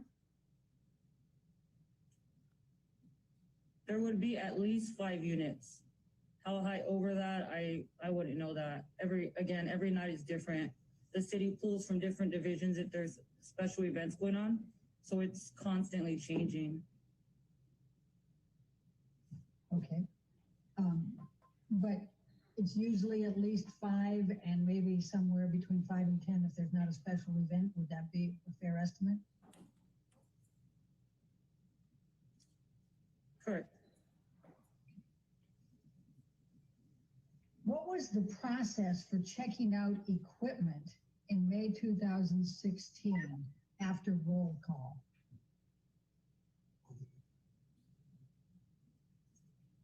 We would walk to the window and give them our name and serial number, and they would present us with equipment for the shift.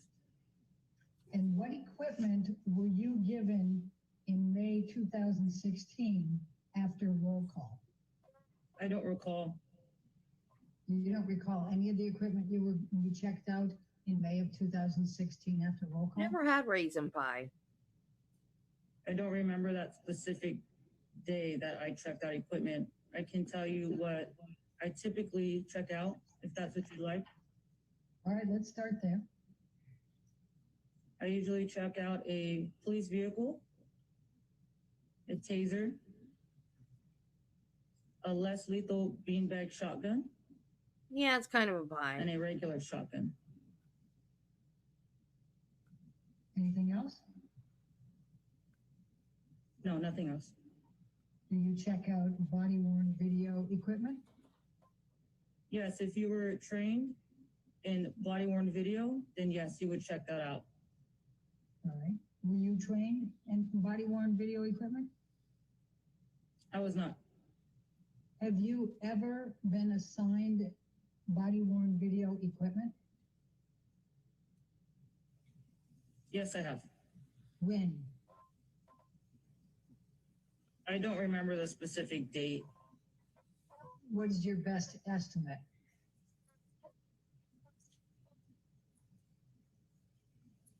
If I had to guess, it would probably be June of 2016.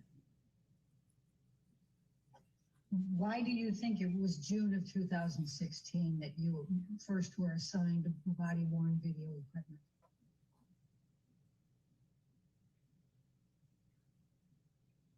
Because that's the time frame that I remember having to use it. It was new to me. I never used body worn before. When did the LAPD start issuing body worn equipment for Central Division?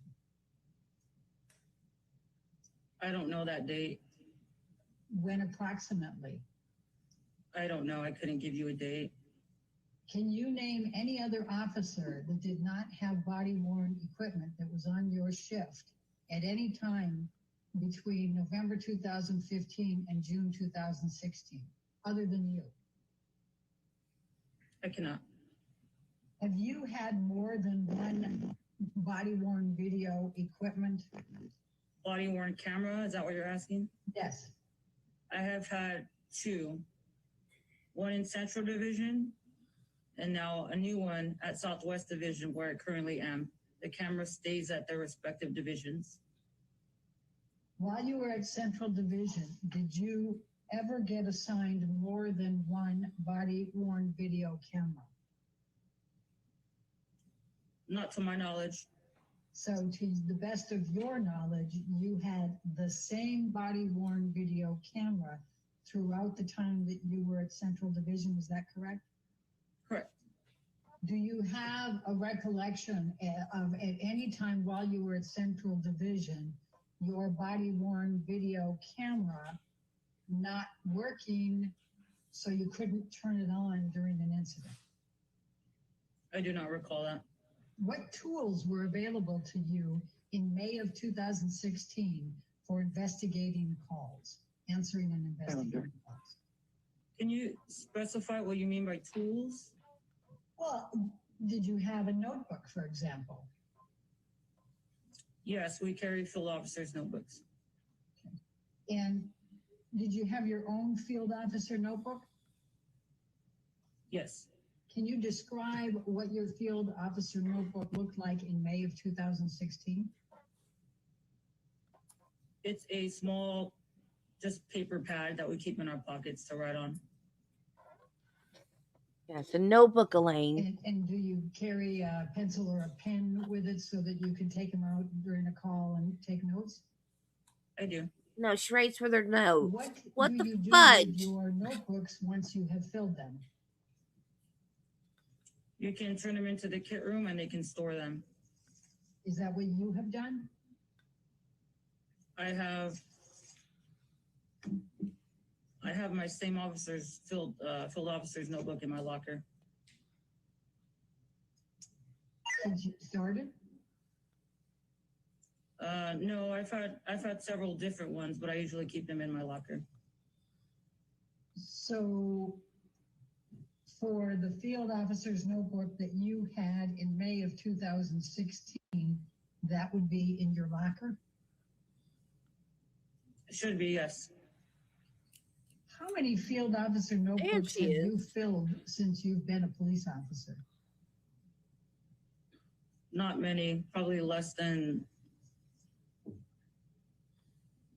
less than 5. And do you recall roughly how many pages are in each field officer notebook? No, I don't recall. Did you have access to DART? I don't recall what hours they worked at Central Division. And what did DART stand for? I don't know the specific acronym, but I know it's the domestic violence card. Did you also have access to types of reports, incident reports, various forms, diagrams, things of that nature in case you needed them? Yes, I did. And where were those kept while you were on a shift? I'm talking about May 2016. I usually keep extra spare reports in my bag, and I also keep them in my vest. So when you answered calls in May of 2016, you had reports material in your vest as you answered calls? Is that correct? Yes.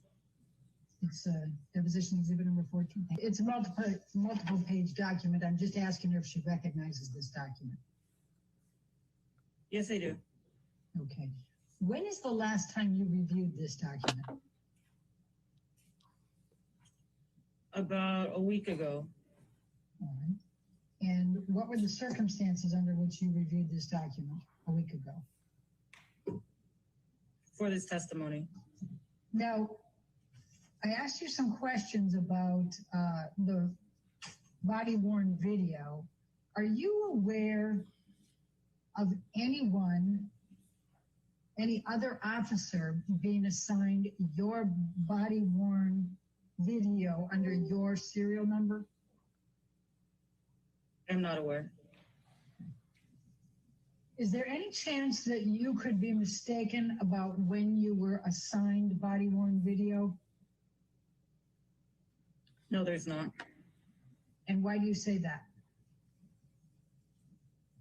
Because everything is recorded and documented on evidence.com under my serial number. So if a supervisor wanted to enter the database under my serial number, they could watch my videos and see the specific date and time my videos started to record and when the date of my last video was to this date. All right. And did you go back and look to see what date you started? I did.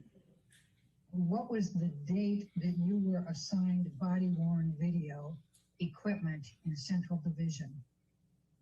So the first day that I took out body-worn video was June 16th of 2016.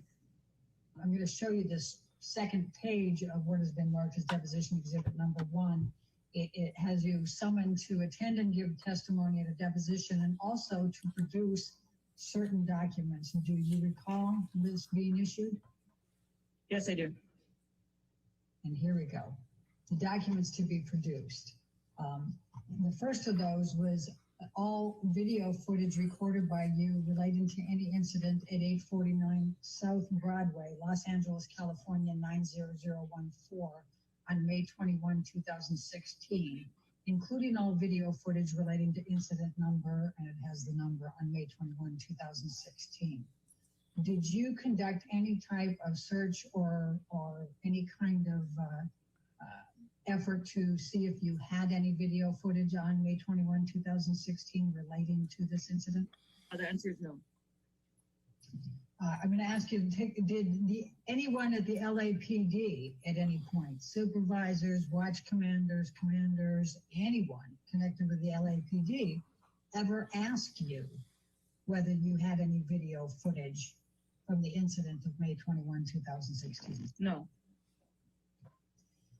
I'm going to ask you to take a look at number 2 here. It says all documents and or communications, including without limitation any notes, memoranda, reports, filings, and or summaries relating to any incident at 849 South Broadway, Los Angeles, California, 90014 on May 21, 2016. Are you aware of any documents or communications that would fit this description?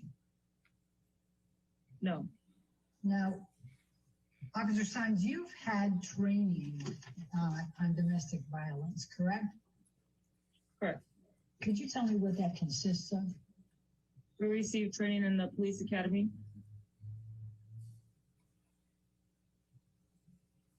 Anywhere else? Did you have any other type of domestic violence training other than when you were in the police academy? Other than my experience in the field dealing with domestic violence, no, not that I can recall. And as of May of 2016, would you agree that you had answered over 100 domestic violence calls? About, I go to a lot of domestic violence calls every day. Okay. And you consider yourself to be a specialist in domestic violence, is that accurate? I don't understand the title specialist. I don't consider myself specialist. In May of 2016, what was the police officer supposed to do when the victim of a domestic violence would not respond to questions or cooperate with pursuing charges after a call was placed and the police officers had arrived?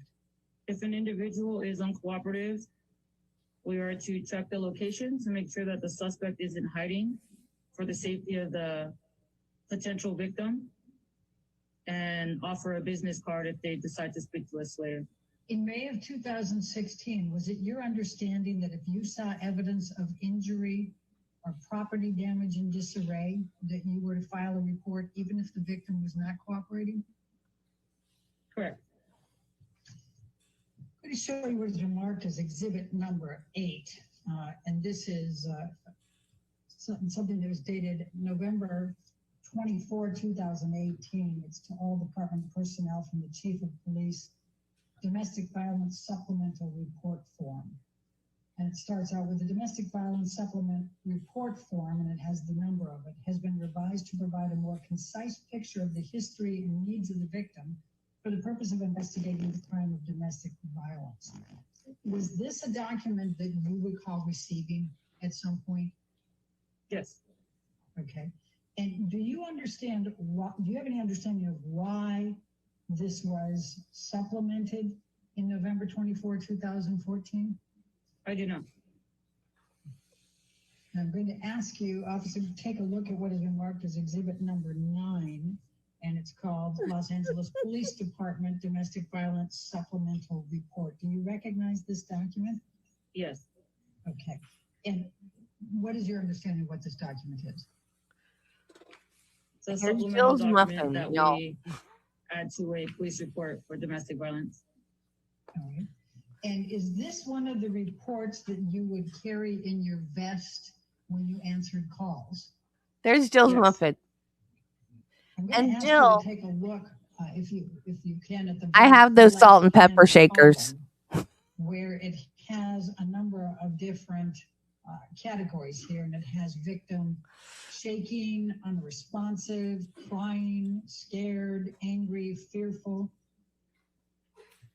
of why these are included on this supplemental domestic violence report.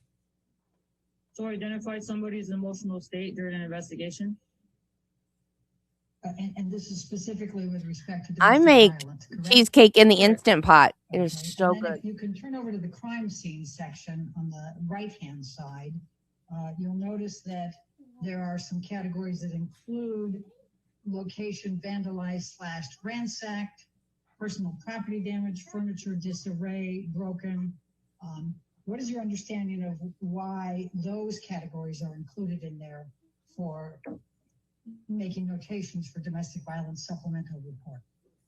So identify the crime scene at the time of the incident.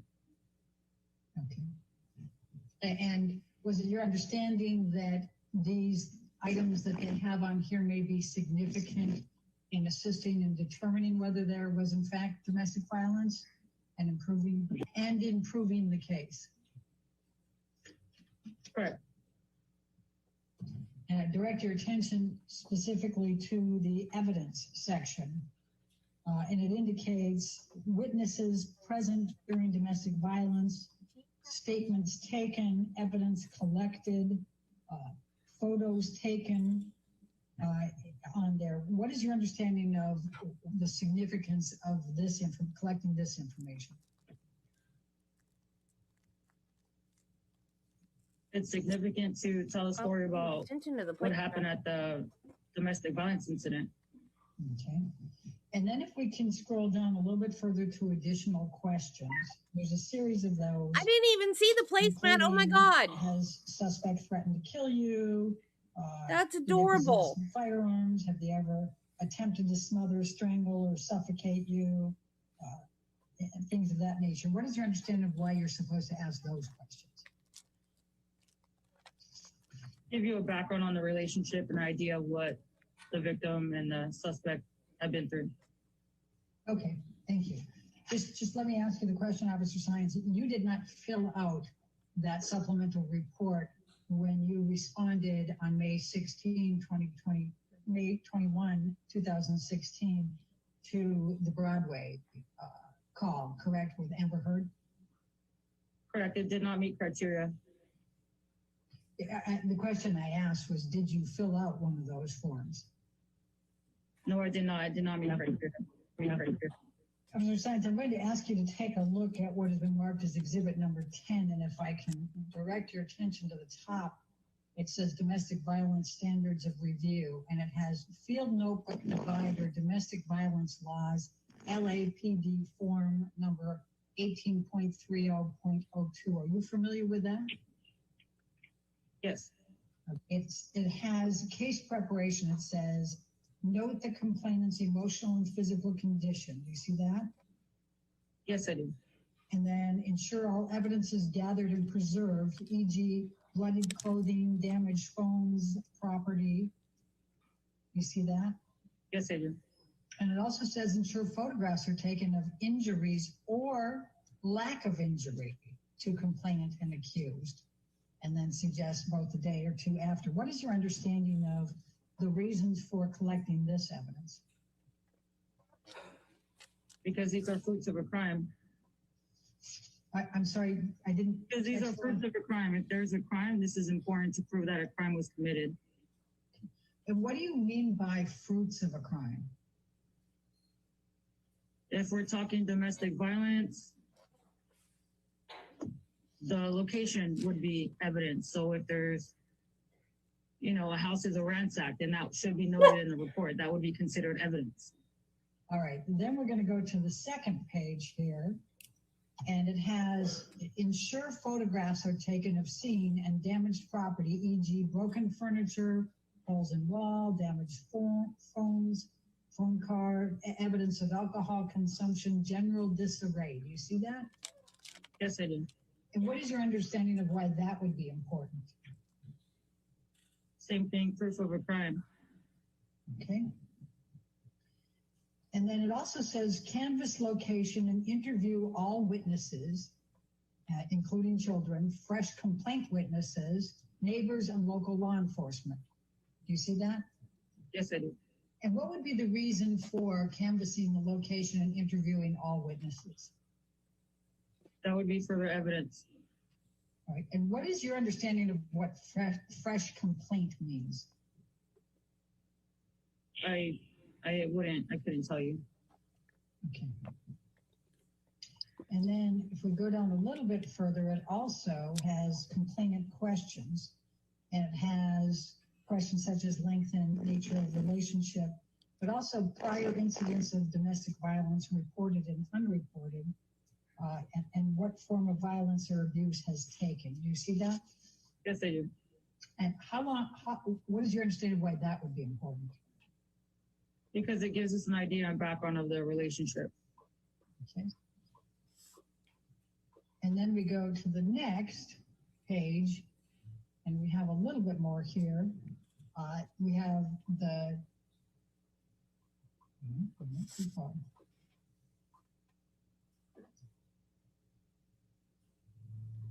and that says how long the abuse has been occurring, any logs or diaries, is there a pattern of alcohol or substance abuse? What is your understanding of why those would be relevant.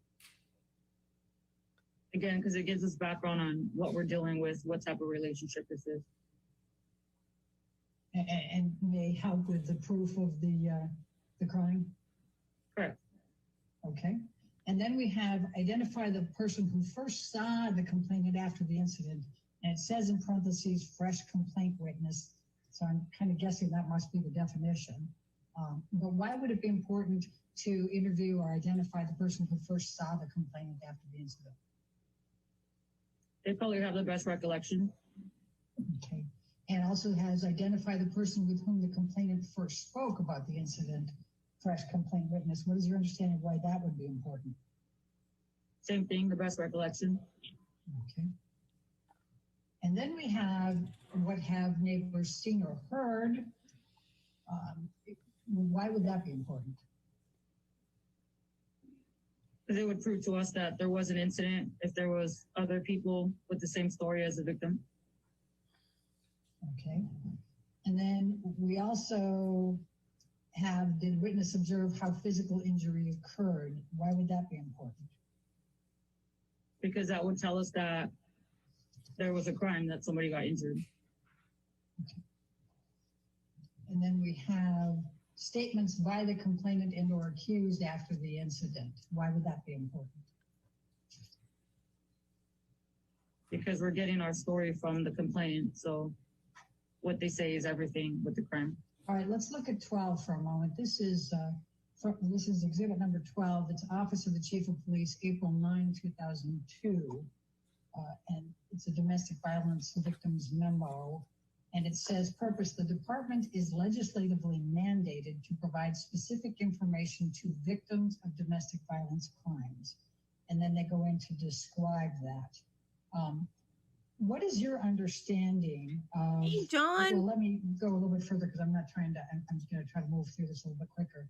So it says, to mitigate this issue, the department has begun to use the Victim Information Notification Everyday, VINE, pamphlet to accomplish not only the domestic violence information requirements under Section 13701 of the California Penal Code, but also to provide information regarding the VINE program.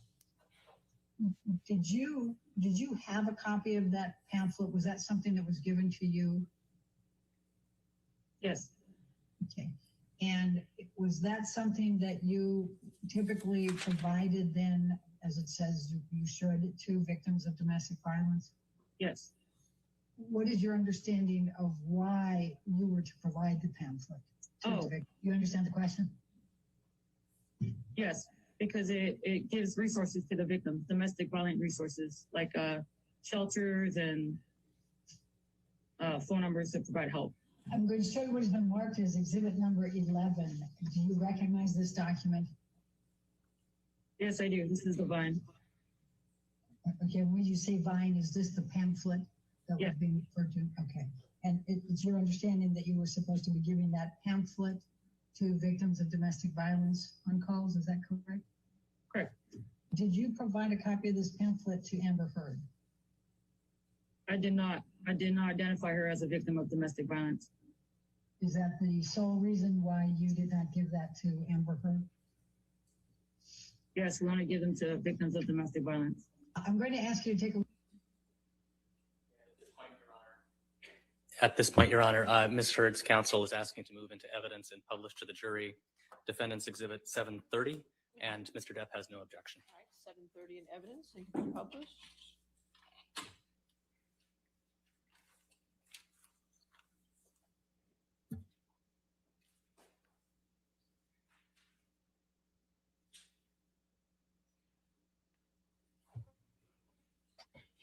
Yeah, and we had somebody in here the other day saying, oh, she did go to an ENT and it showed that she did have a broken nose. No, she went to the doctor way after, and it showed deterioration in her nasal septum, and that could have been from cocaine use. No, she didn't go to a doctor. You're right, David. That's funny. First page of exhibit number 3. It's an incident recall from specifically May 21st, 2016. Do you recognize this document? Yes, I do. And please explain to me what it is. It's a summary of our radio call. All right, and how is this recorded? By dispatch. And how is it communicated to you? A computer in our car. Okay. So I'm going to ask you to take a look at the very beginning of this. It starts out, it obviously has an incident number. Is this your understanding of the incident recall for the report to 849 South Broadway involving Amber Heard? Yes. It starts out with 5/21/16 at 20:30:58, which is 8:30:58 or almost 8:31. And it says incident initiated by such and such. Do you see that? Yes, I do. Okay. And the next thing that's communicated is Penthouse 3, PR received call from victim's friend Amber, assaulted by boyfriend. PR refused to give further. You see that? Yes, I do. Now, when you were out on the road, did you see that right away, or did you have to look this up later when it was you that was going to respond? We review the calls as we're driving to the call. Okay. Then we have at 5/21/2037, which is 8:37, a duplicate call. Do you see that? I do. All right, let's go down to 5/21/16. Officer Science, can you go where I just highlighted here? And it's 20:57, which would be what time? 8:57. All right, and it has STAT:(AS). What does that mean? So would that be when you, an officer, hadn't arrived at 849 South Broadway? Correct. And then it has, the next entry is 5/21/2016. It has 21/22/57. So that would be 9/22. Correct. Okay. And it says, go ahead. I'll have you read this. What does it say after that? Met with Vic, Chuck Lope, verified husband left Lope, Vic advised verbal. Okay, go ahead and go into the next page or next line. Go ahead. Dispute and refuse to give any further info, issued business card. Who wrote those two lines? I don't recall. And what did that mean to you? Those two lines that you just read? It's a disposition of what happened at the call. Okay, can you tell me what that means? I mean, just tell me in real person's words what those words are. Yeah, that we met with the victim. We Layman's checked the term. location.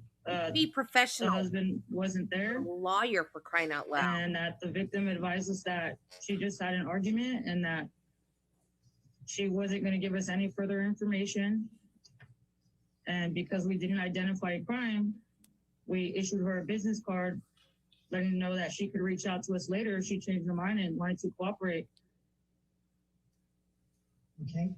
And at what point did you close this incident?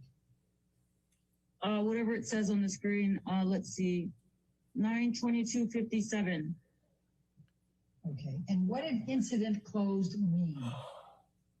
That we cleared from the location. We were complete. Done. Okay. Now, if we could go to page Bates stamp number 12.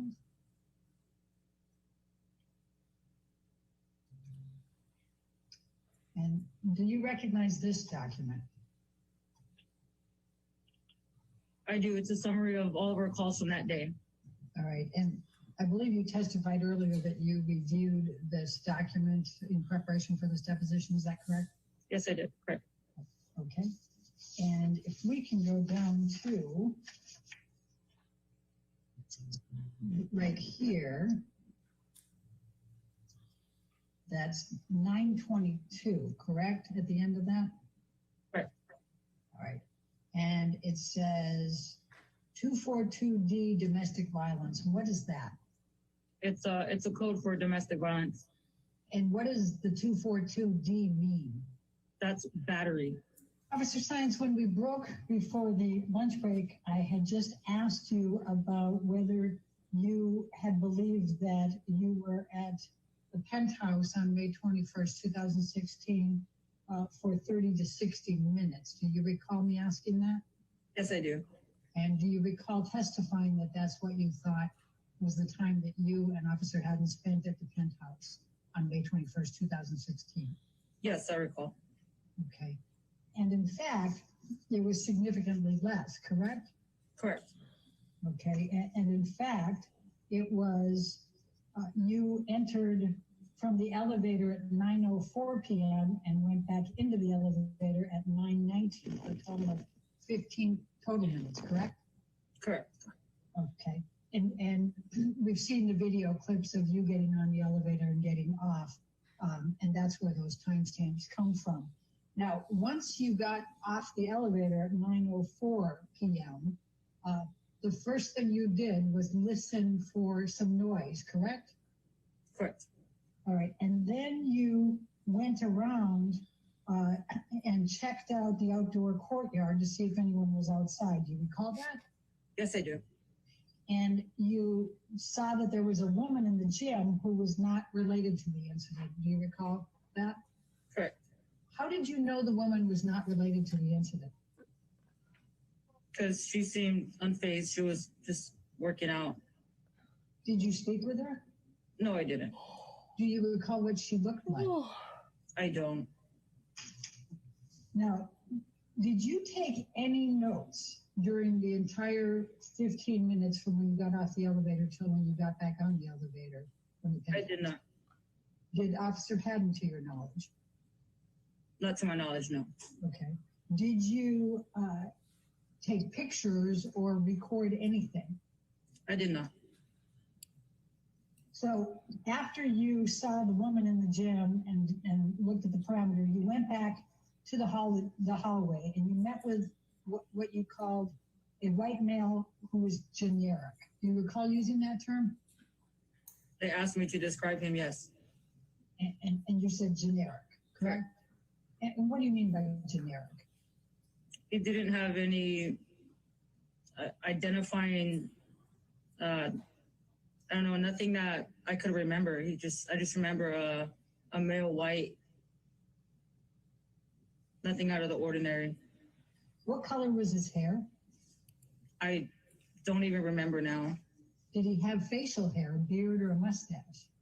I don't remember. Do you recall how tall he was, roughly? I don't remember anything about him. Did you ask him his name? I don't recall. Okay.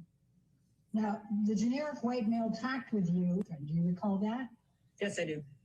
And when you first saw Amber Heard, she was crying, red-eyed, and was not making eye contact with you, correct? Correct. And you asked her a few questions, and it was quite clear that she did not want to speak to the police. Is that correct? Correct. Now, Amber Heard was visibly upset, so she would look down. Sometimes she would look up at you when she spoke, but was back and forth, correct? Correct. What was Amber Heard wearing that night? I don't recall. What hairstyle did Amber Heard have that night? I don't recall. Now, when was the first time you were asked to provide details of the events of May 21, 2016? I don't recall. Do you recall providing your testimony at a deposition in July of 2016? Correct. Is that the first time you were asked to provide any details of what your recollection was of the events of May 21, 2016?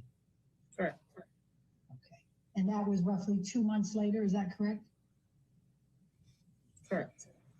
And how many shifts had you worked in that 2-month period? I'm not aware. I don't know. How many calls had you answered in those 2 months? I don't know that number. How many of those calls were domestic violence calls in those 2 months?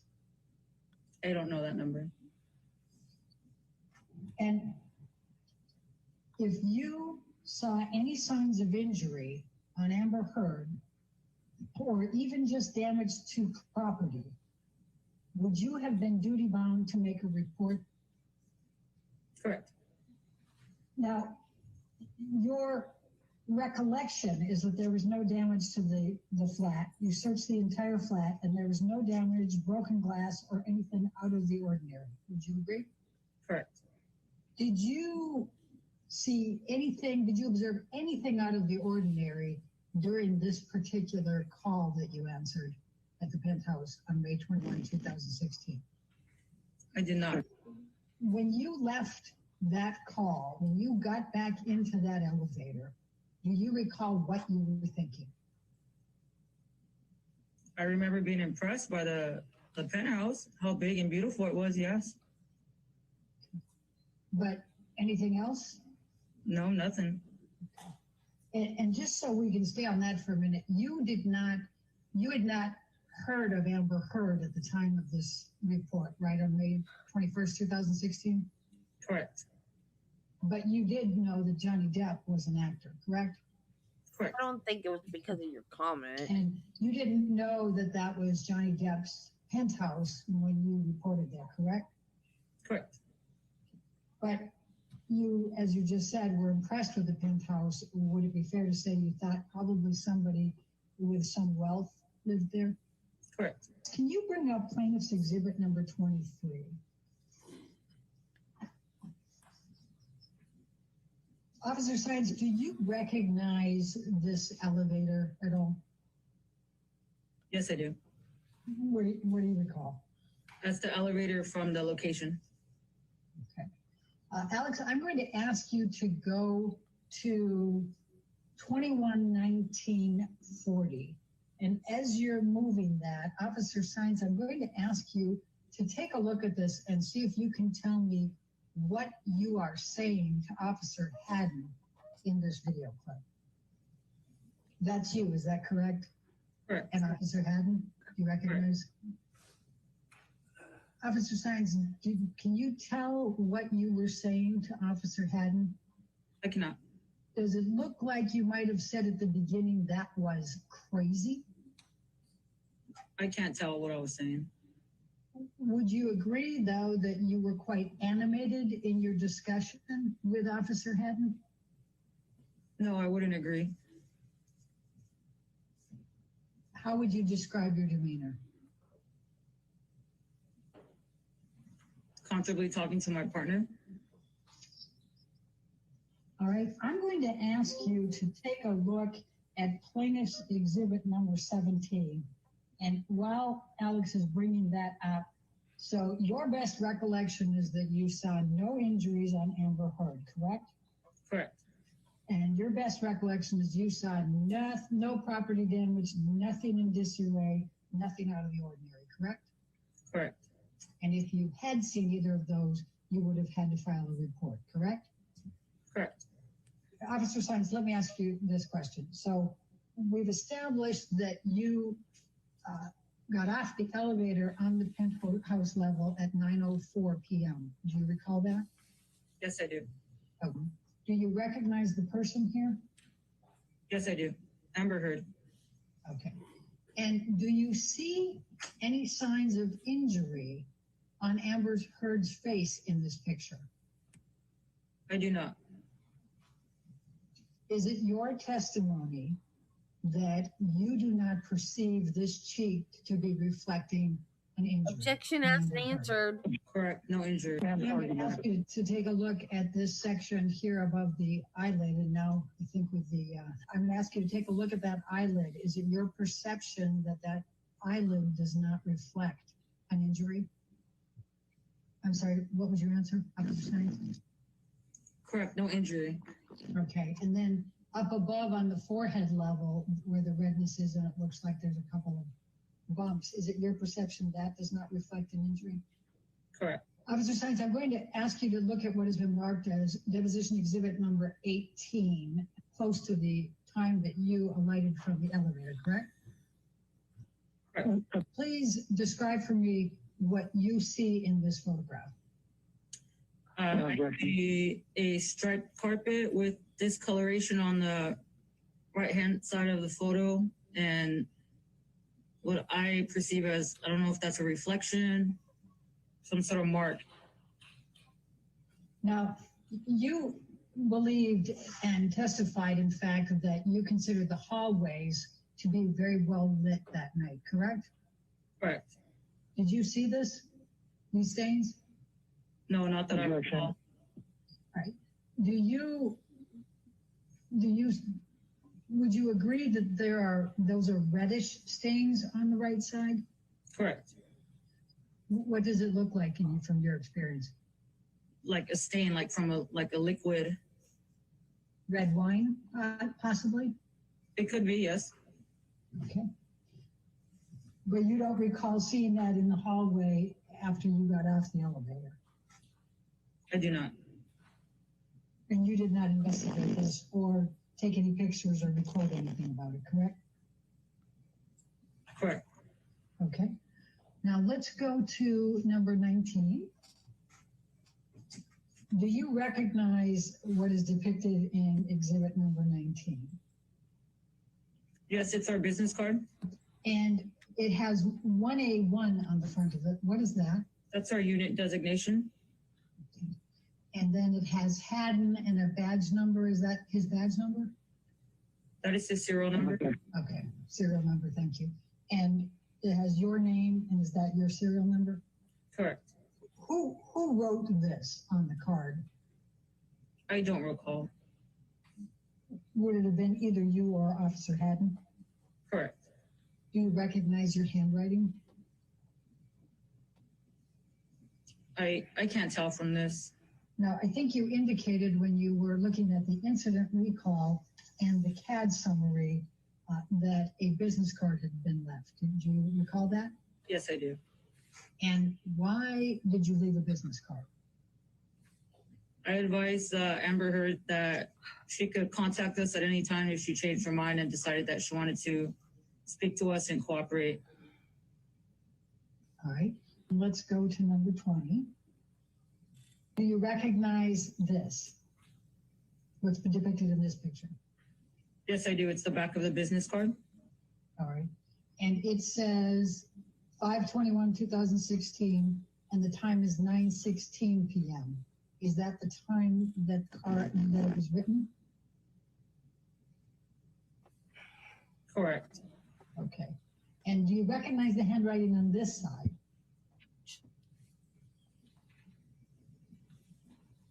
It looks like my handwriting. Okay. Now it says radio call of dispute. Do you see that? I do. Why didn't you put verbal dispute?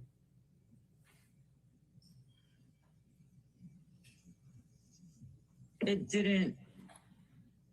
Verbal dispute. It's the same thing to me.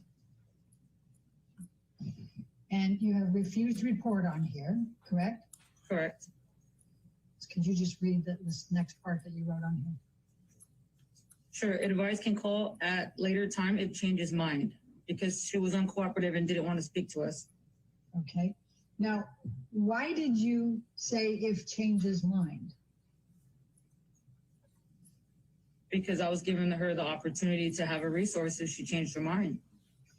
But if Amber Heard had no injuries and there was no evidence of any type of physical property issues, disarray, breakage, etc., then why would it matter if she changed her mind? It's a courtesy that I choose to give people when I go to calls.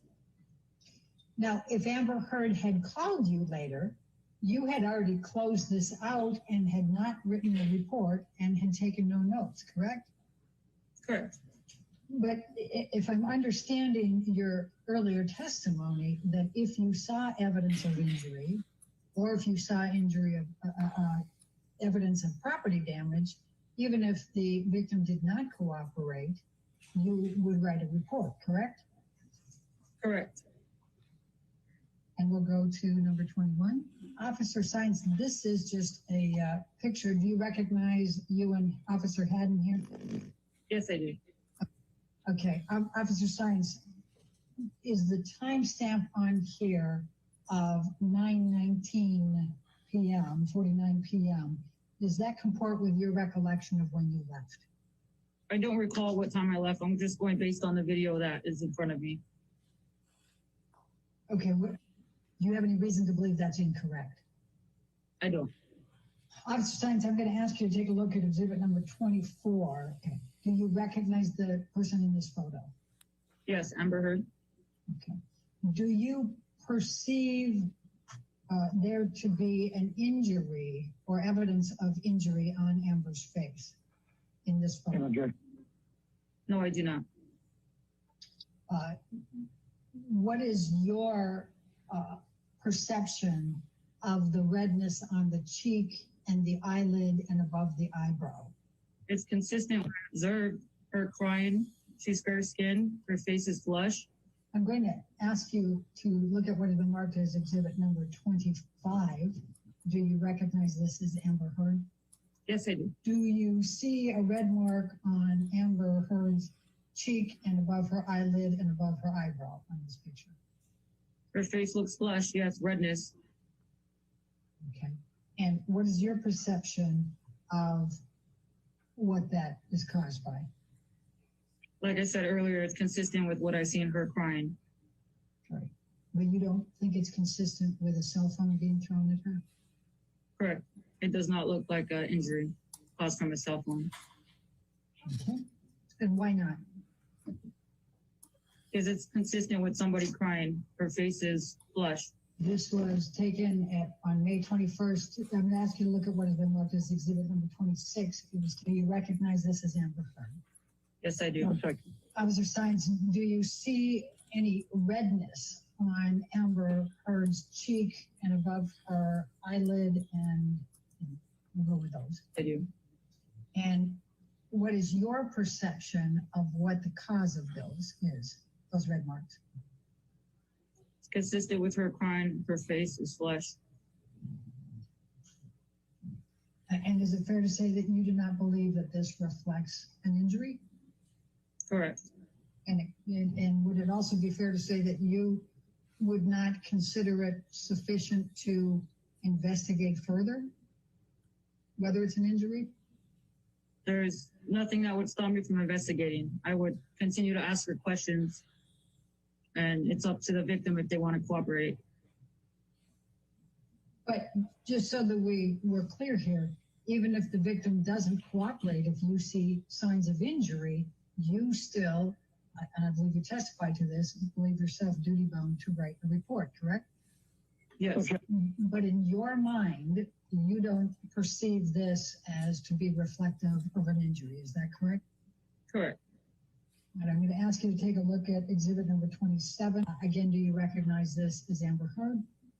Yes, sir. Okay. And do you see redness on the cheek of Amber Heard on this one? Yes, I do. All right. And then you had testified on a number of these other pictures and on this one as well that this is consistent with crying. Do you see any redness on Amber's other cheek? Yes, I do. Is it the same or similar to the redness on the cheek, on the right cheek? Based on this photo, it looks like one cheek is redder than the other. But you also don't see any swelling with that? Correct. I'm going to ask you to take a look at what has been marked as exhibit number 28. Do you recognize this as Amber Heard? Yes, I do. Okay. And do you see redness on the right cheek and above the eye? Yes, I do. Okay. And is it your perception that this reflects any type of, or could reflect any type of injury? No. Why not? Because my perception is it was consistent with her crying. All right, let's take this down, go to 29. I'm going to ask you the same questions. Do you recognize this as Amber Heard? Yes. And do you see any redness in the right cheek and above the eyelid? Yes. Okay. And is it your perception that these are not indicative of injury? Yes. And what is your reasoning? It's consistent with her crying. Let's take this one down. Let's go to number 30. Now, you testified earlier that you thoroughly searched the penthouse. Do you recall that testimony? Yes, I do. Okay. And Josh Drew, the gentleman that you called a generic male, actually took you through, escorted you through the penthouse and the series of penthouses, correct? Correct. Officer Science, did you or did you not thoroughly search the penthouses on May 21st, 2016? We did search the penthouse. Okay. And you used the term thoroughly, did you not? I don't recall. Okay. Do you feel like you conducted a thorough search of the penthouses that night? Yes, I did. I did a sweep of the location for the suspect. Okay. And when you're talking about a sweep of the location, did you go through every room? Yes, every room. Okay. And was there anyone escorting you through those rooms? Yes, the same male that we were met with at the beginning of the call. That you called the generic male, correct? Correct. Now, you also testified a little earlier that this was a very nice series of penthouses, right? Yes. Did you interview the woman that was sitting with Amber Heard? I attempted to. All parties were uncooperative. What did you say to the woman that was with Miss Heard? I don't recall the exact words, but I introduced myself to everyone and asked if they seen what happened or know what happened, and they all refused to speak to me. Did you ask for their names? I recall, yes, I did ask for their names. Nobody would give me their names. Now, that's a little unusual, isn't it? No, it's not. A lot of people don't like us. Well, is it that they don't like you, or is it potentially that they don't want to, with a domestic violence situation, are reluctant to press charges? Every situation's different. Based on my training experience, where I work, it's usually that people do not like us. Do you have a recollection of what the woman who was with Amber Heard looks like? No recollection. Relevant. You know what color hair she had? Relevant. I have zero recollection. So you don't recall how old she was, how tall she was, what her hairstyle was, what she was wearing, Relevant, anything about her. Elaine. Zero recollection. But somehow you're sure you tried to interview her and she refused to answer questions. Yes, it's common practice. I try to interview everyone during my investigations. That was my mom's favorite So color. did you pull out your notebook My at car's any yellow. time while you were in the penthouse? I did not. I had nothing to write. No one would speak to me. Well, how did you know that when you started asking the questions that they weren't going to give an answer? Because they just looked at me. But wouldn't you pull out your notebook first and then ask the questions? Then write down the answers as they're giving them to you? No, I don't put anything in my hands for officer safety issues until I'm sure that I have something to write. I'm sorry, officer. Can you repeat your answer? I don't put anything in my hands for officer safety reasons. If I'm not sure I'm going to write, I keep my hands free. When I ask the questions, I got no answers. Therefore, I didn't take out any notebooks or pens. Did you have any reason to fear for your safety at the time that you were talking with Amber Heard and the woman with her? Why would she? I always fear for my safety. A potential suspect could have been in the house. So yes, my guard was not down, if that's what you're asking. What did you do first? Did you look at throughout the house to ensure that the person wasn't there, or did you ask the questions first and then look at the house? I attempted to ask questions first. I can't just go into a house and start checking it without asking questions. So what questions did you ask first? I don't recall specific questions. Do you recall any of your questions? I don't. Do you recall any of the answers that you were given? I don't recall. Now, we went through the domestic violence supplemental report and some of the guidelines for officers on domestic violence. Do you recall that the crime scene, a number of the items reflected location ransacked, location vandalized, furniture in disarray, personal property damage? Do you remember those being items as the checklist for crime scene for domestic violence? As they pertain to domestic violence reports, yes, I do. Right. Now, did you ever speak with the two officers who answered the second call to the townhouse that night? I did not. Did you ever communicate in any manner with the two officers who answered the second call to the penthouse? I did not. Did you communicate through a third party to the second set of officers relating to the domestic violence call and your determination? I did not. Did you know the two officers who responded to the second call? Did not. Do you know who they are to this day? I do not. Have you ever spoken to the other two officers about the responding to this call on May 21st, 2016? I have not. Have you ever spoken with anyone else about your response and their response to this call on May 21st, 2016? I have not. And just so everybody's aware, up until now, you've been listening to questioning from Ms. Heard's counsel. At this point, I believe we're going to shift over to questioning from Mr. Depp's counsel. I want you to focus on the date of the incident that we have been talking about during this deposition, and that is May 21st, 2016. I'll refer to that as the date of the incident. You understand what I mean when I say date of the incident? Yes, I do. Okay. So as of the date of the incident, for how long had you been a training officer?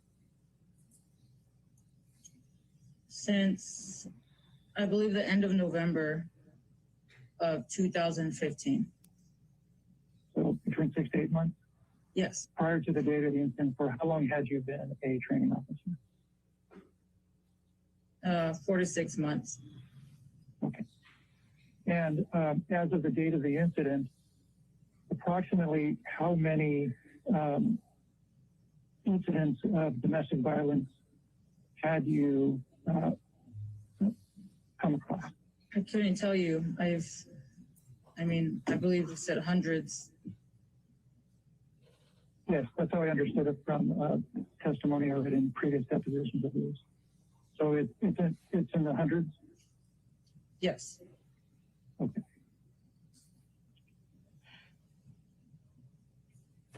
Now, when you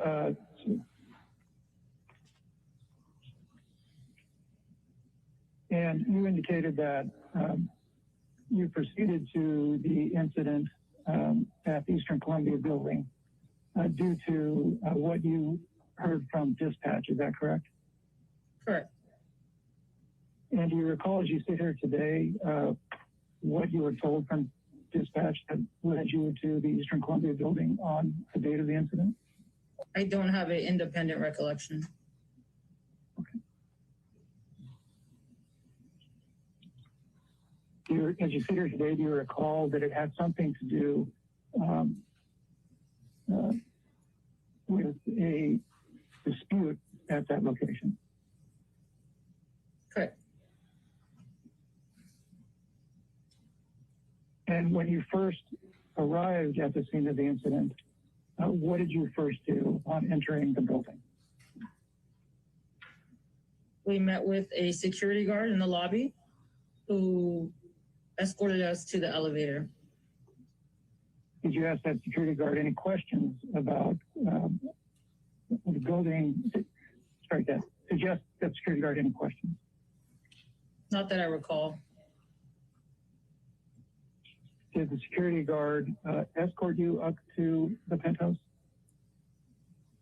They gave us access through the elevator. I do not believe that they came up to the penthouse with us. I believe they just accessed the elevator. Okay. And when you arrived at the penthouse and exited the elevator, was it just you and your partner, Mr. Haddon, Officer Haddon? Yes. Okay. And what did you do next? We tried to listen for any kind of sounds of domestic violence. We checked the hallways. We didn't observe anyone. We went out to a courtyard, didn't observe anyone. And based on what I was just reminded of, there was a woman in the gym who didn't seem involved, was working out, looked fine, nothing out of the ordinary. And then we responded to a door in the hallway, and I knocked and was met by a male. Okay. Up until that point of time, from exiting the elevator to knocking on that door, dandelions? did you see anything that indicated a crime? I did not. Up until the point where you knocked on that door, did you see or hear or witness anything indicating that there had been a domestic violence perpetrated? I did not. Up until you knocked on that door, did you see anything which you would have considered out of the ordinary? I did not.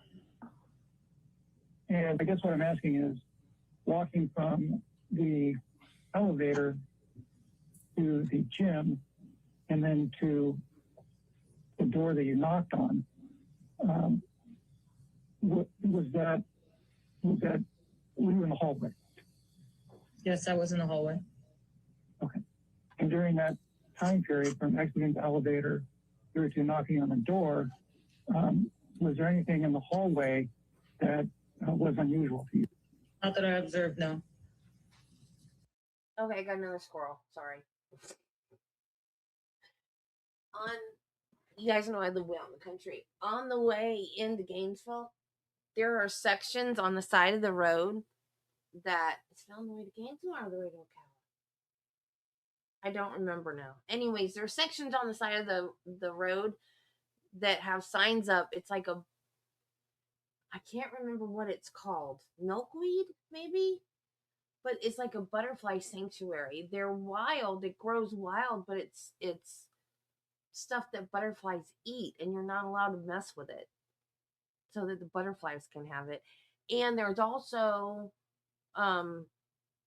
in Gainesville, in the medians, there's all these wildflowers that grow, and they just leave them. But it's also got like it's not like Adopt a Road. It's like sponsors to keep that section maintained, like where they, I guess, to pay for getting like the weeds out, but letting the flowers grow. So it's not like planted flowers, it's wildflowers, but it's really pretty and it's maintained. It's really cool. Okay, squirrel gone.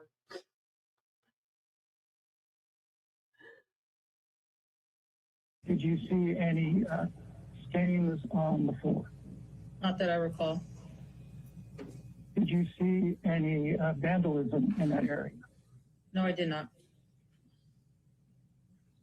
Did you see any broken glass in that area? I wish. I just thought you. I did not.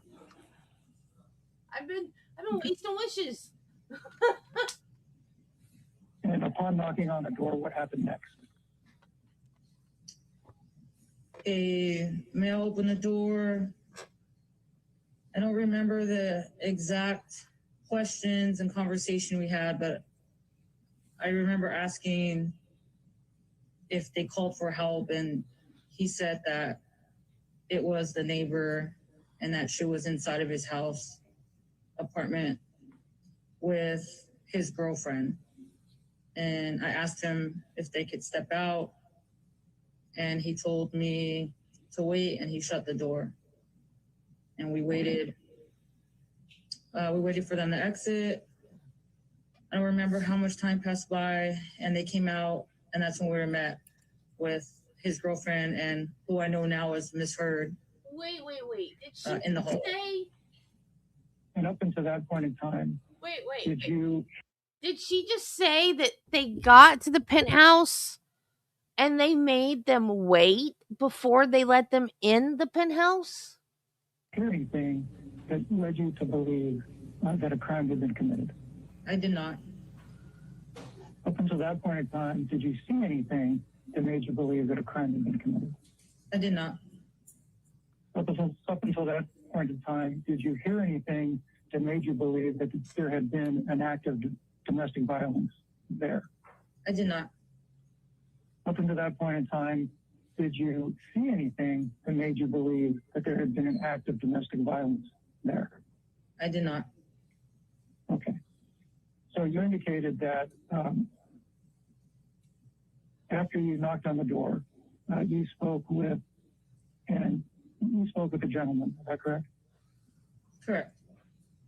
And you previously testified to someone as a generic white male. Is that the same person?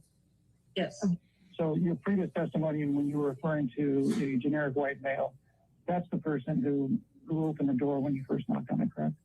Yes, there was only one male at the location besides my partner. And there was only one male. Is that for the entire time you're at the location? Yes. So in the hall, you met with the generic white male, Miss Heard, and the generic white male girlfriend. Is that right?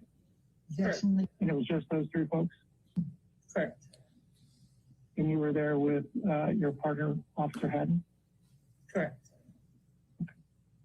And how, in the hallway, how far were you standing from Miss Heard?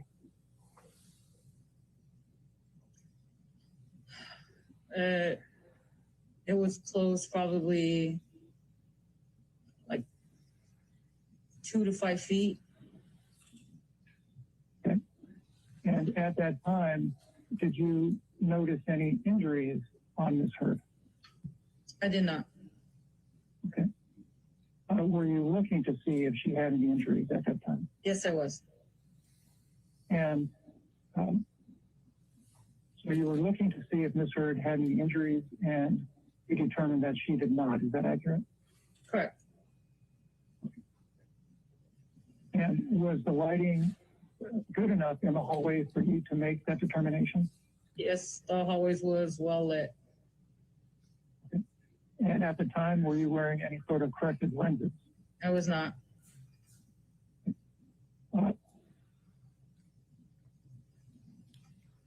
Although you were not wearing corrective lenses, were you prescribed corrective lenses at the time?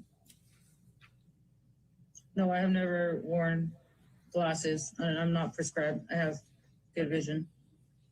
Okay. And at that time, did you have good vision? Yes, I did. At the time you were observing Miss Heard, did you have good vision? Yes, I did. And did you observe any injuries at that time? I did not. What did you ask Miss Heard at that time, if anything? I don't have an independent recollection. Again, it's been so long. I don't remember specific questions. Okay. Now, let me just back up a little bit.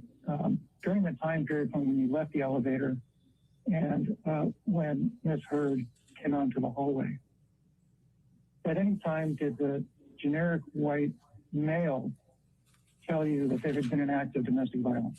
No, he did not. Did he tell you anything that made you think there may have been an act of domestic violence? No, he did not. Did he tell you anything that made you believe that a crime may have been committed? No, he did not. And during that time period, did you ask him what had happened or what was happening? Yes, I did ask him, and he just refused to give me any information. Okay. So now fast forward to what we were talking about with respect to you in the hallway with the generic white male Miss Heard and the generic white male's girlfriend. After you observed her and saw no sign of injury, what did you do next? I advised her that we would be conducting a protective sweep just to make sure that there was no one else in the house. And she agreed if her neighbor, the male, could accompany us with the protective sweep. Okay. Up until that point in time, did you ask Ms. Heard what happened? Yes, I did. And what was her response? No response. She was uncooperative. And Officer Stein, at that time, was Ms. Heard cooperative? Ms. Heard was uncooperative. Thank you. And by uncooperative, does that mean that when you asked her a question, she wouldn't say a word? Did she say something that made you think she was not cooperating? She wouldn't say anything. Okay. But just to be clear, you would ask questions and she wouldn't say anything? Correct. Okay.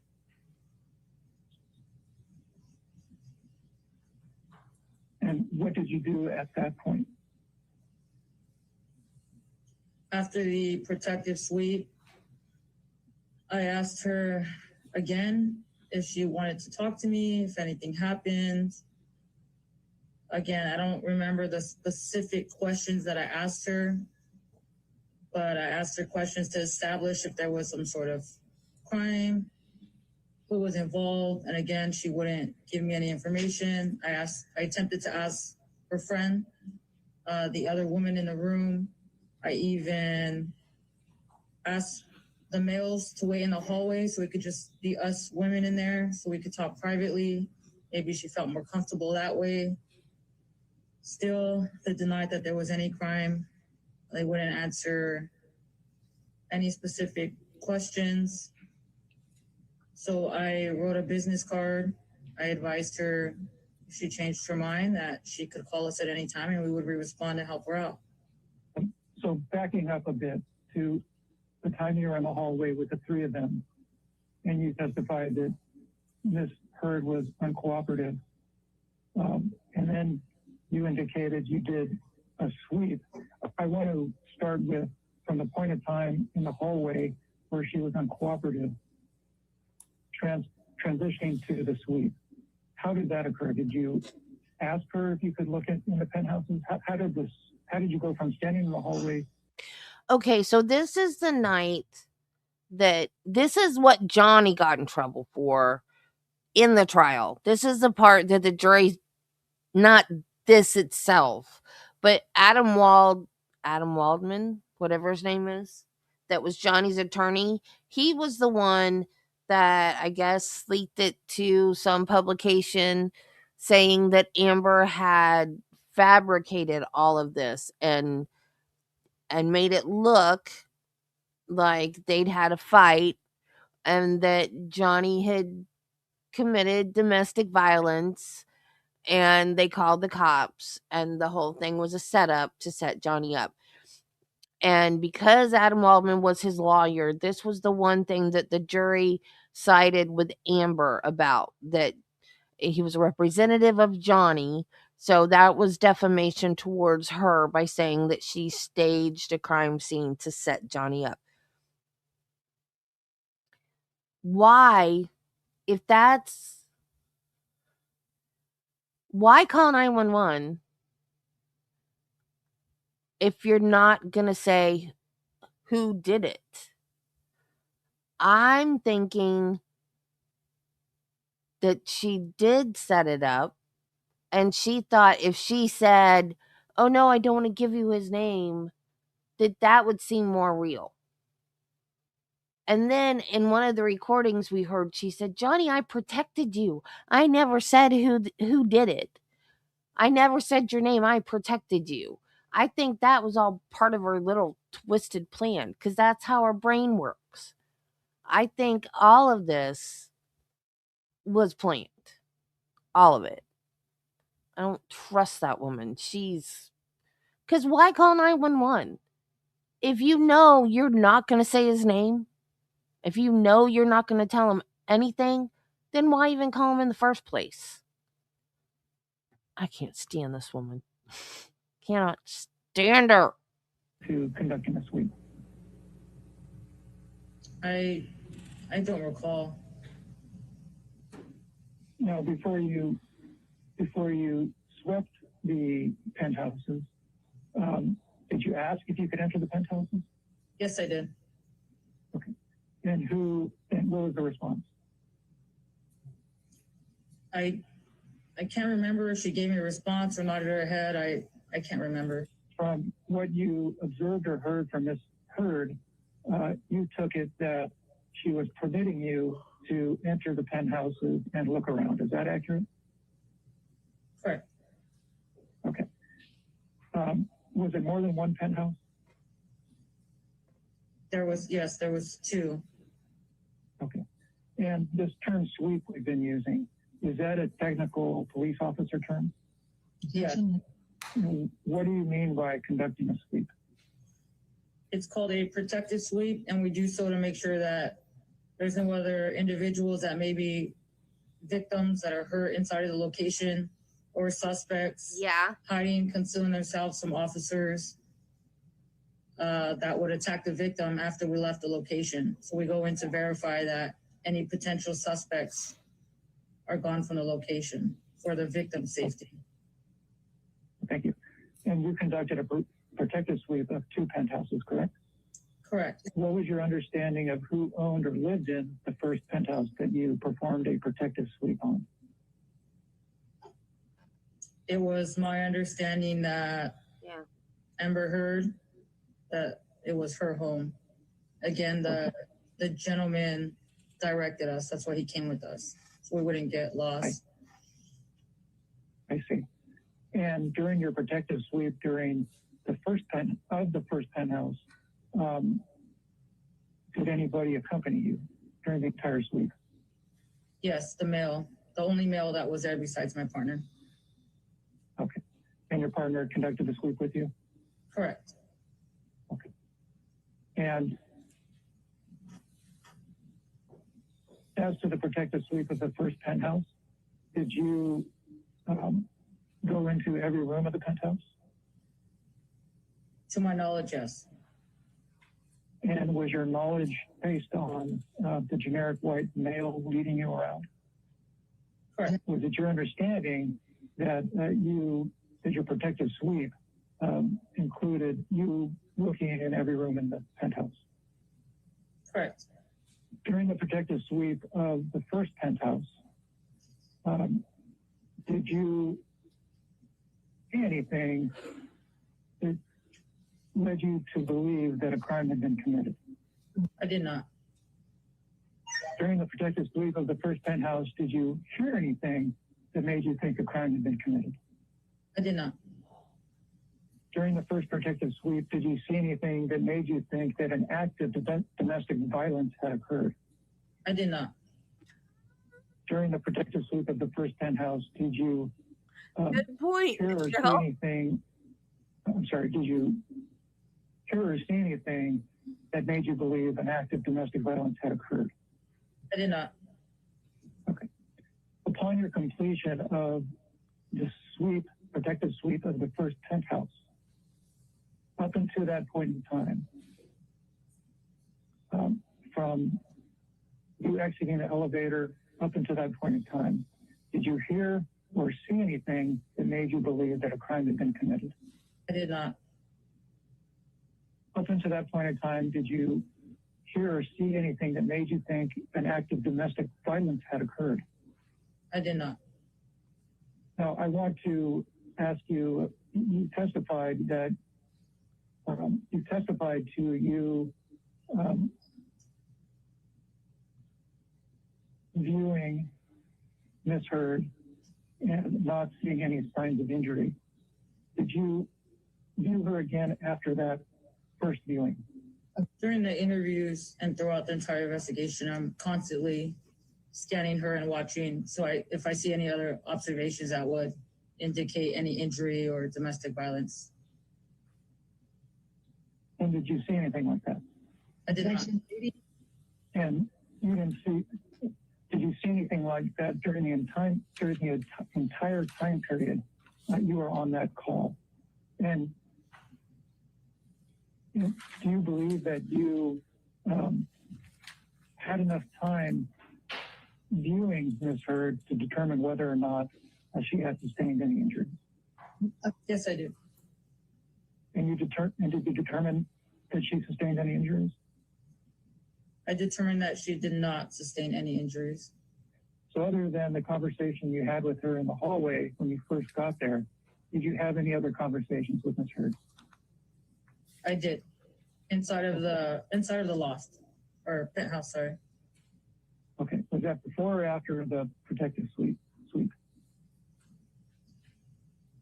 I believe both, before and after. I attempted. Okay. How many separate conversations did you have with Ms. Heard? I don't recall. Okay. There was at least the one in the hallway, and there was one before or after the protective sweep, correct? I'm sorry, I missed that answer. Correct. Okay. And during the second conversation you had with her after the one in the hallway, how close were you to her? The same, 2 to 5 feet. She was right in front of me. Were you close enough to get a good view to determine whether or not she had any injuries? Yes, I was. Okay. And during that second conversation, did you determine whether or not she had any injuries? I determined that she did not have any injuries. Okay. At any point in time during the incident, during the date of the incident, did she complain of any injuries? She did not. During the protective sweep of the penthouse, did you see anything in disarray? I did not. Okay. Now, you indicated, let me ask you, did you do a protective sweep of the second penthouse? Yes, I did. Okay. Did the generic white male accompany you on that sweep as well? Yes, he did. What was your understanding of who owned or resided in that second penthouse? I had no idea. Okay. Did you, during that second protective sweep, did you walk through every room in that penthouse? From my understanding, yes, we did. Okay. And during that second protective sweep, did you see anything that you would say was in disarray? I did not. During that second protective sweep, did you see anything that made you believe there had been a crime committed? I did not. During that second protective sweep, did you hear anything that made you think a crime had been committed? I did not. During your protective sweep of the second penthouse, did you see anything that made you believe an act of domestic violence had occurred? I did not. During the protective sweep of the second penthouse, did you hear or see anything that made you believe a crime had been committed? I did not. After you performed the protective sweep of the second penthouse, what did you do? I responded to where Amber Heard was. And I again tried to see if I could get any information from her. I was unsuccessful, and then I issued her the business card and let her know that she could call us back if she wanted to talk. Did she answer any of your questions? No, she did not. At any point in time during the entirety of the incident, did Ms. Heard answer any of your questions? No, she did not. During the entire time of the incident, did Ms. Heard complain of any injuries? No, she did not. During the entirety of your time at the incident, did anybody say anything that made you believe a crime had been committed? No, they did not. During the entirety of the time you were at the incident, did anybody say anything that made you believe an act of domestic violence had occurred? No, they did not. Okay. during the entirety of your time at the incident, did you see anything that made you believe a crime had occurred? I did not. During the entirety of your time at the incident, did you hear anything that made you believe a crime had been committed? I did not. During the entirety of your time at the incident, did you hear or see anything that made you believe an act of domestic violence had occurred? I did not. Had you heard of anybody by the name of Miss Heard at that time? Never. Amber Heard? No, I have never heard of Amber Heard before that time. Okay.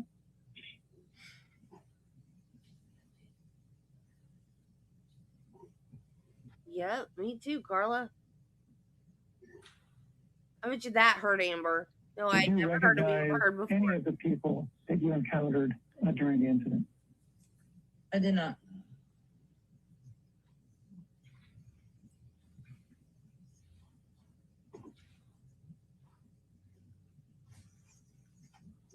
At the time of the incident, did you have any reason to believe that anybody you encountered at the incident was famous?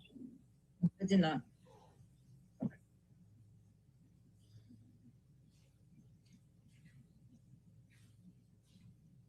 And during the entire time that you were at the penthouses during the incident, did you have any reason to believe that Mr. Depp was affiliated or involved in the incident? I did not. Madam Reporter, can you I've heard of Johnny Depp. repeat my last question? I lost where I was.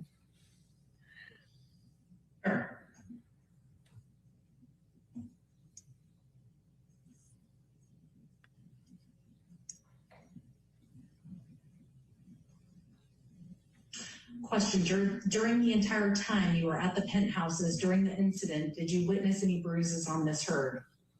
And there was not a response. I did not observe any injuries on Miss Heard. Okay. Did you observe any swelling on Miss Heard's face? I did not.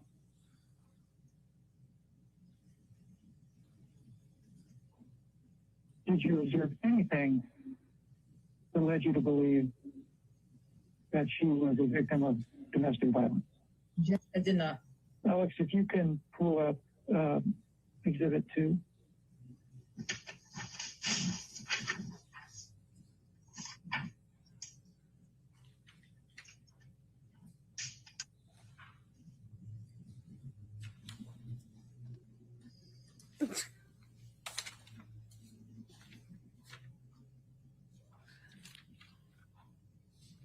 No.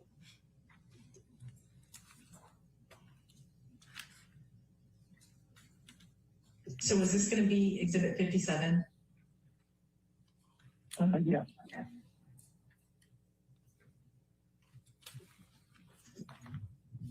Officer Sines, do you recall having your deposition taken on July 18, 2016 in connection with Mr. Depp and Ms. Heard? Yes. Okay. And do you recall giving testimony in connection with that deposition under oath? Is there yes? I'm sorry, officer. Yes. Okay. And did you give accurate and true testimony at that time? Yes. Okay. And you understood you were under oath, correct? Correct. Okay. Alex, if you can go to page 26. Officer Sines, do you recall testifying as to, that, and I'm talking about today, do you recall just testifying that you can't recall what Ms. Heard said to you? No. I do not have an independent recollection, but I can go off what I'm seeing here on my screen. Okay. Your Honor, we're at 5 o'clock. It looks like we have about 18 minutes left. Do you want to? You don't have any problem finishing it tonight, do you? Let's go ahead and finish it. Okay. Thank you. And do you agree with me that your memory of the day of the incident was fresher on July 18th, 2016 than it is today? Yes, that is correct. Okay. And the incident was May 21st, 2016. This deposition was taken July 18th, 2016. How long after the incident was this deposition taken? A few months. They're regional dialects. And Alex, if I could have control.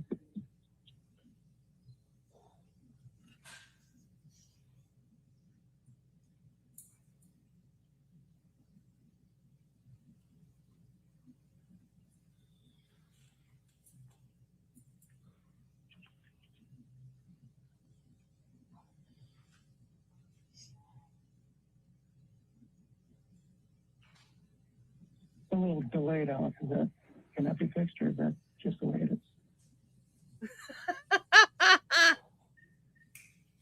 This is Alex speaking. Yeah, I'm afraid I can't help that. I'm sorry, Mr. Preciado. That's fine. Officer Symes, I'm going to start here. Do you see my cursor? Yes, I do. Okay. I'm going to start here at line 3.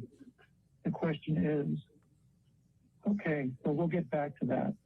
Before you did a sweep or a check of the rest of the penthouse, did you have an opportunity to speak with Ms. Heard when you were in the apartment? Answer, yes, I did. Okay, question, okay, can you tell us about that conversation? Answer, sure. I asked her what happened. Opening question. She said nothing, and she continued to cry. I said, who do you live with? Who do you live here with? She shook her head as if she did not want to answer. I asked her, are you hurt? Do you need an ambulance?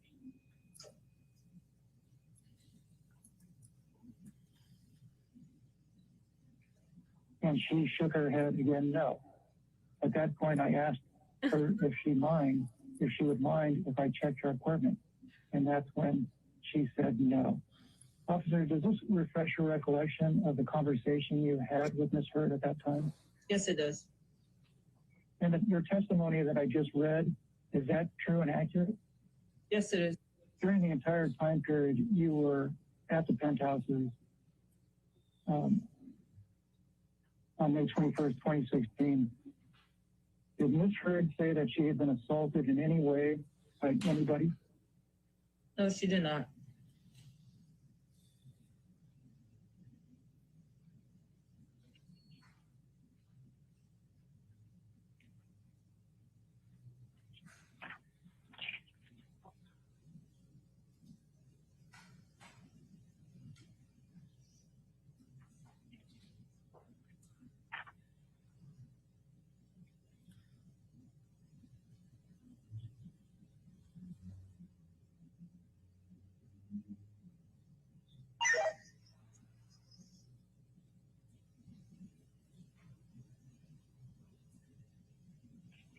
During your protective sweep of the 2 penthouses, did you do anything that you would characterize as vandalism?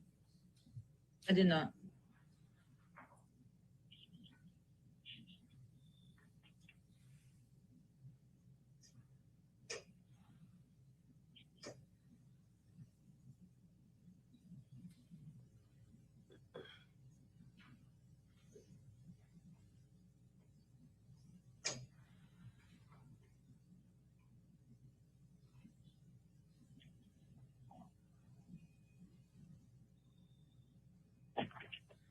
During the entire time you were at the penthouses on May 21st, 2016, were you looking for any probable cause to believe that a crime had been committed?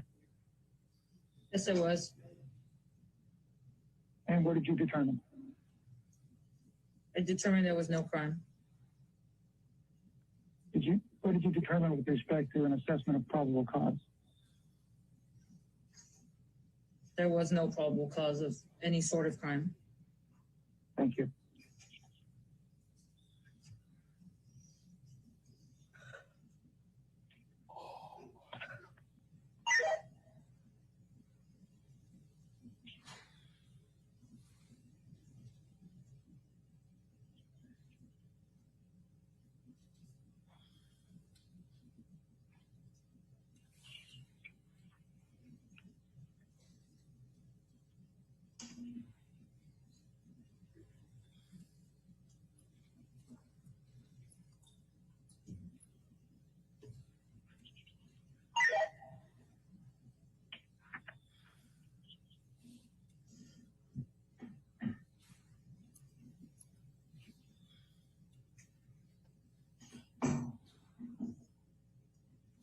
entire time you were at the penthouses on May 21st, 2016,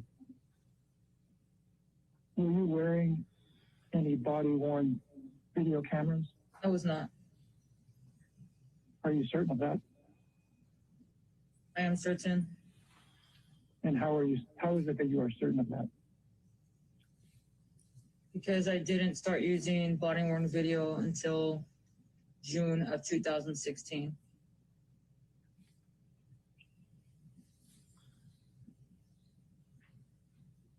And that's after the date of the incident, correct? Correct. Alex, if you would mind putting Exhibit 9 back up.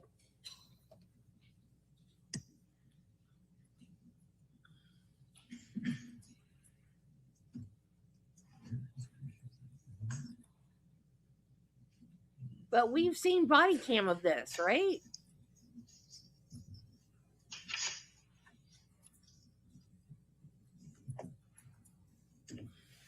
Officer Sines, you were shown this document earlier. What is this document? It is a domestic violence supplemental report.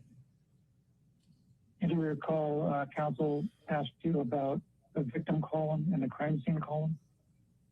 Yes, I do recall. Do you also see that there's a suspect column in the middle? Yes. Okay. And is there any difference between the victim column and the suspect column with respect to the box terms? No difference. Okay.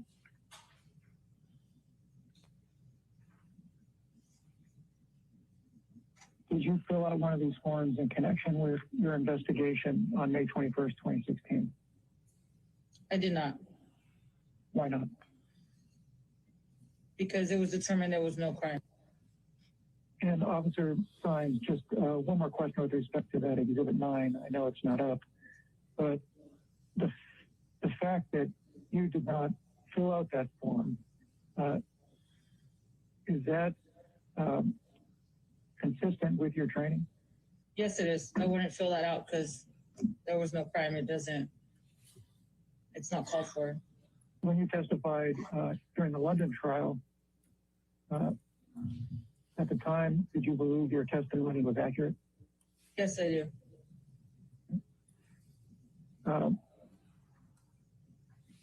At all times, you've testified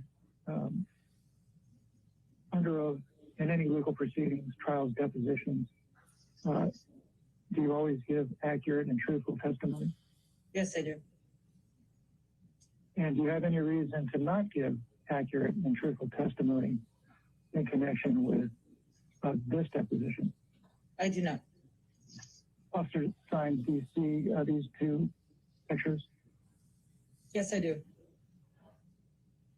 Do you recognize the person in the pictures? Yes, Amber Heard? In both pictures?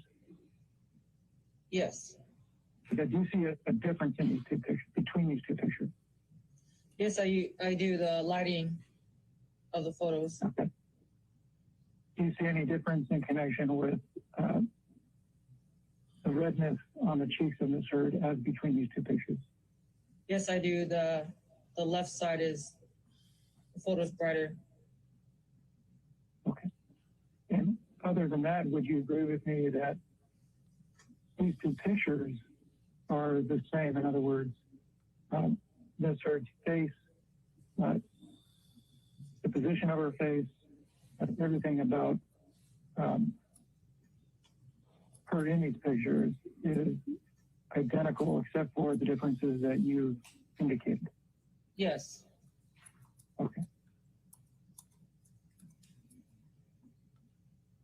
And even though these are the same pictures, do you see any difference with respect to the redness on Ms. Heard's face with respect to the two pictures? Yes, the photo on the left is brighter, causing the redness on the cheeks to what appears to be brighter or exaggerated. What does it say with respect to, let's concentrate on the picture on the left. Can you read read for me what it says in the little box at the very top on the left,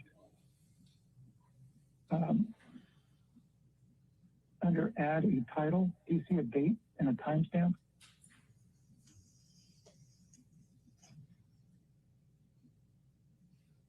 Yes, I see it. What's it say? Date and timestamp? Date is May 21st, 2016.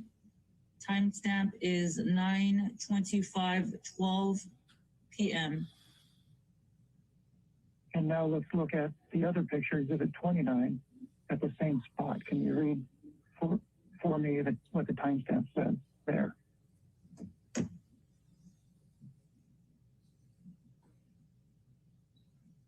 Yes, it says May 21st, 2016, 9:25:12 p.m.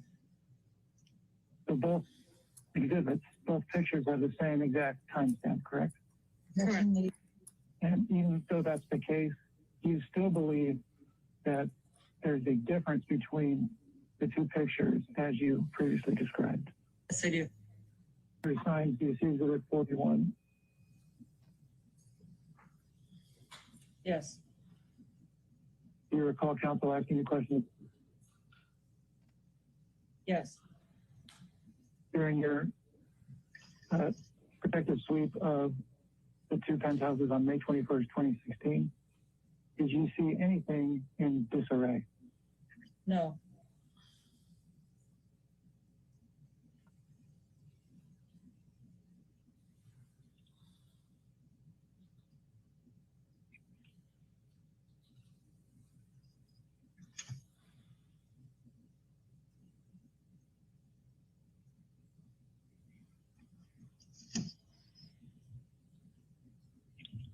Officer Sines, I think you answered this, but up until the present, for how long have you been a LA, Los Angeles police officer? I will be going on 12 years. Officer Sines,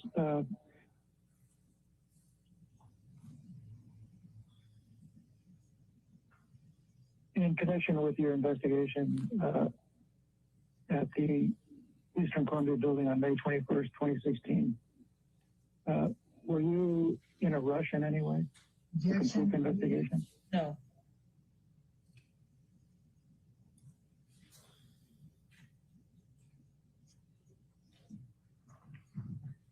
Were you willing to stay as long as necessary to determine if a crime had been committed? Yes.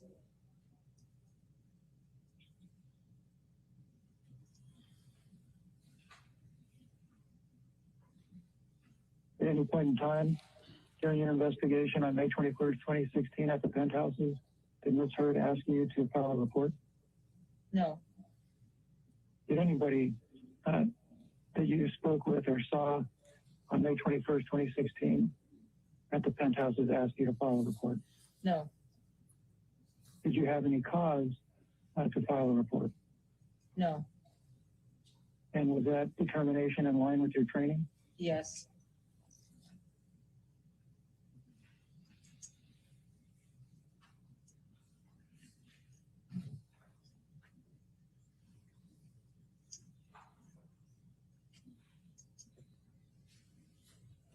If you had witnessed anything that led you to believe that an act of domestic violence had occurred, would you have filed a report? Yes. And you, in fact, did not file a report, correct? Yes. Correct. And if you had witnessed something that led you to believe that an act of domestic violence had occurred, would you have filed a report even if Ms. Heard had asked you not to? Yes. And is that in line with your training? Yes. Officer Sines, you were asked some questions. And just so everybody's on the same page, we have about a minute and a half of questions from Ms. Heard's counsel at this point. When you got off the elevator in the penthouse and when you got on and how much time you spent at the penthouse level, I approached it in my earlier, but based on the cross-examination, I feel like we need to go back to that. So I'm going to ask you to take a look at what is exhibit number 6. And you recognize you and Officer Haddon in this picture? Yes. Okay. And what time does the timestamp on this picture say for the elevator? It says 21:04:43. Okay, that's 9:04:43. Would that be right, PM? Yes. And we looked at this earlier. I'm going to ask you to take a look at it again at 21. And so this one has what time? 21:19:49. All right, and allowing for and Officer Sines, you said earlier that you weren't sure whether there were accuracies or inaccuracies in terms of the elevators, but allowing for that there may be any issues at all, would you agree that it still means that you were on and off that elevator in 15 minutes? Assuming the times are correct, yes. Okay. You were asked to look at a number of the pictures that I had shown you earlier that were taken on the night of May 21st, 2016, both before, during, and after the time that you and Officer Haddon had reported to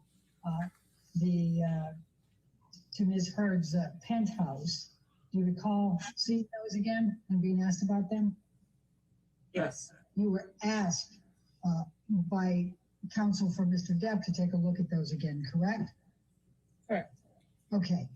And he asked you if you had seen any of those photographs before, and you indicated that you had not, correct?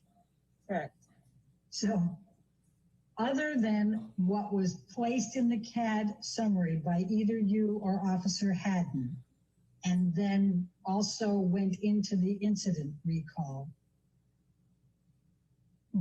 are you aware of any documentation that either you or Officer Haddon collected relating in any manner to your visit to the penthouse on May 21, 2016?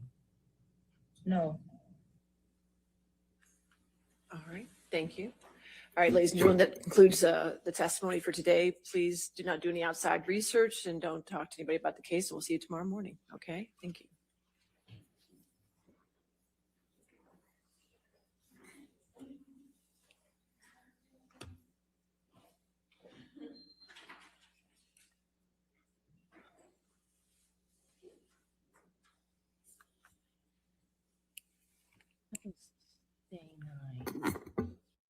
Why did you issue a business card? Whoa.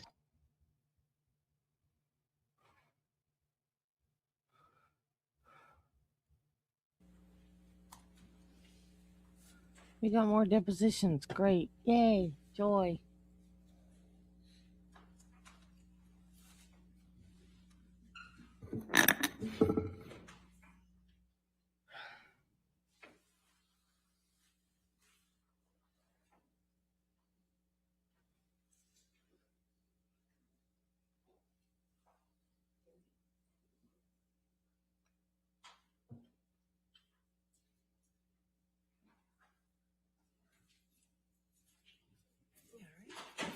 All right, good morning, ladies and gentlemen. Please be seated. All right, your next witness. Yes, good morning, Your Honor. Mr. Depp calls Officer Tyler Haddon. And ladies and gentlemen of the jury, the first part of the testimony you will hear is questioning by Ms. Heard's counsel, and then we'll let you know when Mr. Depp's counsel takes over the question. All right, thank you. By deposition, thank you.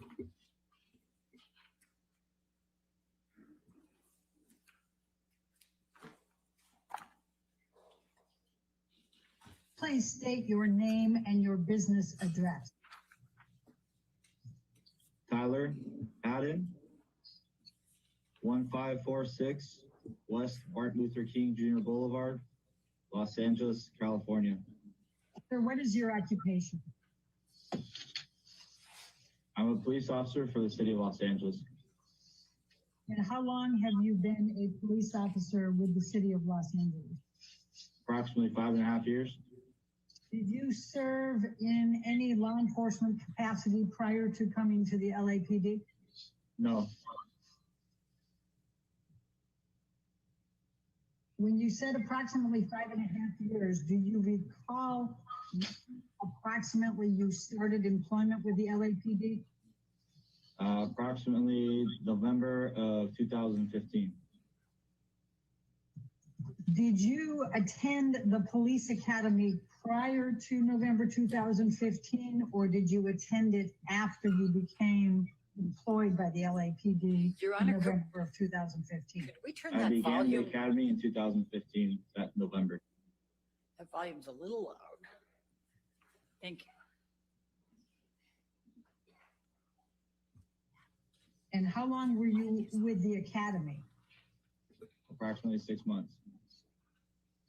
And when did you start as a patrol officer with the LAPD? 6 months after November. Can you recall your date when you started patrol? I don't recall the exact date, no. And that would be end of May of 2016? Correct. And was the first training officer that you worked with on patrol Melissa Syons?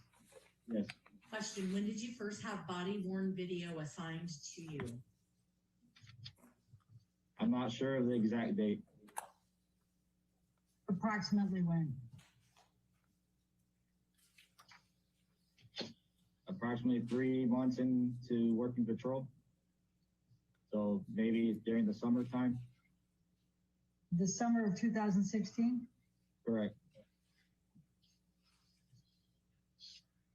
When you started working with Melissa Syons as your training officer, did Officer Syons have body-worn video? Not at the time I worked with her. How much training did you have on domestic violence while you were at the academy? I don't recall the exact amount of time. Approximately how much? 20 hours, approximately. Okay. So just to make sure that I understand, because we had a few disjointed questions and answers. So it was your understanding as of May 2016 that if you answered a call for domestic violence and there was evidence of a crime, even if the victim did not want to press charges, that you had to take a report. Is that correct? If there's evidence of a crime, yes. So your best recollection today is that you had been on patrol as a probationary officer somewhere between a week and 3 weeks before answering the May 21, 2016 domestic violence call at Eastern Columbia building. Is that correct? Correct. Do you recall any of the other incidents that you reported to that evening of May 21st, 2016? No. At all? Any part of them? Nope. So this was new for you working with Officer Syons, is that correct? Correct. And as the probationary officer, then you would defer to Officer Syons, is that fair? Correct. And if you could just describe to me what your understanding of Officer Syons' role was to you as your training officer in May 2016. To teach me and guide me in how to become complete the duties of being a law enforcement officer.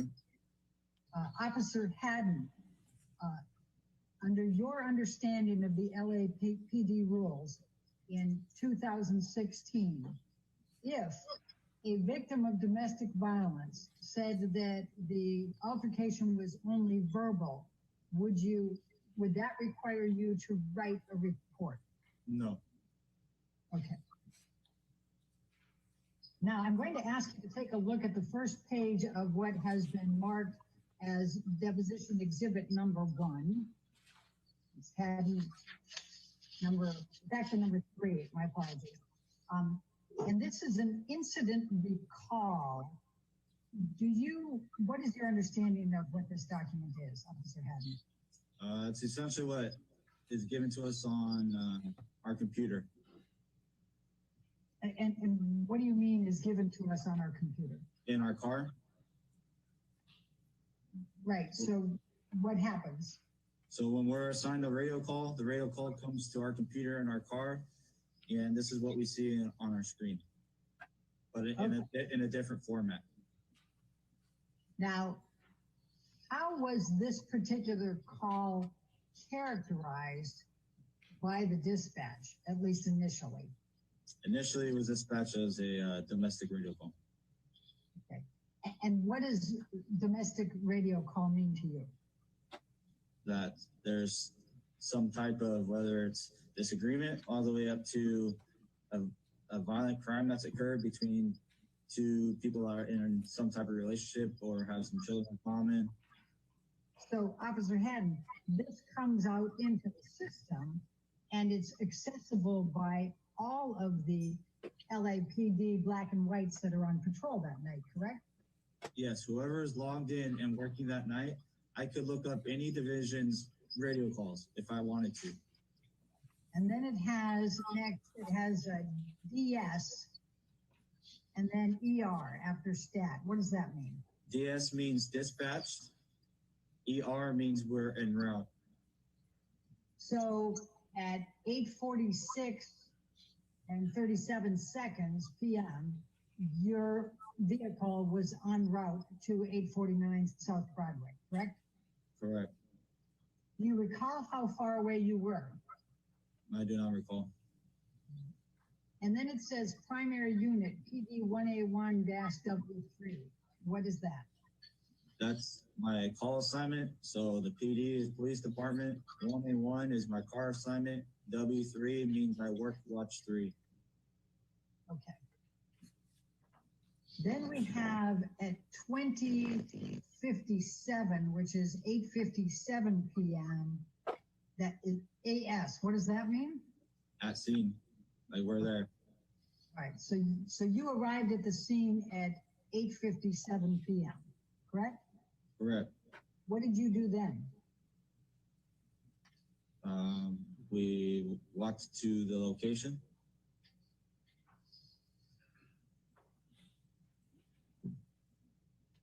Do you recall anything that you did before you went up to the penthouse? We walked in and met with security who showed us where the elevator was. Did you do anything else? Not that I recall. But your best recollection is that you went in, you talked to security, and then you went on an elevator, is that right? Yes. Do you recall what time you arrived at the apartment, the penthouse? No, I don't recall. All right. Then your next entry here is 21:22. So that would be 9:22 PM and 57 seconds? Yeah. Okay. Met with victim, check lock, verified husband left location, victim advised verbal. Do you see that? Mm-hmm. Who wrote that? That's what we write when we put the comments of the call of what happened in the radio call. That's what we wrote. So do you recall whether that was you that wrote that or Officer Science? I don't recall who wrote it. All right. And so you were back in your vehicle by 9:22, is that correct? Approximately, yeah. Well, if you wrote this at 9:22, would it be fair to say you were back in your vehicle writing this? Yes. Okay. Now, did you take a report? We issued a business card. I asked, did you take a report? No, Why not? because the victim didn't request a report, and during our investigation, we didn't reveal that we need to take a report. So who decided to use the words victim advised verbal dispute? Whoever created the comments of the call used the word victim. Whoever gave the comments of the call used the word victim. So I don't know who that was. And I'm even more specifically asking who chose the language advised verbal dispute. It was either my partner or I. I don't recall who. Now, what is the significance of writing down verbal dispute? We're writing what happened, what we believe is happening, what our investigation revealed. But you were not present at any time when Ms. Heard discussed whether there was any type of verbal argument. Is that correct? Was I there? Yes. Was I speaking to her? No. Was there any discussion of verbal argument in your presence when you were up in the penthouse investigating? Not that I recall. You did not hear Ms. Heard say that it was only a verbal dispute, correct? I did not. Now, I asked you a little earlier if it's a verbal dispute, whether that triggers having to write a report. And you indicated that it does not. Am I accurately characterizing that? Correct. Okay. Now, here, in addition to the victim advised verbal dispute, says and refused to give any further information. You see that? Yes. Question, okay, so if the victim does not want to press charges and advises that it's a verbal dispute, then that would not trigger you writing a report. Is that your understanding of LAPD? Policies and procedures on domestic violence at that time. Correct. There were other circumstances that were also within this incident as well. What do you mean by that? During our investigation, we had other reasons to believe that this was true.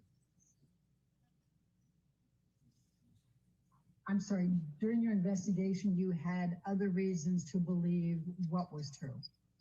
That it was a verbal dispute. And what did you have during your investigation that created in your mind evidence that it was only a verbal dispute? After discussing the investigation with my partner at the scene, the Ms. Heard refused any medical treatment and had no visible injuries. There was no sign of struggle, and the victim, or correction, the witness that was there that I spoke with was uncooperative as well. Anything else? At this time, that's all. Okay. Now, you recall seeing that Ms. Heard was in tears and was crying and red-faced. Would you agree? Correct. From a distance. Well, from a distance, Ms. Heard was in tears, crying, and had a red face, correct? Correct. Why did you issue a business card? It's part of our policy. We're supposed to issue a business card, and it shows that we are there and completed an investigation.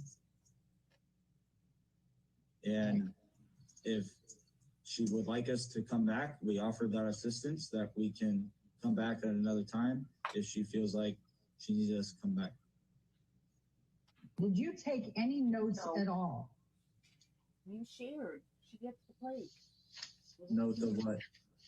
Notes during the time that you were investigating this call? No. Did you take any notes after you got back down to your car about the call? No. Did you take any pictures? No. Did you record anything? No. Would it be fair to say that on 5/21/2016 at 9:22 p.m., you and your training officer, Science, considered this incident closed?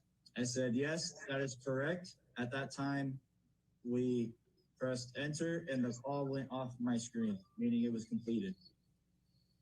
Did you ever have anything come up on your screen again relating to this incident that evening? Not that I recall. All right.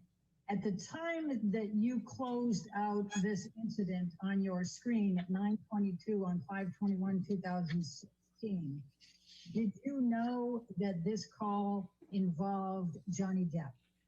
No. Did you, at the time that you closed this out on your screen, did you recognize Amber Heard? No, I had no idea who she was. And is it fair to say that you considered these people to That be tickles me every quote, time. just citizens, end of quote?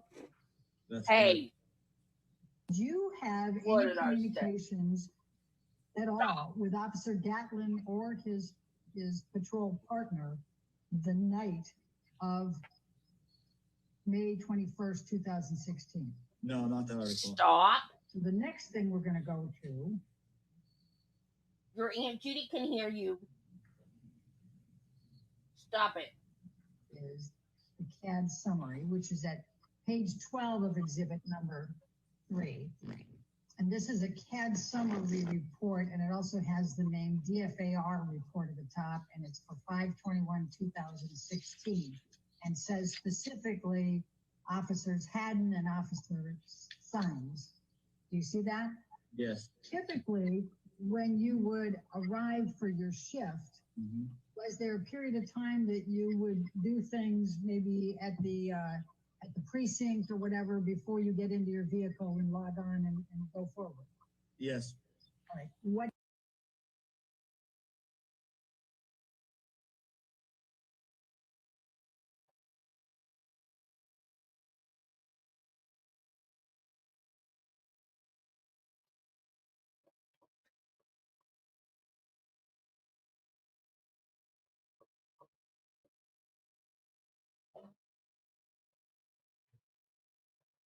Aunt Judy said to be nice, Spike. And then go and find out if there's any radio calls pending. Okay. And so how long would it typically take for you to do all those things, from putting your uniform on through the time you start checking for radio calls? I'm not sure. Approximately an hour. How many people, how many police officers, patrol officers were part of that roll call? I don't know the exact number. I'd say approximately 30. Okay. And when you said you had to stand in line to check out your equipment, was it all 30 of those patrol officers that would get in line and check out their equipment? Yes, and supervisors. Okay. And what equipment were you checking out that night?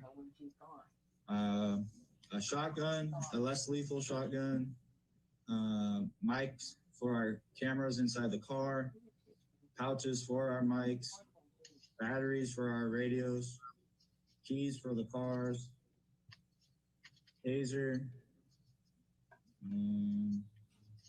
I think that's about it right now. Do you have a recollection of there being cameras inside your car back on May 21, 2016? Yes, I believe so. Now, when you arrived at the penthouse, you saw that there was a female holding and embracing Ms. Heard, correct? I believe it was when I was leaving the location, when we were getting ready to leave. Okay. Now, you believed that Ms. Heard was uncooperative because she was being emotional, crying, was refusing that she was hurt, and she didn't know initially whether she wanted to file a report or not, and then she didn't want to file a report, correct? Correct. Now, you said that Officer Science told you later that Ms. Heard called the number on the business card. Do you recall when Officer Science told you that Ms. Heard called the number on the card? No, I don't recall. Do you recall approximately how much time you spent at the penthouse speaking with either the male or with Ms. Heard, or looking at the premises that night? I don't recall right now. Do you recall roughly whether it was 15 minutes, a half hour, hour? I don't recall. I'm going to ask you to take a look at what has been marked as deposition exhibit number 17. I'll just scroll down so you can see that. Hold on. Do you recognize the person in this photo? I believe that's Ms. Heard. All right. Is this the same person you saw on the night of May 21st, 2016, when you arrived sometime after? Yeah, I didn't know what happened. And do you recall I didn't know if it was me or seeing the them red or what. marks that are reflected on this exhibit number 17 on Ms. Heard? No, I was never this close to be able to examine her face. You were never close enough to Ms. Heard to be able to examine her face, is that what you said? Correct. If you had seen this mark close enough to be able to see it, would you have believed you had an obligation to prepare a report? No, because I don't know what this is from.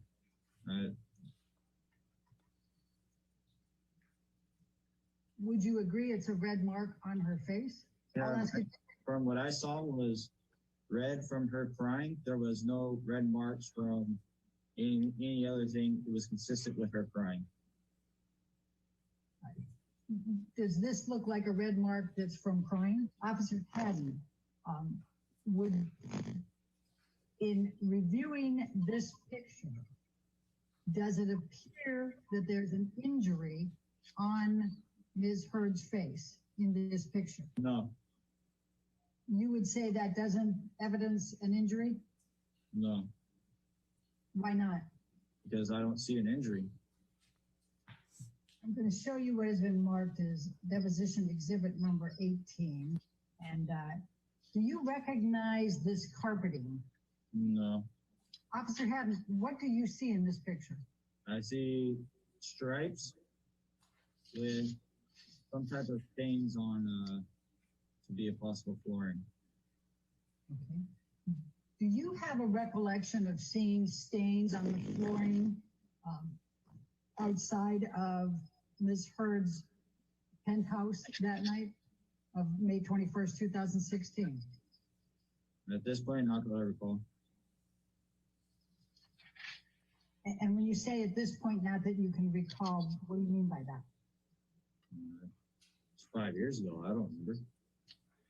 Officer Haddon, I'm going to show you what has been marked as Haddon exhibit number 19. Do you recognize the business card? Yes. And tell me what you can recall of that. Well, that's my handwriting, and those are our LAPD business cards. All right. The next thing on there is refused report. You see that? Yes. Okay. Was it your understanding that Ms. Heard did not want to press charges? She spoke with my partner, and that's what my partner advised me. Okay. Were you ever in the room when Ms. Heard either, quote, refused report or refused to press charges? I believe we offered her one final chance before we gave her the business card if she needed medical treatment or a report, and she declined at that time, and that's when we issued this business card. And what did you mean by report? An official investigative report. Is that the victim's choice to write, whether you write an official investigative report? Yes. A citizen can ask for a report for anything, essentially, with LAPD. But do you have an obligation as an LAPD patrol officer to write a report if you see injuries or property damage? If there's evidence of a crime, yes. And when you say if there's evidence of a crime, would injuries and property damage constitute evidence of a crime? If there's evidence of a crime, yes. Okay. Is there something different about what you're saying than what I'm asking? Well, I'm trying to understand when I say if you see evidence of injuries and property damage, is that evidence of a crime in your mind? Yes, if the person didn't do it themselves. I mean, I can damage my own property and it's not a crime. Okay. Did you have any reason to believe that Amber Heard created any injuries to herself or to the property at the time you were there on May 21st, 2016? No, because I don't recall seeing any damaged property or her obtaining any injuries or having visible injuries that I saw. Now, it says, advised can call at later time if changes mind. What, if any, discussion did you have with Officer Sines about what that meant? Well, what that goes with what I said earlier was a citizen can make a report about anything at any time. It's called an investigative report or just an incident report. So if she wanted a report, then she would call us back and we'll take a report. But at that point, you have already written into your system that the victim advised verbal dispute only, correct? Correct. And you did not write a report or take pictures or create any kind of record, did you, of anything that transpired there? Just the business part. I'm going to ask you, Officer Haddon, to take a look at what has been marked as deposition exhibit number 24. Do you recognize the person in this picture? Miss Heard? Well, do you recognize her as Ms. Heard? No, I had no idea who she was. Do you recognize the person in this picture on Haddon exhibit number 24 as the person who was the subject of your and Officer Sines reporting to the Eastern Columbia building that evening? Correct. All right, so let's go to exhibit number 24. And what do you see in this picture with respect to whether there is any injury depicted on Ms. Heard?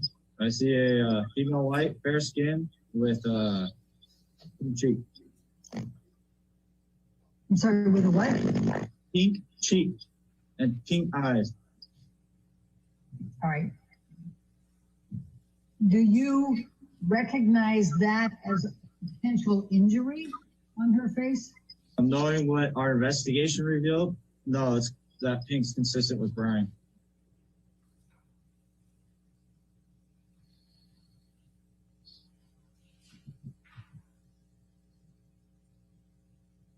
What do you mean by what your investigation revealed?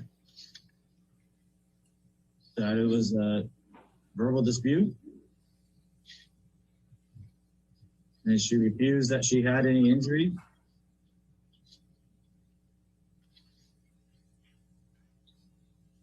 And just so we're clear again, you were never in the presence of Ms. Heard when she at any time said it was only a verbal dispute, right?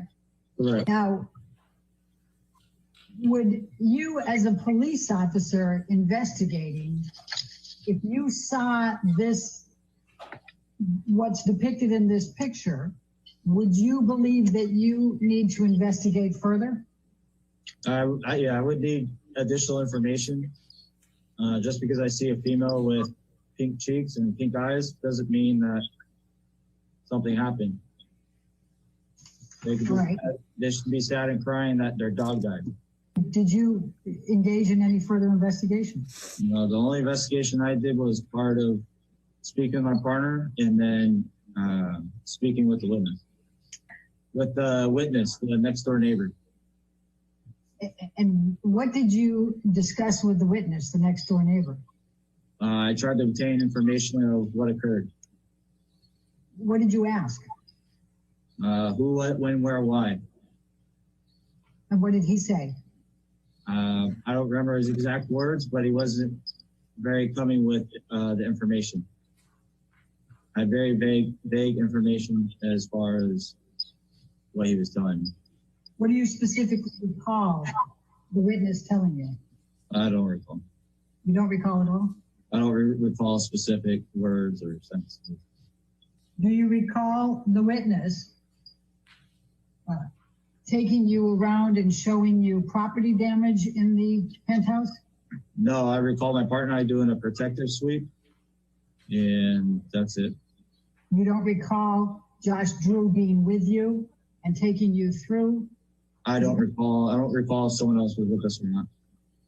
Do you recall one way or the other? I don't recall. All right. Now, you have a recollection of you and Officer Sines going through the entire penthouse, is that correct? We did a protective sweep of the location that she was at. And tell me what you mean by protective suite. We walked through the general housing area that she is at to make sure that there's no one else in it that shouldn't be there, or there's no one hurt.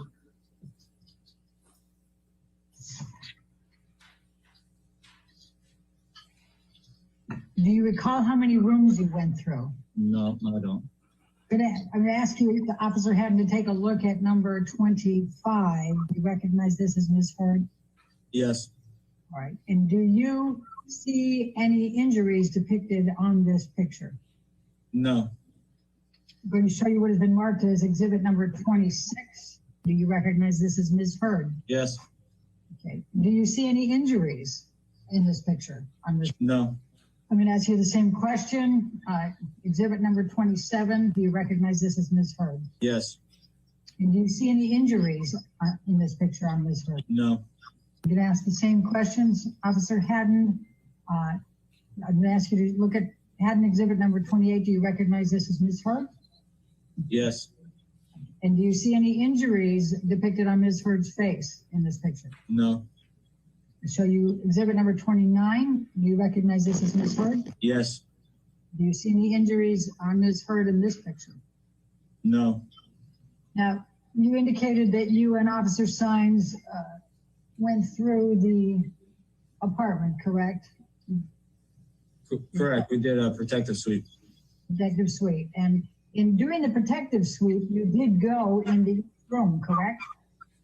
Well, I mean, I don't know exactly where we went, but we walked around what she claimed was her living quarters. Would you agree that if Ms. Heard displayed injuries at the time that you reported to her residence after the domestic violence call, that you would have had an obligation to prepare a report? If there was injuries or a complaint of pain, yes. I'm sorry, injuries or what? Complaint of pain? Would you agree that if Ms. Heard displayed injuries that you perceived to be injuries at the time you reported to Ms. Heard's residence after the domestic violence call on May 21st, 2016, you had an obligation to prepare a report? If I perceived them to be injuries, then yes. Okay. Would you agree that if there was property damage present at the time you reported to Ms. Heard's residence after the domestic violence calls, you had an obligation to prepare a report? No, because if she's living there, that's her property, and she's being uncooperative and doesn't say that someone else did it or anyone else did it, then I have no other information to go off of. She could have broken it herself. Officer Haddon, did you provide any pamphlets to Ms. Heard, you or Officer Sines, relating to domestic violence? I personally did not.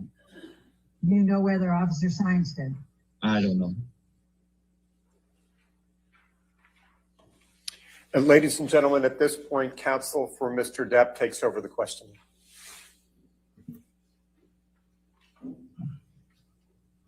Did you see Ms. Heard's face on the evening of May 21, 2016? Yes.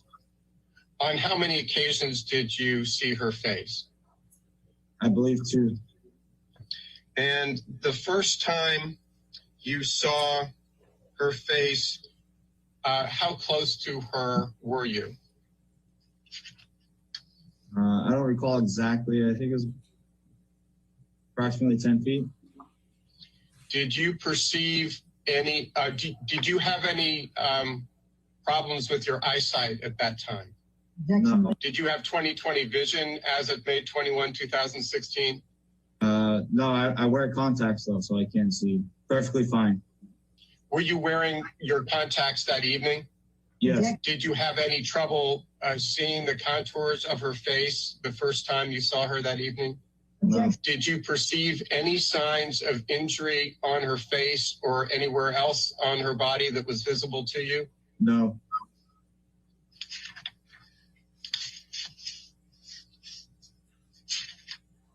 For how long a period did you view her face the first time you saw her that night? A few seconds, not very long. And how much later was the second time you saw Ms. Heard? Right before we left. And how close to her were you when you observed her face? Approximately 10 feet. Did you have a clear view of her face? Yes. Did you still have your contacts in at the time? Yes. Was there sufficient light that enabled you to actually see her face? I believe so. I believe it was, the light was a little dimmer, but it was still lit. Did you perceive any signs of injury to her face on that second occasion? No. Did you see any swelling of any kind on her face, either during the first time you saw her or the second time you saw her that night? No. Did you see any marks on her face, either the first time you observed her that night or the second time you observed her? Just the redness, which was consistent with her crying. Did you see any time that night any indication of any bruising on her face? No. Did you see at any time that evening any indication or any sign whatsoever of any injury to her face? No. And going to your, was it the security, what was the term you used? The security sweep, is that correct? The protective sweep? Protective sweep.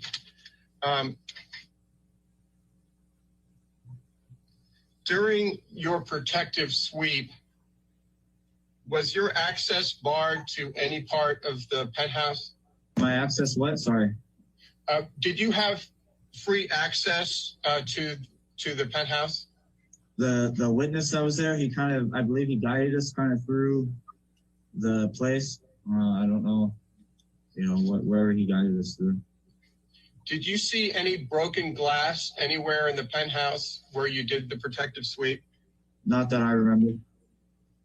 Were you looking for any signs of a disturbance? Yes. Why were you looking for signs of a possible disturbance? Signs of, or any evidence that a crime has occurred. Is that standard procedure, a police procedure? Yes. And why do you look for potential signs of vandalism or disturbance to property in the course of a domestic violence allegation or possibility? Just because that tends to happen when some type of domestic altercation occurs between two people. Did you see any sign of any kind of property damage or vandalism that evening? Not that I recall. Did you see any signs of spilled wine on the floor? Not that I recall. If they were visible or a complaint of pain. Do you recall some questioning from Ms. Heard's counsel, Ms. Bredehoft, about a man who led you through the penthouses on the evening of May 21, 2016? Yes.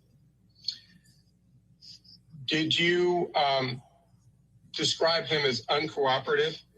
Yes. Let me ask another question. Was he cooperative with your inquiries that evening? No. What do you mean by that?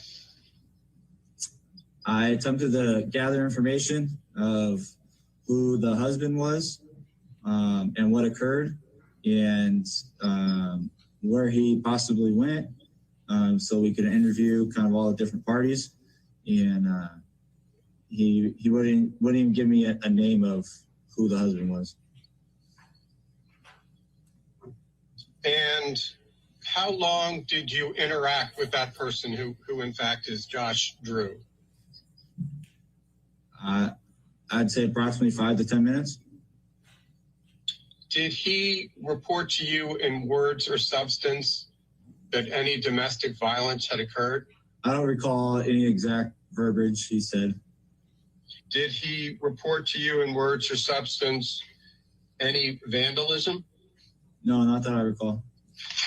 On the evening that you and your partner got a call to the penthouse on May 21, 2016, were you and your partner in a particular hurry to close out this incident? No.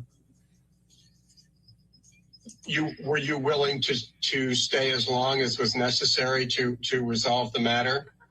Yes. Wickles, would you generally take notes for a verbal dispute only? When we disable the call and we get rid of the call, we leave our comments of what occurred and what we did in that call. Would you generally write a report for a verbal dispute only? No, unless it's at the request of one of the parties.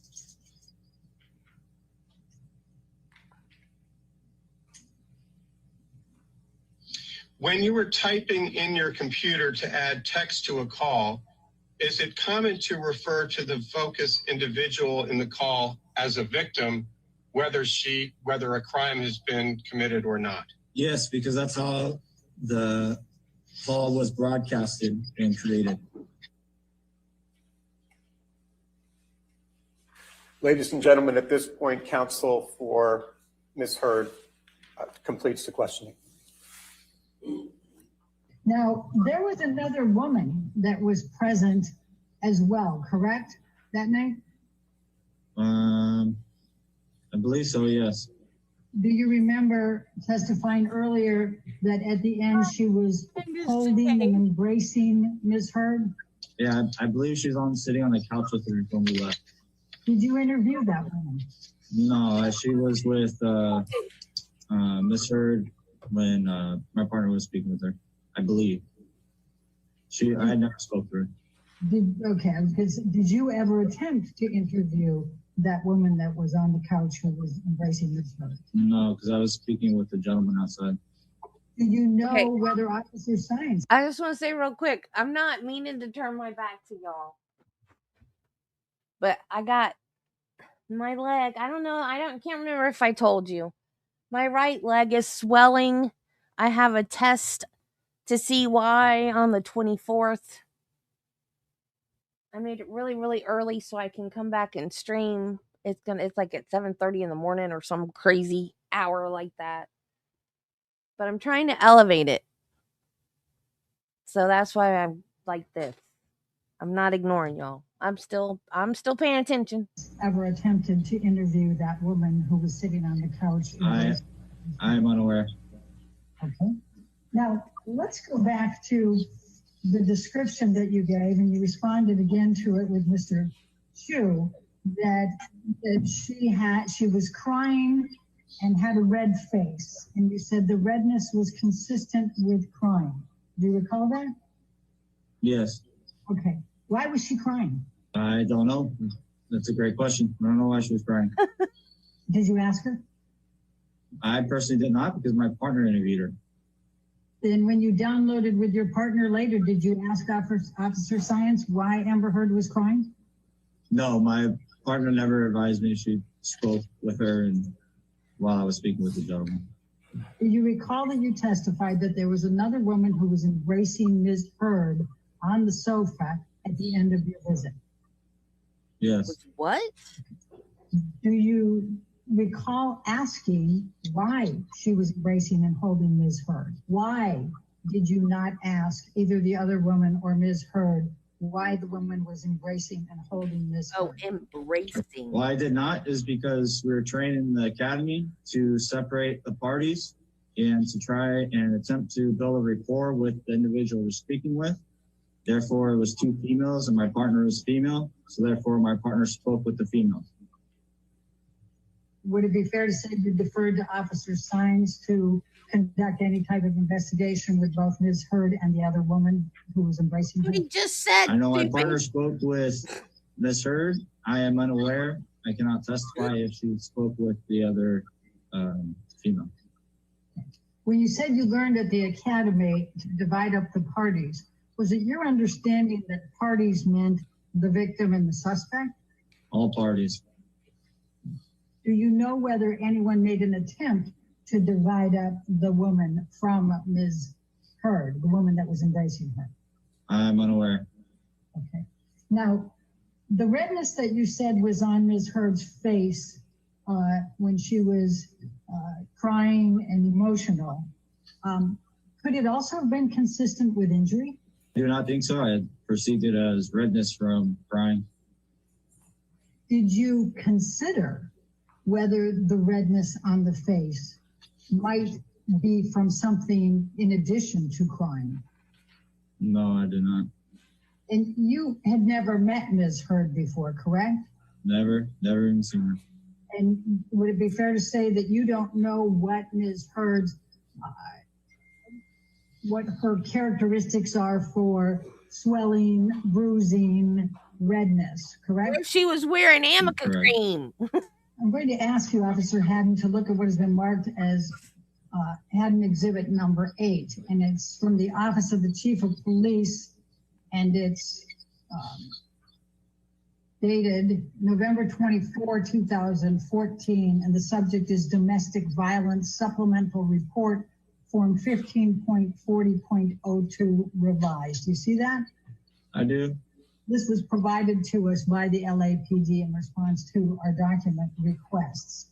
Did you have an understanding that there was a domestic violence supplemental report form that was in place as of May 21st, 2016? Yes. She didn't say she was abused. I'll show you what is exhibit number 9. And this is called Domestic Violence Supplemental Report. And it is something, is it your understanding that the police officer fills this out? Yes, we fill that up. Okay. Do you recall whether you had filled out this supplemental report at any time prior to May 21st, 2016? I don't recall. Now, if we look at the first column on the domestic violence supplemental report, it has a column that says victim. And then there are a number of descriptive words underneath with boxes. Do you see that? I do. All right. Now, the first one is shaking. What, if any, observations did you make of Ms. Heard shaking? No, I don't recall. All right. What, if any, observations did you make about Ms. Heard being unresponsive? The little time I dealt with her, yeah, she was unresponsive and crying. I'm sorry, I didn't catch the first part. She was unresponsive and crying, did you say? Yes. Okay. And I guess you've answered the third one here, that she was crying, correct? Yes. All right. And what, if any, observations did you make of whether Amber Heard was scared? I didn't. You didn't what? I did not observe. I'm sorry. Are you finished with that answer? It sounded like it was a half. I just want to make sure you. Yeah, I did not observe her being fearful. Okay, but Ms. Heard did not want to file a report, correct? Correct. She did not want to press charges, correct? Correct. And she did not want to tell you the name of her husband, correct? I don't know, because I didn't talk to her. Well, do you recall testifying earlier that Ms. Heard was uncooperative? Yes, she was uncooperative with my partner. All right. And do you recall testifying that Ms. Heard was uncooperative because she was emotional, she was crying, she wasn't sure whether she wanted to file a report or not, and she was not, then she said she did not want to? Yes, that's what she had spoken to my partner about. Do you know why Ms. Heard did not want to file a report? Or did not want to press charges? No, I did not. Officer Haddon, I'm going to show you what has been marked as deposition exhibit number 10. And I'm going to have you looked at it. It starts out with field notebook divider, domestic violence laws, LAPD form 18.30.02. And it has the date. This is date of January 31, 2010 at the bottom with the footnote. I'm going to just direct your attention here to case preparation. And this is relating to domestic violence laws. Case preparation says, note the complainant's emotional and physical condition. You see that? Yes. Okay. And then ensure all evidence is gathered and preserved, e.g. bloodied clothing, damaged bones, damaged property. You see that? Yes. Okay. Did you or Officer Sines No, same time. provide any partner kind of notes of the relating copy to just Ms. heard. Heard's emotional and physical condition on May 21, 2016? No. Did you or Officer Sines ensure all the evidence was gathered and preserved, including the damaged property? I said no, and all these things would have been documented if there was a report. All right, let's go to the next bullet point. It says, ensure photographs are taken of injuries or lack of injury to complainant and accused, both the day of and day after. Did you take any photographs to show a lack of injury? No. Did you take any photos to show a lack of damage? Yeah, but she's censored. YouTube No. won't let her say anything. Yes, Wiggles is back. And then this next one is ensure photographs are taken of the scene and damaged property, etc. So I've already asked you that one, so let's go to the next one. Canvass location and interview all witnesses, including children, neighbors, law enforcement. Did you do that in this instance? Yes. Who did you interview? I spoke with the gentleman. All right, anyone else? No, that's it. Now, there were two females present in addition to Ms. Heard, were there not? Yes. taking his police Including her. work away? There's two. You don't recall the third woman there? No, I don't recall a third woman being there. All right. Did you ask if there was anybody else that was present who had witnessed any aspect of this? I don't recall exactly, but Let's go to exhibit number 11. So what did you determine this call was after your investigation? Dispute, a verbal dispute. It's not against the law to argue. I argue with my wife. So you decided that there was only a verbal dispute, therefore it didn't constitute domestic violence? From the information or lack of information I was able to receive from the witness and the information my partner gathered, yes. Is it your understanding that a police officer can be brought up on charges of misconduct if they engage in neglect of duty? Yes. He didn't Right. Is it also neglect your understanding that a police officer can be brought up on misconduct charges at the LAPD if they violate department policies, rules, or procedures? Yes. And is it your understanding that a police officer can be brought up on charges of misconduct if they engage in conduct which may tend to reflect unfavorably upon the employee or the department? Yes. All right. Thank you. Your next witness is by deposition also. I assume you need a few minutes to switch that out. Or are you ready to? We're ready. It sounded like she was Oh, I threatening. think that's right. Okay, well, we go ahead and it's early, but let's go ahead and take a morning recess for 15 minutes so we can take care of that and get it set up for the next deposition, okay? So don't talk to anybody, don't do any outside research, all right? It sounded like it to me. Or accusing him of being derelict in duty. He wasn't. First off, he's new. Secondly, the male cop should go with the male, not suspect, but the male on scene. And the female cop should go with the females on scene.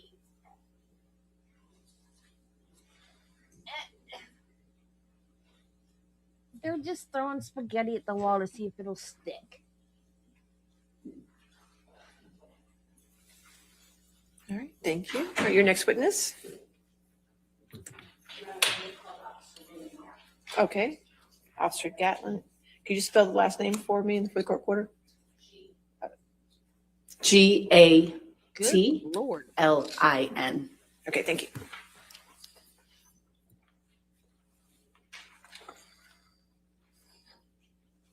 Name and business address for the record.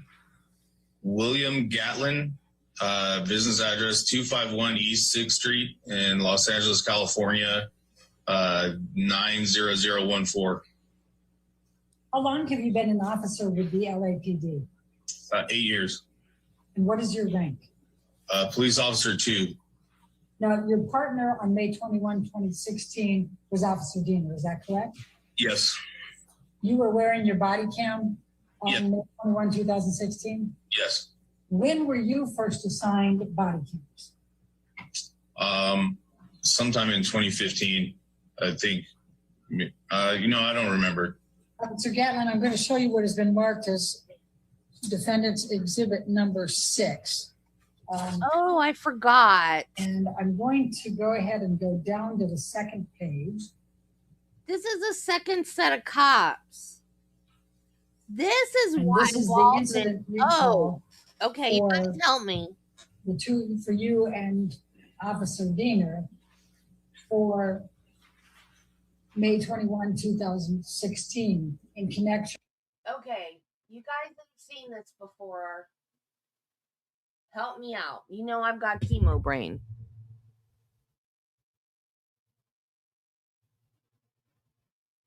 There were 2 sets of cops, right? This is why Waldman made the statement that he did. The first set of cops came, they didn't see anything. And then they destroyed the penthouse. And then called, and a second set of cops came. Am I remembering correctly? Judy? Anybody? All my people that have seen it before is gone? Bibbles, you saw it before. Are you not talking anymore because you're being censored? I think that's what happened, if I'm remembering it right. So he's the second, part of the second set of cops. And with the call at the Eastern Columbia Building, 849 South Broadway. Now, Officer Diener indicated that he believed that he was driving that night. Is that your recollection as well? Yes. When Officer Diener is driving, what does that mean you're doing? It means I handle the computer. Based on the incident recall, when they called the cops because she and Johnny had a fight. The cops came in, they saw her crying, but no injuries, and nothing was out of place. Like there was nothing broken, no signs of a struggle, nothing like that. Unless I'm misremembering, that same night, they called again and another set of cops came out. And that's why Waldman, Johnny's attorney at the time, made the statement that got put in whatever publication it was, that they staged the crime scene. It was that cops came out and didn't see anything, and then they staged the crime scene and called the cops again. So let's see if these cops say the place was a mess and all their stuff was busted up, but the other cops were asked about damage, and they said, well, it's not a crime to damage your own stuff, but they also said there wasn't a lot of damage. So yeah, I think, well, let's just listen to them. If I'm remembering correctly, that's what they did. they staged it to look like there'd been a struggle and stuff, and then called 911 again. Did you arrive at the scene, you and Officer Dina? We arrived at scene, it looks like at 22:24. And that is That's 10:24? Correct. So when you arrived, do you recall whether there were any other police officers that were on the scene? I do not believe there was. Do you recall whether there was any press on the scene? I do not believe there was. Do you recall whether there was any type of public gathering involved? No. Was it relatively quiet? From my recollection, yes. Did you see very many people in the lobby when you came through? Not that I remember. Okay. And then tell me what you recall of this incident once you got there and you were shown to the elevator. I remember we went up the elevator, exited the elevator, walked down the hallway until we found the unit number, knocked on the door, a male answered the door. And at that point, I really didn't know whether this guy is potentially the suspect, if this guy is involved in the altercation, or who this guy was. So we kind of talked to him for a second, and he advised us that the police had already been there. He had a business card from them.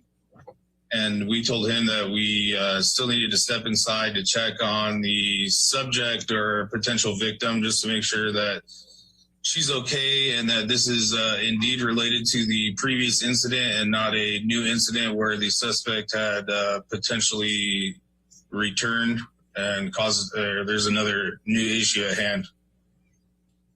So do you recall that you already knew that that another officer had answered the call, or other officers had answered the call before you got there? Yes, I already knew there was a previous caller. And how did you know that? Just kind of keeping track. When you're on the computer, you kind of are able to keep track of the calls throughout the night and where they're at and what's going on. And did you know that Officer Science and Haddon had been the ones who had answered the call earlier? I believe so. Okay. Did you speak with Officer Science or Officer Haddon before you went to the Eastern Columbia building? No. I'm going to take you down to the same exhibit. The page that's Bates stamp numbered LAPD 11. And I'm going to ask you, this is a TOMSG data log. Do you recognize this document? I've never seen this before. I've never seen one of these documents before. All right. Do you have a recollection of receiving an administrative message at 22:22:30, which would be 10:22:30, saying incident 4756 is the same incident as yours, 1A1 handled earlier? Doubt she called back, probably just delayed response? I do not recall getting that message. Right below it, at 22:23:22, which is 10:23 and change, it shows that your unit responded with ROG, in other words, Roger, to that message. Do you see that? Yes. Would that have been you that did that, or would that have been Officer Dina? Probably me. Okay. And is that because you weren't driving and Officer Dina was? Yes. Okay. So does this refresh your recollection of what had been communicated to you and why you knew that someone had already answered this call earlier? Yes. Are you familiar with the term cycle of violence? Yes.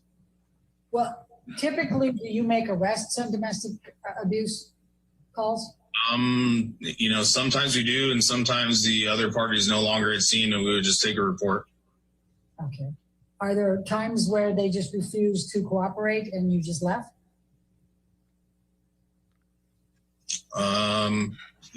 Yeah, there are times like that. You were going to say, but what?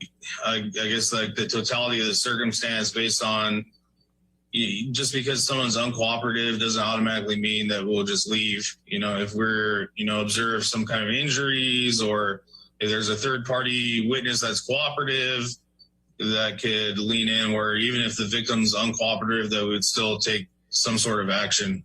Now I'm going to ask you to turn to page 13 here. And this is the CAD summary report. What, if any, involvement did you have in this? So I would be the one that kind of closes out the incidents on the computer. So the writings over to the right of the screen would be what I would type into the computer to close out the call. And so you would have typed in related to previous incident, verbal argument only, checked residence? Yes. Who told you that it was a verbal argument only?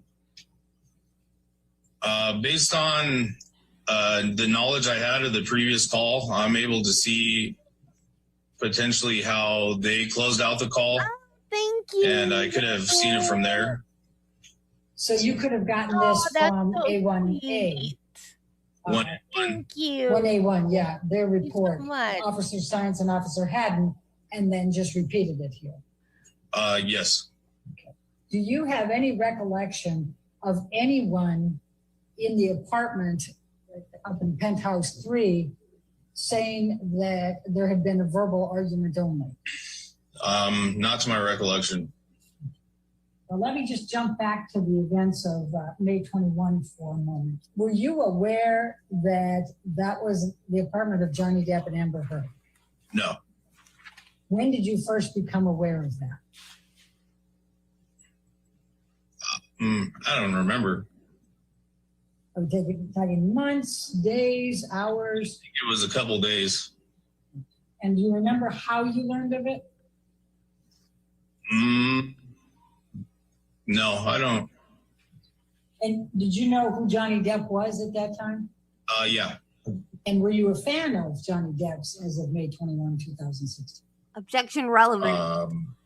I guess I liked a couple of his movies. I don't know.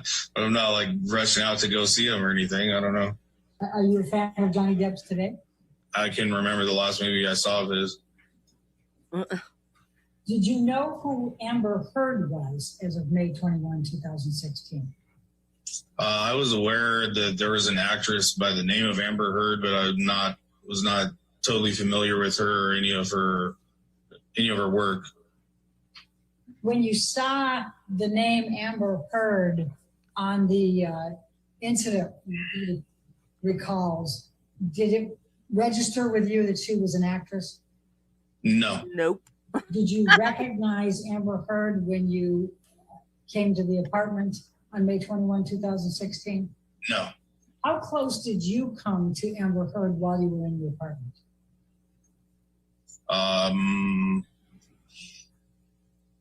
I'd have to say probably between 10 and 15 feet. And what was the lighting like where Amber Heard was sitting? It's pretty dim. Did you ask to see Amber Heard's face in the light? No. Did you ask I Amber saw Heard Aquaman whether and she still had didn't any know who injuries? she was. No.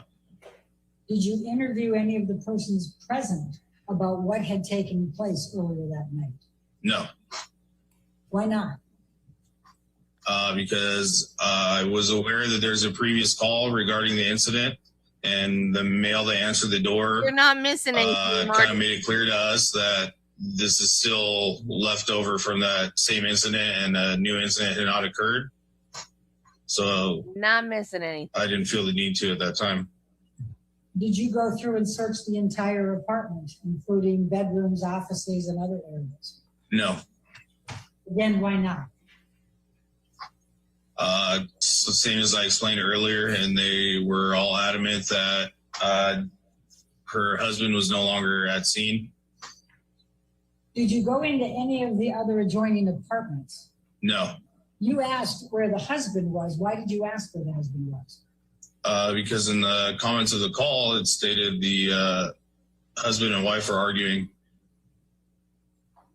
Okay. And it was also a domestic violence. Yeah, it's a domestic violence call, and it wouldn't be uncommon for, you know, the male to answer the door to tell us that he's not the husband, and later it turns out that he is. So, you know, we kind of have to talk to the other party involved to make sure that that's not the male that's involved in the argument. Did any of the 4 people that were in the apartment identify Johnny Depp as that male? No. Or who was the other one? Was there any effort You've by never any of the seen people in that Pirates, apartment Marty? to get you to press charges or investigate further? Oh, you gotta see No. Pirates. Would you say the people were reluctant to even have you come into the apartment? It felt that way. And what occurred that made it feel like that to you? That they didn't want to be in, they didn't want you in the apartment. Just the way that the male was acting to answer the door. He kind of just said, "Oh, let me just go grab the business card from the previous call." And then even still, when we had went inside, it didn't seem like anybody was particularly eager to talk to us. I'm going to ask you to take a look at Exhibit 1. Yep. Defendant's Exhibit 1. That's my favorite Amber Heard movie. That's my favorite one.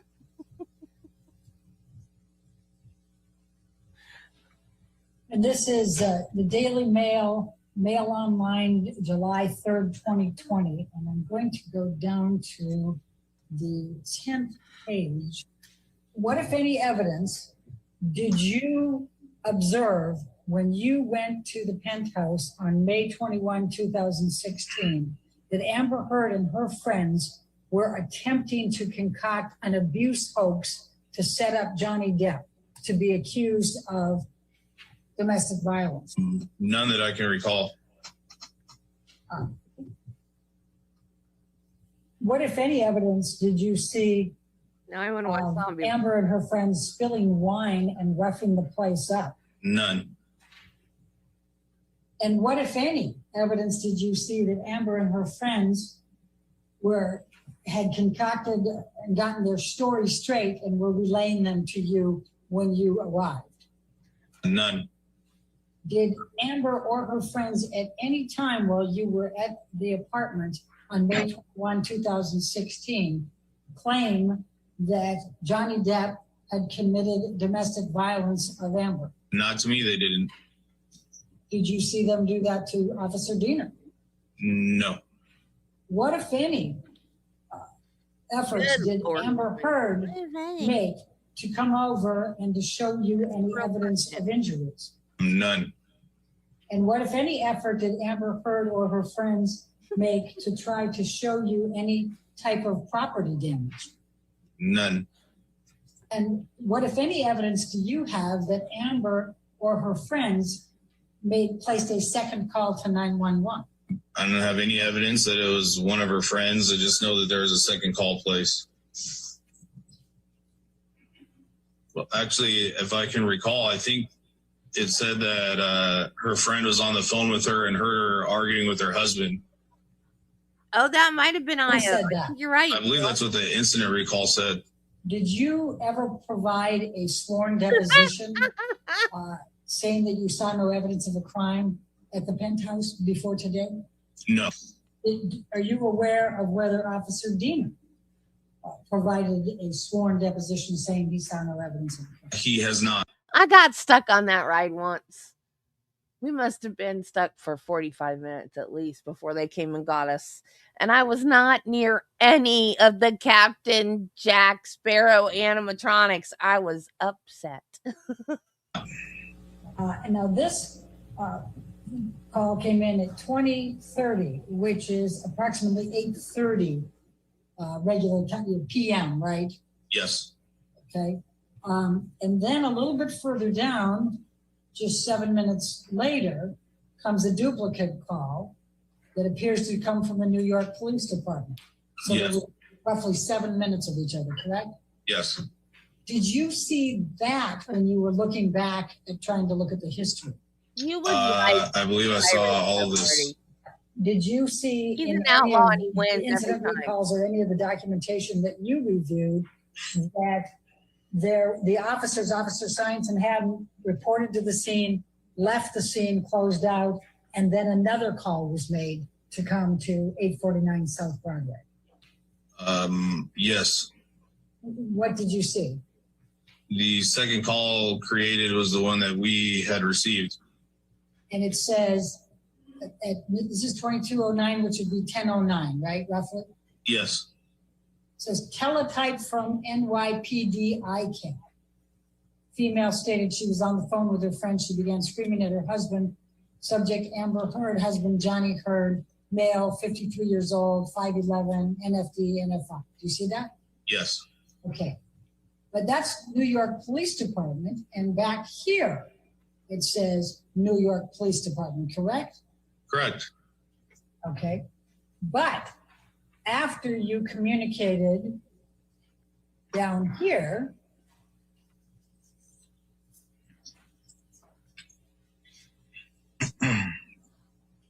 on the administrative text messages, and I'm now on LAPD 11,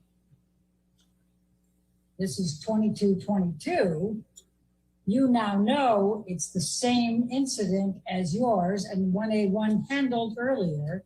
Doubt she called back, probably just delayed response, correct? Yeah, this is just a message from another unit. So, I mean, just because they're basically just sending a message that it's related, you know, it doesn't mean that it's exactly the same call. By the time you showed up at the door, Penthouse 3, at the Eastern Columbia building, you already knew that Officer Science had handled this call, and you were just double checking to make sure that the perpetrator wasn't there and that everybody was okay, correct? I was aware that Officer Science had handled a call at that location earlier, but it doesn't mean that I treat it as if it's handled already. We still have to get there and speak to them and make that determination that it's not a completely new incident. Okay, and you did that, right? Yes. And you put in the system for this call.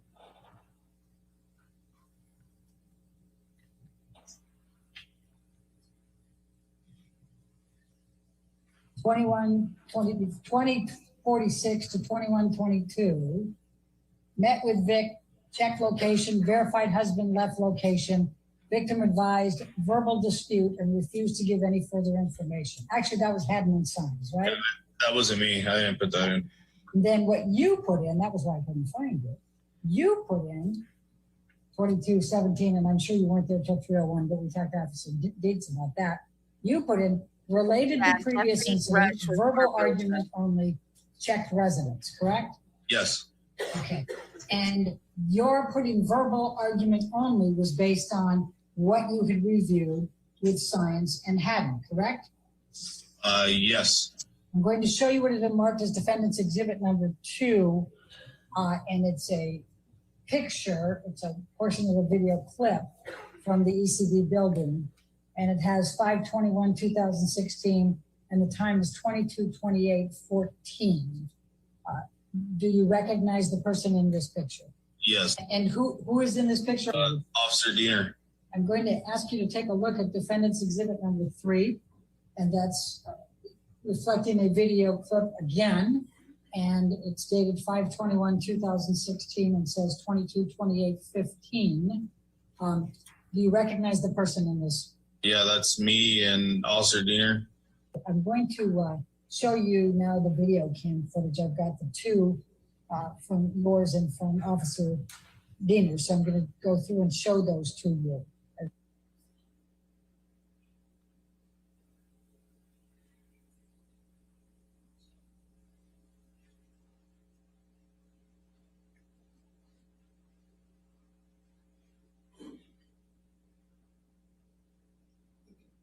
I miss Toys R Us.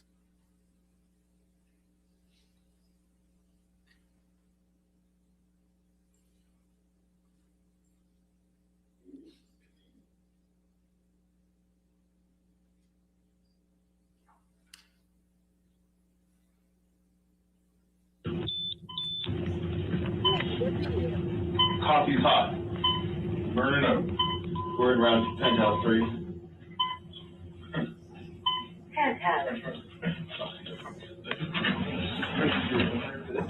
Be advised, we're stepping on onto the penthouse floor.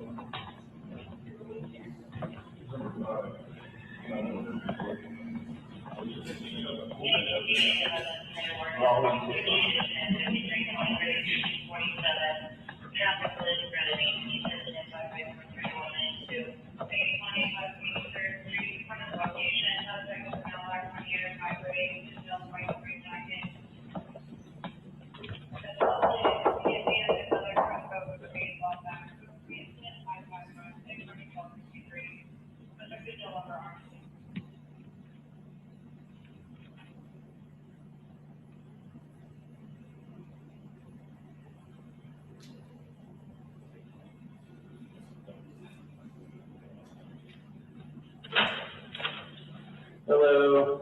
Officers. How you doing? Doing all right. You guys had somebody come out here earlier? Yes, we did. Okay. I can't remember their names offhand. We have the card inside. Cyan, maybe? Yeah, we got another call. I don't know if it's related to the same call from earlier or if somebody called again. Probably. We just need to check. One of you guys know someone in New York or something? Yeah, she probably called twice. Okay. Yeah. You just talk to your wife just to make sure. Oh, it's not my one. Okay. Different conversation. Oh, okay. Yeah. Well, whoever it is, you know, step out, we just gotta check on and make sure they're all good. I'll go get the business card from the cops.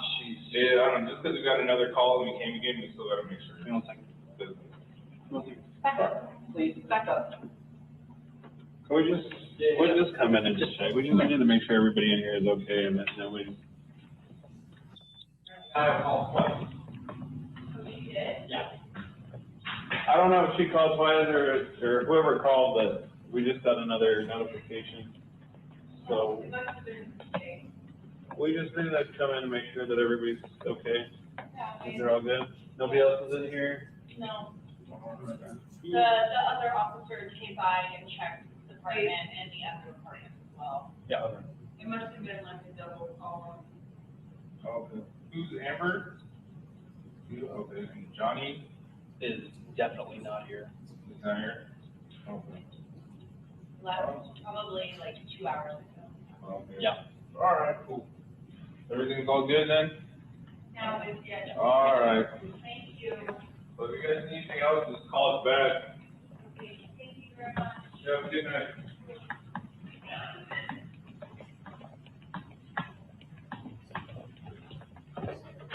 Thank you, officers. Yep, thank you. Good night.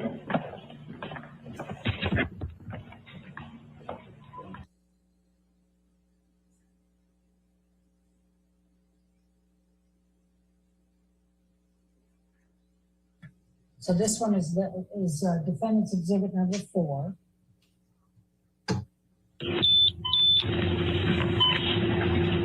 Coffee's hot. Burning up. We're around penthouse 3.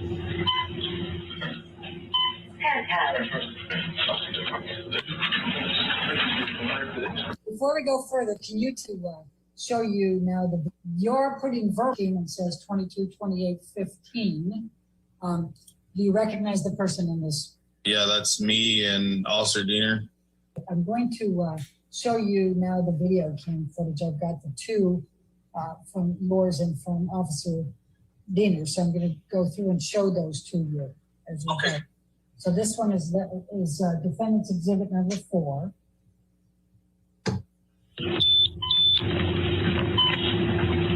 Coffee's hot. Burning up. We're around penthouse 3.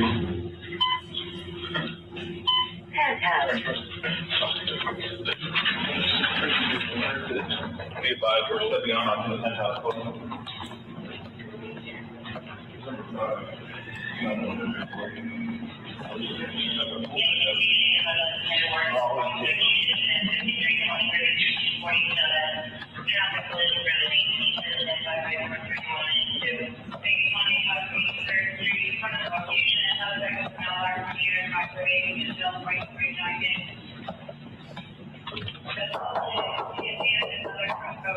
Before we go further, can you tell whether this one is your video cam footage or it is Officer Diener's?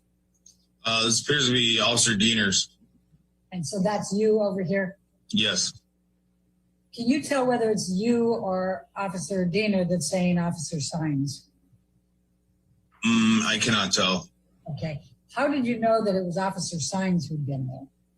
Because I was aware which unit had responded to the call there, and I knew that she was working that unit. I don't know if it's related to the same call from earlier or if somebody called again. Probably. We just need to check. One of you guys know someone in New York or something? Yeah, she probably called twice. Okay. Is you just talk to your wife just to make sure it's not mine or okay. Different conversation. Oh, okay. Yeah. Well, whoever it is, you know, you just gotta check on and make sure they're all good. I'll go get the business card from the cops. I think what might have happened, I don't know for sure, but Io was in New York. So maybe after the first cops left, like Rocky called then, and then Amber called Io to cry on her shoulder, and then Io called the cops from New York. Who does that? I mean, yeah, like if you call your friend in another state and you're like, I'm being kidnapped or something like that, or carjacked, that's different.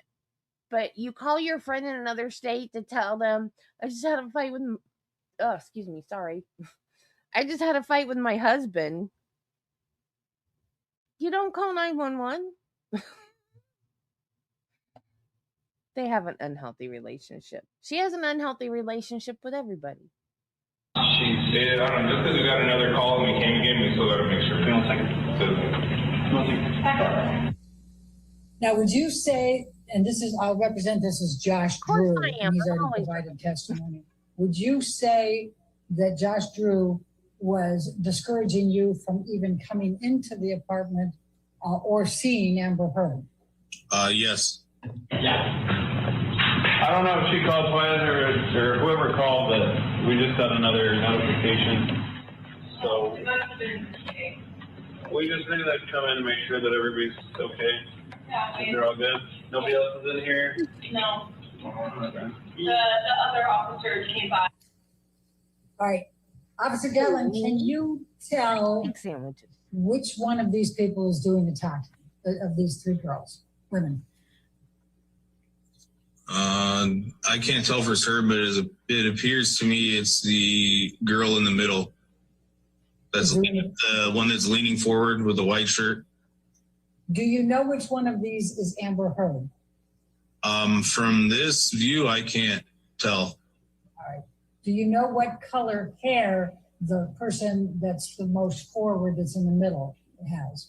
I can't tell from this. Okay. Can you tell what color hair the woman, the furthest right is, that's in front? I can't tell. It looks like her head is in a shadow. Okay. Can you tell what color hair the person that's middle but in the back? No, same. Everything looks like the tops of their heads are in shadows. All right. And you believe that the one to the left is Amber Heard? No, I believe that that's the one that's doing most of the talking. I had checked the apartment and the other apartment as well. Yeah, okay. It must have been like a double call. Okay. Who's Amber? Okay, and Johnny is. Did you see anybody acknowledge that they identify themselves as Amber? It looks like it was the girl sitting furthest away from me, or furthest away from the camera. Okay. And how would you describe the lighting in there? Pretty dim and dark. You said earlier you thought you were 10 to 15 feet away. How much would you estimate now that you are looking at this on body cam? How far away are you from the three women? I would still say it's in that range. Did you get a clear look at any of these three women? I can't remember. And did you ask to have any of them come out into the lighting so that you could take a better look at them to see if potentially they might have injuries? No. What perception did you have about the level of cooperation of these four individuals with your answering this call? pretty low level of cooperation. Now can we bring up exhibit number 5? It's the other video. I just want to run through both of them because there's a little bit of a different angle in the two.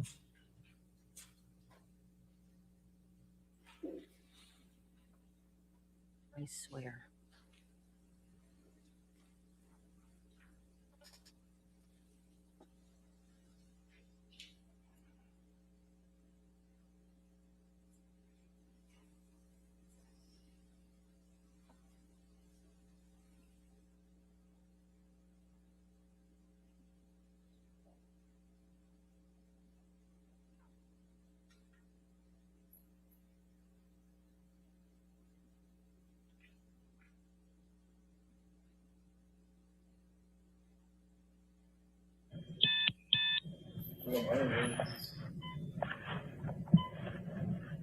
Talking hot.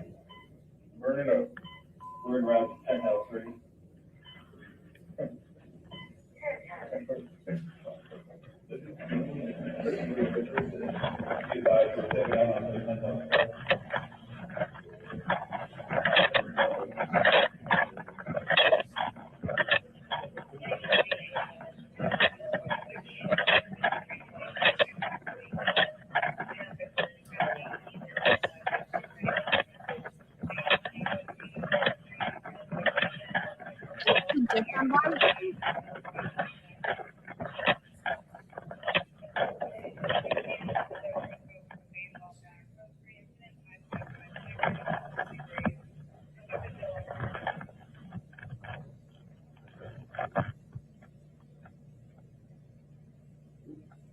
Hi, Luna.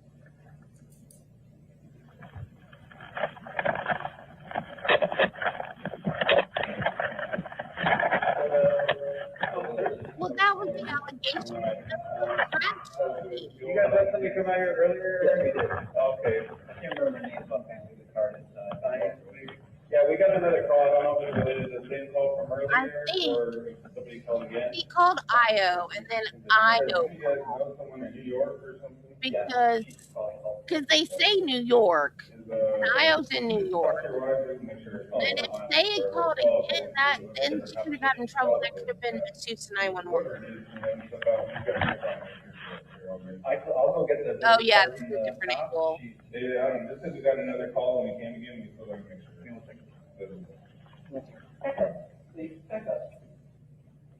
We just come in and check. We need to make sure everybody in here.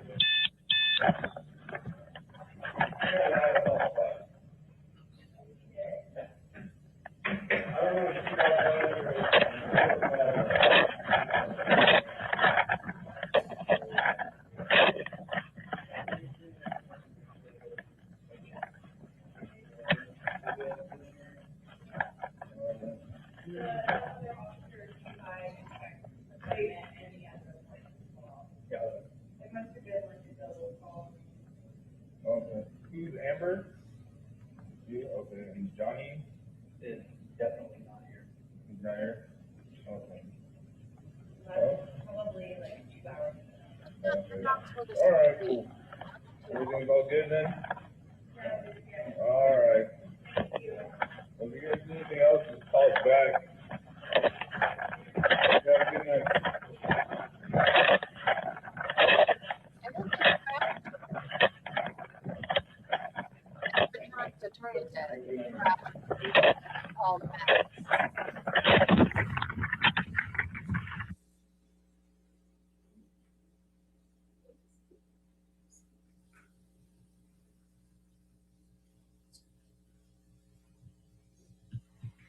I like that tie.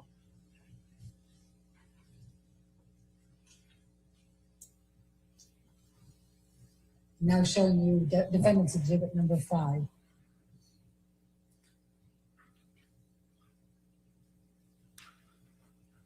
And let me just stop you for a minute. Does this appear to be the video cam from your video cam? Yes. Talking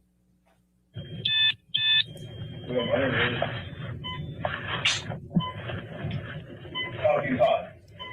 Burn it up. We're around penthouse 3.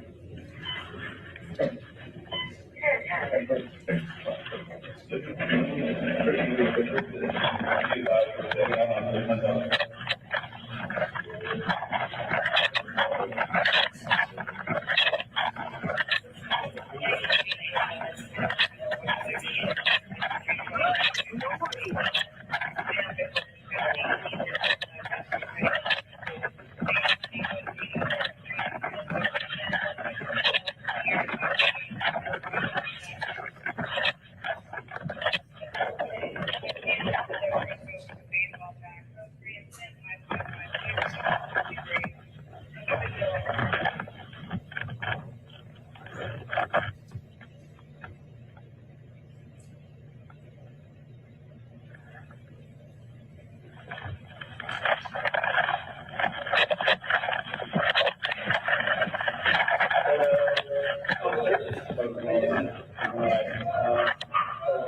guys let somebody come out here earlier? Okay. I can't remember names offhand with the card. Yeah, we got another call. I don't know if it's related to the same call from earlier or if somebody called again. We just need to check. One of you guys know someone in New York or something? Yeah, she probably called twice. Okay. Yeah. You just talk to your wife just to make sure it's not violent or different conversation. Oh, okay. Yeah. Well, whoever it is, and stuff out, you guys can find it. I'll go get the business card from the cops. Yeah, I don't know. Just because we got another call and we came again, we still got to make sure. Give me 1 second. Please, back up. We just come in and just check. We need to make sure everything is. No, the real question is why would you pick the name?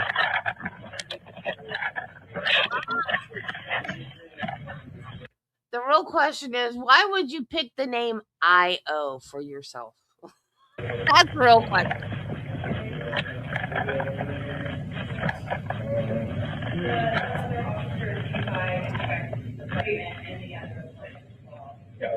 It must have been like a double call. Okay. Who's Amber? You, okay. So I'm just stopping here again on these three women. You had indicated before the woman that's leaning forward here that she's in the middle. Is that correct? It appears that way. And you think she's the one who did most of the talking, correct? Yeah, right now she was the one talking. Okay. And you believe that Amber is the one in the back behind her? Yes. Are you able to see the right side of Amber's face? From this camera view, it looks like she's kind of facing straight towards me. So I would have been able to see the right side of her face from there. That's what I think every time I hear it. I.O. the input. Due to the low lighting, probably not very clearly. Okay. Johnny is definitely not here. He's not here? Okay. That's probably like 2 hours. Okay. All right, cool. While we're still there, can you tell how much hair Amber has covering the right side of her face in the pictures? No, it looks like from this camera view, most of the time, like half of her head is blocked from the woman in front of her. Can you tell whether she's wearing any makeup? No. Does she have any Amica cream on? Everything all good then? All right. If we get anything else, just call us back. Have a good night. Do you recall looking for any injuries in the faces of the three women? No.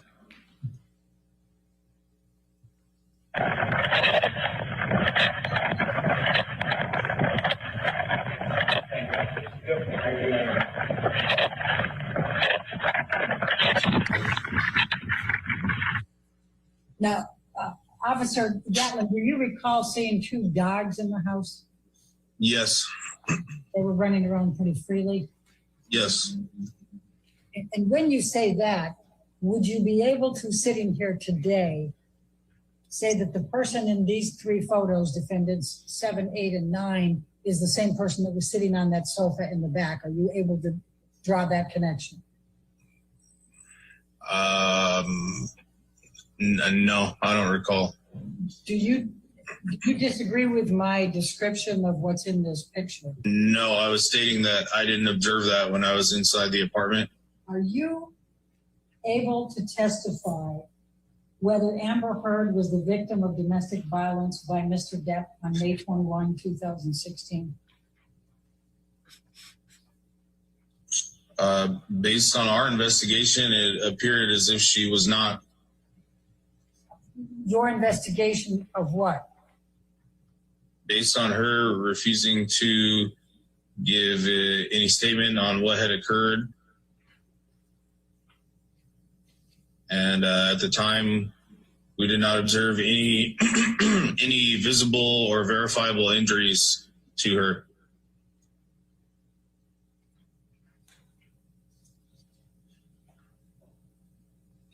Anything else?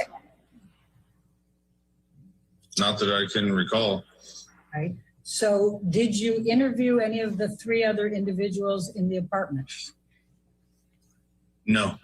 Did you ask any of the individuals to give you a statement about what transpired?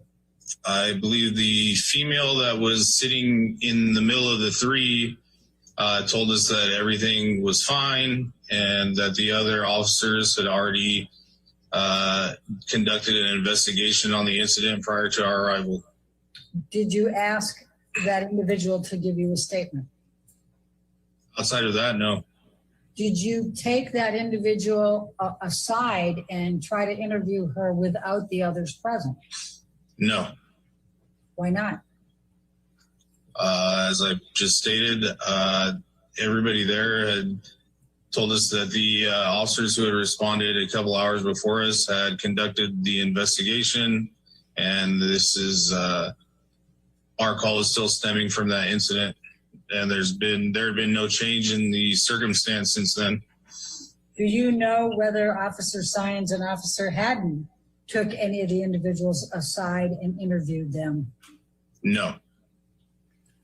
Did you at any point ask Amber Heard to come forward and examine her in the light to see if she had any injuries? No. Did you take a flashlight just to see if she had any visible injuries to her face or her body? No. Did you ask Amber Heard if she had any injuries? No. I'm asking whether you're in a position as a police officer to testify under oath that Johnny Depp did not commit any abuse of Amber Heard on May 21, 2016. I don't believe I'm in the position to testify whether he did or did not, because I was not there when the incident potentially occurred. Okay. And you didn't conduct your own independent investigation, correct?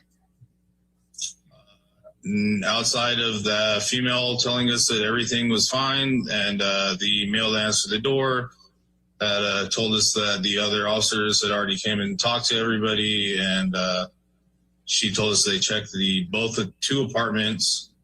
So I felt at that time sufficient that, as I stated, there's no change in the circumstance from the previous call.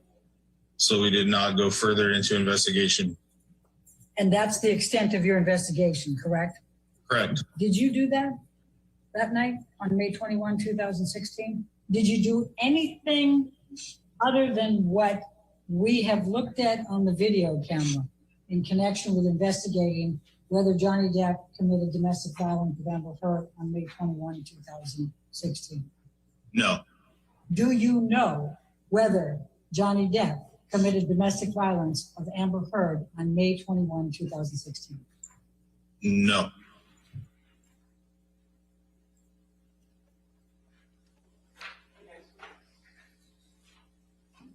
Sorry, your next witness?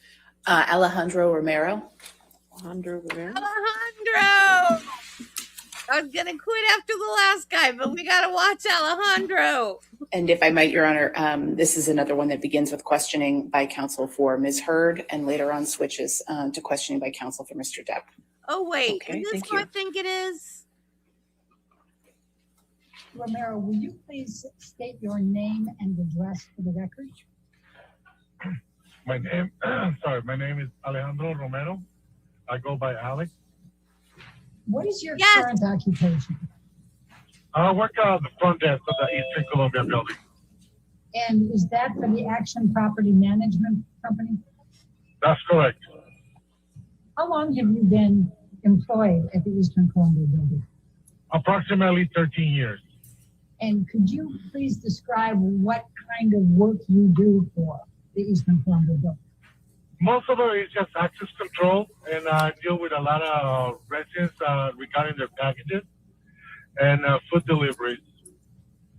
Okay. And have you done that pretty much the whole 10 years? That's correct. I'm going to take you back to 2015 and 2016 for a moment. How many people would you say would go through the building on any particular day in that time? I'm talking tenants and visitors.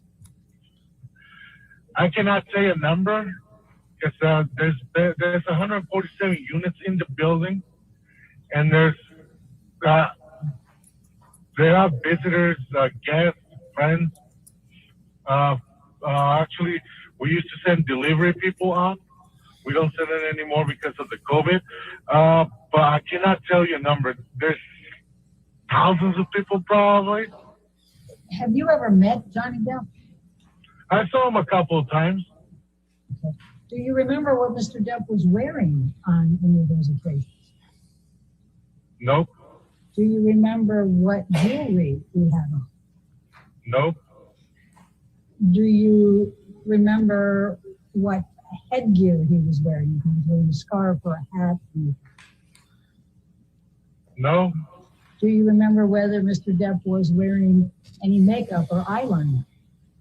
Nope, I don't remember. Nope. You couldn't tell me one way or the other, right? No. Do you know whether Mr. Depp had ever been physically violent with Amber Heard? And by this, I mean hitting, punching, throwing objects at her, kicking her, headbutting her. Do you know one way or the other whether Mr. Depp ever did that to Ms. Heard? Nope. Have you ever seen Mr. Depp slam things around or be angry? No, I have never seen him like that. I'm going to ask you some questions now about Amber Heard. When did you first meet Amber Heard? I believe she was dancing on the lobby. I met her at the front desk. I interact more with her sister, Whitney, I believe that's her name, and her good friend, Rocky. And but Amber, I only see him like once in a while when she was sometimes used to get packages. Do you recall whether Ms. Heard became a resident sometime around March 2016? Don't remember. Could you tell me one way or the other?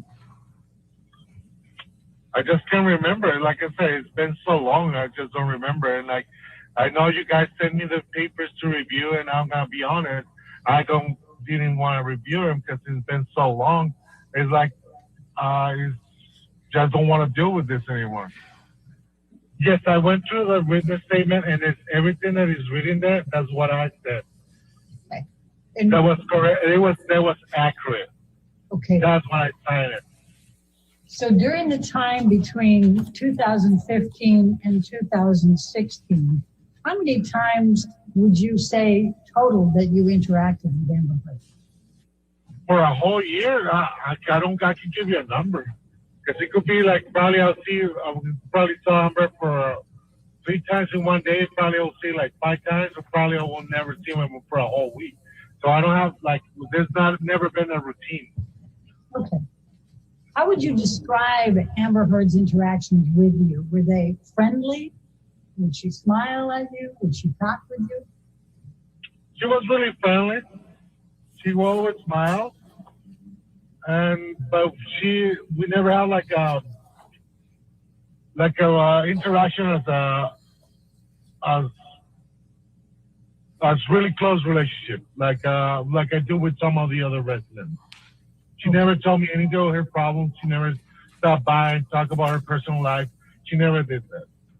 They're asking you about a date that you recall seeing Amber Heard on May 25th, 2016. Do you see that? Yes, I do. And you said, probably, I just can't remember the days. I've got a really bad memory for dates. Did you see that?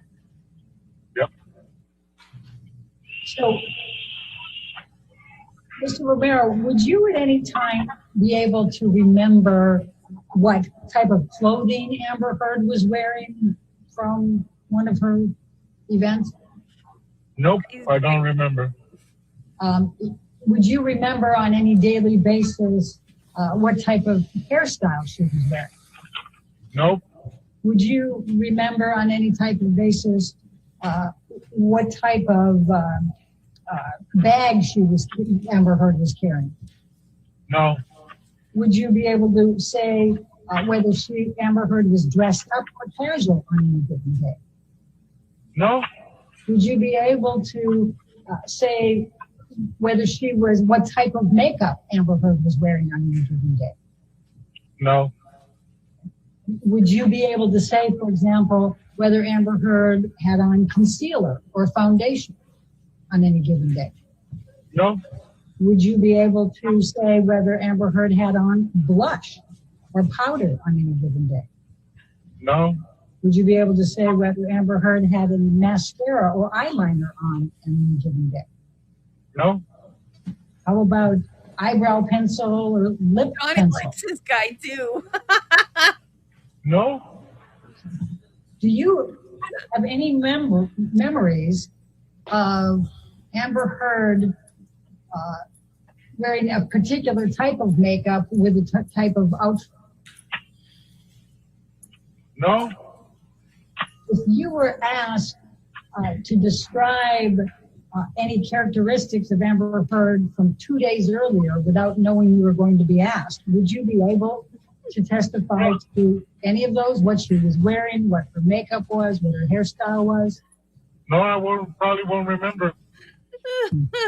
When is the first time that you recall anyone saying anything to you about the police being called at the EC building because of a domestic dispute between Mr. Depp and Amber Heard? Well, to answer your question, whatever happened, it happened on a Saturday. I don't work Saturday. When I got there on Monday, they asked me, "Oh, you heard what happened?" And I said, "No, what happened?" So that's how I find out. Then I went to the cameras and see what was going on. Then as soon as I saw Johnny Depp on the camera on the elevator, just walking back and forward on the camera in the elevator, I said, "Okay, I know that was Tim," and that's all I knew. But I was not there on that Saturday when that happened. I believe that whatever that happened, they say it happened, and when they call the police, I believe it was on a Saturday, and I was not there. Okay. Do you recall who told you that on that Monday following the Saturday? Okay, Don, as a matter of fact, I think it was one of the residents that they approached to me, and they said there was a lot of noise because the person was working out on the gym that's next to the penthouse. They heard a bunch of noise, and that's it. And that's why I checked the camera. And when I looked at the cameras and I saw Johnny, like I said, was just walking back and forward in the elevator. And I said, like, okay, all right, okay, no, I'll try to figure it out. And I didn't say anything more. I turned off the camera, and that's it. So the first part of that, somebody was working out and heard noise? Someone was working out on the gym and heard the noise. They heard a lot of noise on the hallway. Because it's really rare to hear anything because most of the time the penthouse level is really quiet. Okay. Do you remember who the person was in the gym that heard a lot of noise in the penthouse that night? That's correct. I do remember the person. Who is it? I remember the person. It's been a resident in the building for a long time. I just don't remember it. I don't remember her name. And where is the gym in comparison to the penthouse that's owned by Mr. Depp? In comparison, in relation. Like I said, Johnny Depp owns all the penthouse on below the clock. The gym of the Eastern Columbia building is just in front of one of the penthouses. You actually can see it through the window. You can see the gym through a window of the penthouse, or you can see the penthouse through a window of the gym? You can see the gym through one of the windows to the penthouse, and they have the patio that leads to the gym. Penthouse has the patio to lead to the gym. Okay. And this tenant, if you think of her name while you're, even if we're asking other questions, please let me know. This tenant, this is a resident there, right? That saw this? Yeah, I believe her name is Shauna. And so she told you she heard a lot of noise. That's correct. Did she describe anything, voices, any objects, anything like that? No, she just said it was a noise. Not just noise. And she was just surprised because, like I said, it's always really quiet. Okay. And so she wanted to know what happened. And so you went to the video cameras to look at video. How did you know when to look for them? Because she got the time. She got the time that she was working out. That's what I figured out to track the time on the camera and look. And then when as soon as I saw, like I said, Johnny Depp walking back and forth in the elevator, I turned off the camera and I figured out, okay, this is what happened. I figured out if we one and two together, so I was okay. When you said you figured out what happened after you saw Johnny Depp in the elevator, what did you figure out had happened? I figured out that's why they call the cops, the police. Because why? Because of the noise that was on the penthouse level. Mr. Romero, I'm going to ask you to look at, this is a video clip marked as Romero Exhibit number 8.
And it shows a date and timestamp near the bottom. Do you recognize this as the elevator at ECB building? That's correct. Mr. Romero, you're nodding. Is this the video that you remember looking at after Shauna told you that she heard the noise that night? That's correct.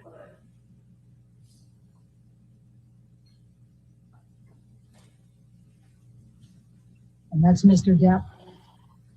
Correct. Do you recognize the other two men in the elevator? I recognize the guy in front of the elevator button. That's his personal bodyguard. The other guy, I've seen him before, but I never interact with him. If I did, I don't remember. You said he looked agitated. Yeah, he looked agitated. Like he was walking back and forward. He took his jacket. His body language was different than before. most of the time he's really calm. He's just like really happy person. Man, like this is the first time I saw him like that. And then you go to the next, so then you say Wednesday, May 25th. At approximately 10:30, Ms. Heard walked into the lobby accompanied by Ms. Raquel Pennington. That's the person you called Rocky earlier. Do you remember her? Yes, that's correct. Okay. And you said that Ms. Heard approached you to ask you for the key to her unit, which you gave. And you said we did not discuss anything else at that time. Correct. Ms. Heard stood approximately 3 feet away from you. I did not notice any bruises, cuts, swelling, red marks, or any other injuries of any kind on Ms. Heard's face. Do you see that? Correct. Okay. But you weren't looking for bruises, cuts, swelling, red marks, or any other injuries on Ms. Heard's face that night, were you? I was not looking for any marks or bruises or anything. But something like that, it will be really noticeable. But I guess, I wasn't not looking. I was more focusing on what my job duties was, like getting the key. And also this, I gave them the key and they were talking about, I told her, you know what, your dog, I was talking with Raquel because her dog got out of her unit. And that was one of my concerns. I was told, you know what, I saw your dog was outside. You didn't want me to get too close to it. So it's still out there. On the penthouse area, the dog will be fine because it's not, like I said, it's always really quiet. And Mr. Depp owns everything up there, so it'll be fine. So that was one of my concerns.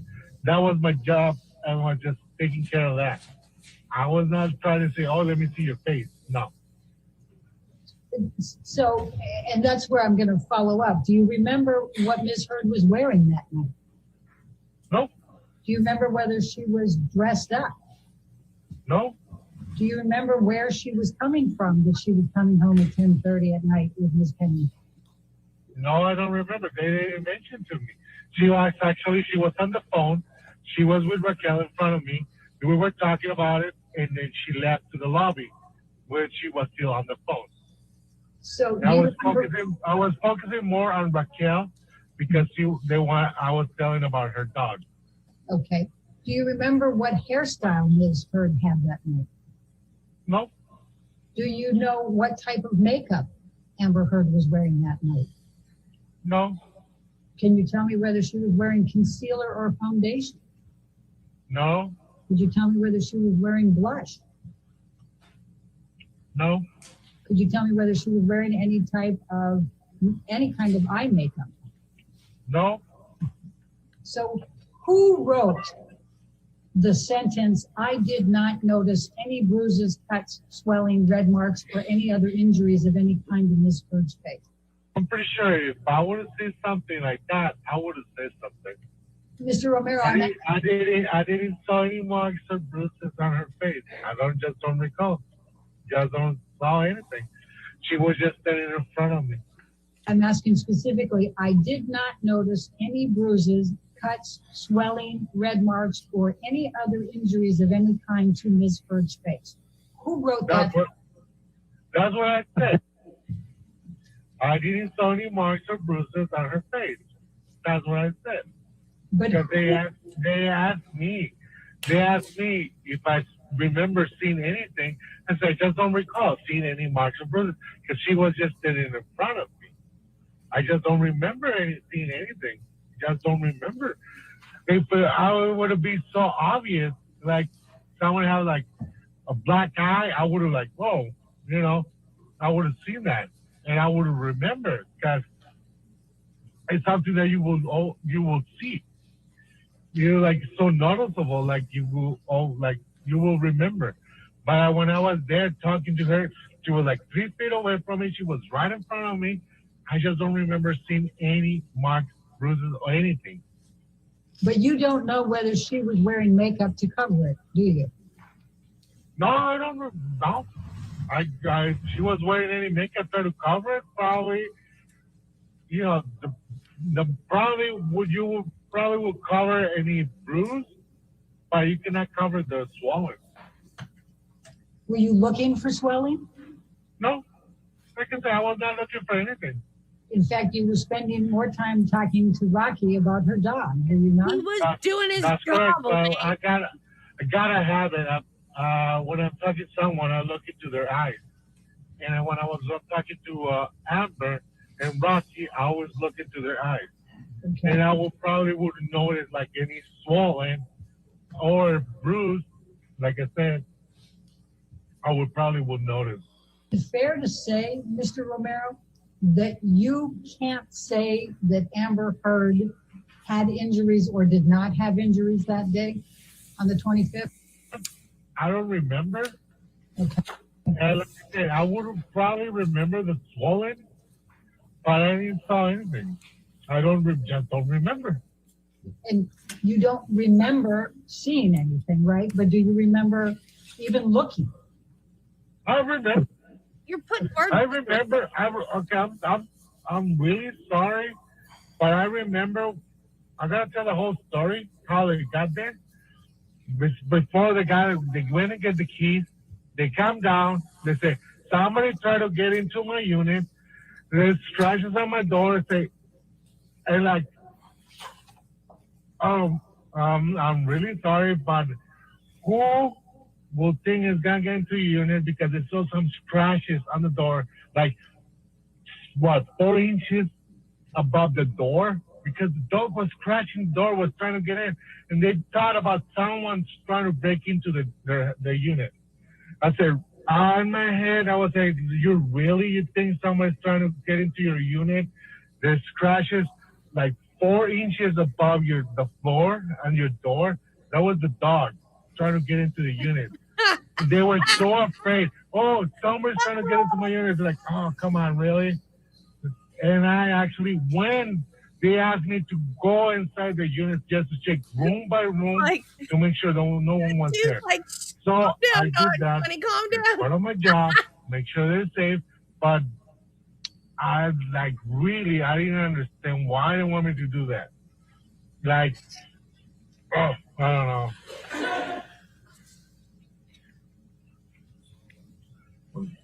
I just so stressed out because of this. I just don't want to deal with this anymore. I'm tired. I don't want to deal with this court case. Everybody got problems, and I don't want to deal with this no more. I don't want to put this with any more words. The interaction you just testified about with Amber Heard and Rocky Pennington, and talking about the dog and going up and checking out the penthouse, none of that was on video footage, correct? That's correct. We don't have cameras in the videos. We don't have cameras at the hallway. We don't have cameras on the hallway. I'm going to show you what has been marked as Romero Exhibit Number 1. It's a deposition that was taken of you on July 19, 2016. Now that's approximately 2 months after the May 21, 2016 incident. Do you recall giving that deposition? 16, probably I did. I just don't remember. Okay. I'm going to take you to page 35.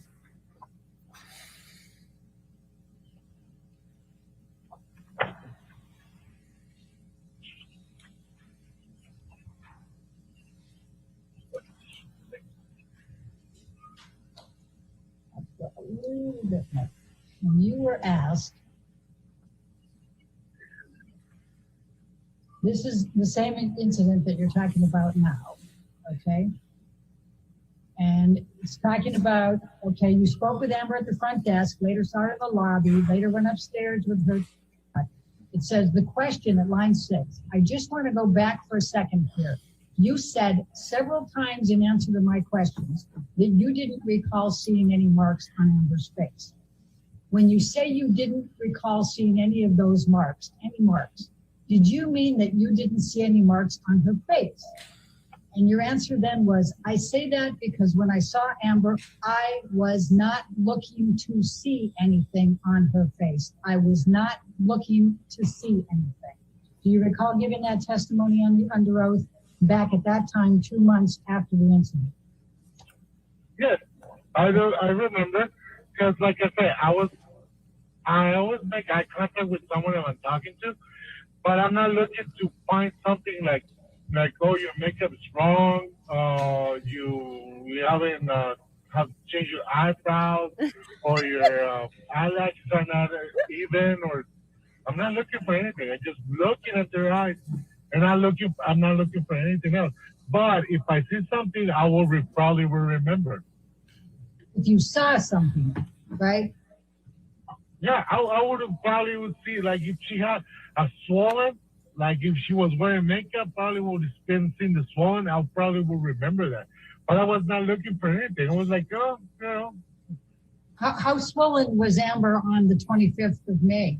How swollen was her cheek? Well, according to the pictures I've been seeing right now that you're showing me, it was pretty swollen. I probably will remember that. How many days later did you see her from that swelling? That was on a Wednesday. That was from Saturday to Wednesday. Right. How many days would it be fair to say that you cannot testify one way or the other whether Amber Heard was domestically abused by Johnny Depp on May 21, 2016? I cannot say that. I would not agree to testify against anyone of domestic violence because I was not there. I didn't see anything. I didn't hear anything. I was not there. I was never there. I was probably hundreds of miles away and got no idea what happened that day.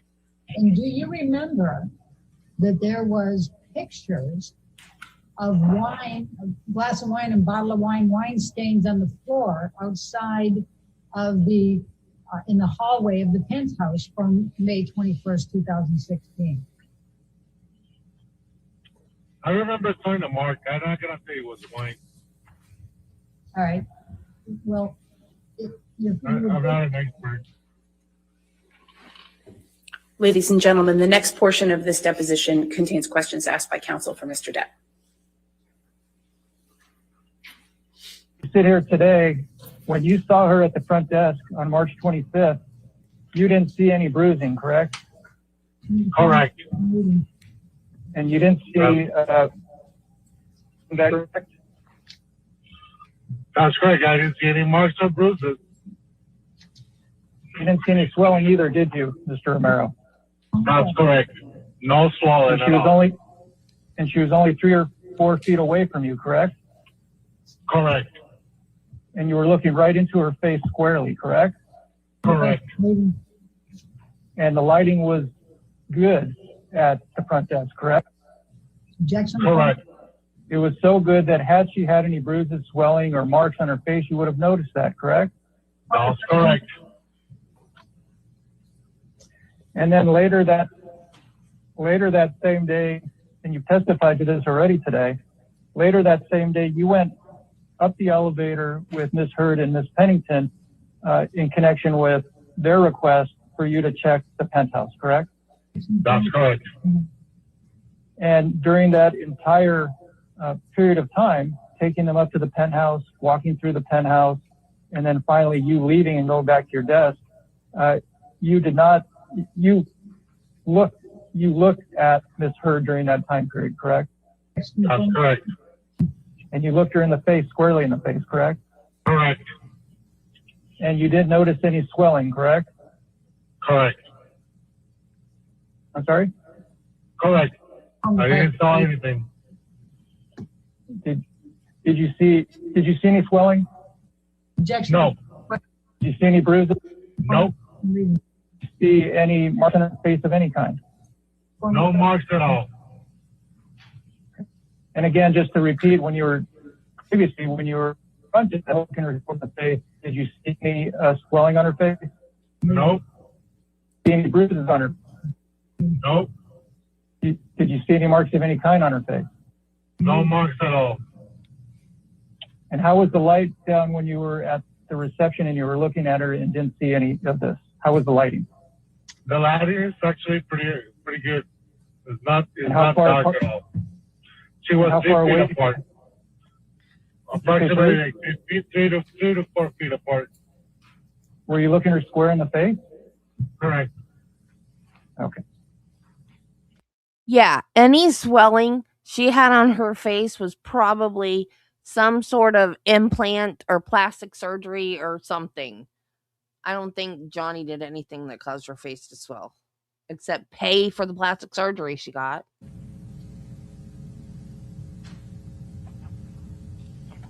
And when you were up in the penthouse and you were looking her square in the face, how far apart were you from her then? We actually were pretty close to each other. She was probably just next to me. She was telling me like, go into this room, so I need to pass right in front of her. And do you recall seeing any bruises, swelling, redness, or any marks on Miss Heard's face on May 24th, 2016? I don't see anything. Ladies and gentlemen, at this point, the remainder of this deposition of this witness contains questions by counsel for Ms. Heard. I'm going to talk a little bit about the video clips that Mr. Depp's attorney showed you. I'm going to ask you, first of all, Mr. Presidio showed you a number of video clips from May 24th. Do you recall that? She's smoking. May 24th? Yes. Yep. No, it's Tuesday. But in fact, you don't recall seeing Amber Heard on May 24th, correct? I don't remember. I don't even remember what I got for breakfast. Okay. Well, let's pull up exhibit number 1. Let's stay on page 17. That's a good place. This is your deposition from July 19, 2016. Do you recall that? 19? Yeah. Okay. And that's... That was 3 in the morning. Possible. Okay. That's possible. And it said here, did you work? So Saturday was the 21st. Did you work that day? No. Did you work Sunday, May 22nd? No. Did you work May 23rd? Yes. On May 23rd, while you were working, did you see Amber at any time? I don't recall seeing her. Question, did you work on Tuesday, May 24th? Yes, I did. And on Tuesday, May 24th, at any time, did you see Amber? I don't recall seeing her. Do you remember that being your testimony 2 months after the events? Yeah. I just don't recall. I just don't remember. Okay. And then while we're here, now, Mr. Presidio had you go through a number of video clips and asked you a bunch of questions about whether you saw swelling, whether you saw red marks, whether you saw all kinds of other things. Okay, you guys, Bill Cosby's in trouble again. But in fact, I'm going to do that. I'm going to ask you. So, Bill Cosby is in trouble again. So one of his grape accusers is suing him. I don't blame her because the victims got shafted because of the prosecutorial misconduct. So he apparently put some of his money in his wife's name, I guess. So now he's being instructed to produce records showing his bank statements, retirement accounts, and other financial accounts from December 24 to December 25. Trying to hide his money. So his grape accuser can't get it.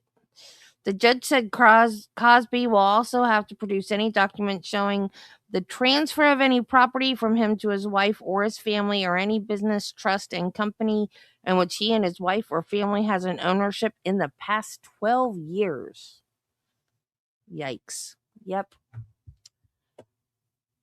You know how to avoid that? Don't break the law.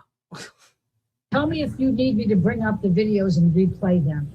Can you tell me what type of makeup Amber Heard was wearing in any of those videos? No, I can't tell you. Can I you didn't tell even me? know she was wearing any lipstick. Can you I tell don't me? know. Can you tell me whether Amber Heard was wearing concealer in any of those videos? No. Can you tell me whether Amber Heard was wearing any foundation in any of those videos? No, I can't tell you. Can you tell me whether Amber Heard was wearing any blush in any of those videos? No. Can you tell me whether Amber Heard was wearing any powder in any of those videos? No, but she looks really pale. Well, do you know what shade of concealer or foundation or powder Ms. Heard uses or used at that time? No. Okay. So you don't know whether Ms. Heard was wearing makeup in every one of those video clips, correct? Correct. I want to try to move along. So the incident was May 21st, 2016. You saw her the night of May 25th, correct? Correct. You said you saw Amber Heard hundreds of times while she was there. Did Amber Heard treat you well, and was she friendly to you in each of these hundreds of times? Yes. I'm not going to say no because she was really always nice. All right, this is my last. Be nice. All right, this is my last question. You testified in response to Mr. Presidio's questions that you testified truthfully in all of these occasions. Did you testify truthfully to everything that you testified in response to my questions today? That's correct. All right. I did.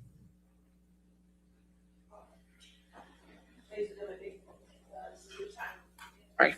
It's a good time to break for lunch. We'll just break a little early, so just don't talk to anybody, don't do any outside research, and we'll see you at 2:00, okay?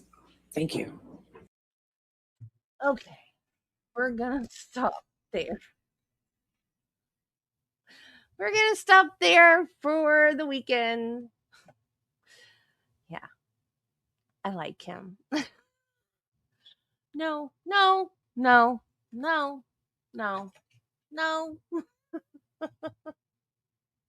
And Johnny liked him too. He's laughing at him. Okay, guys, have a wonderful weekend. I'm going to try it again. I'm going to try to live stream from the darn Disney parks. I don't know which one. I don't know which day. Saturday or Sunday. I'm not sure which. It's so much harder. It is so much harder than just sitting here and streaming. I just thought streaming is streaming. It is not. So I'm going to start just calling my live streams from the parks learning to live stream. And I'm going to quit deleting them. I'm just going to make it very clear that I'm new at it. And so my other channel is Debbie Loves Disney. If you want to watch the train wreck that is going to be my next live stream. And I will see you guys Monday. Monday's the 22nd, right? 23rd. What's today? Monday's the 23rd. So the 24th is when I have that test for my leg. Bye, Nichelle. I know you won't, Marty. Bye, Terry. Bye, Jill. Bye, Matthew. Bye, Mike. Dropping Mom. Bye, everybody. I love you guys. The test on my leg is like at 7:30 in the morning, but I don't know how long it'll take. No, you will see me. Hey, I've been sick. I've been here a lot for not being 100%. I was doing Monday through Friday consistently for a very long time, which is why I've been so hit and miss lately.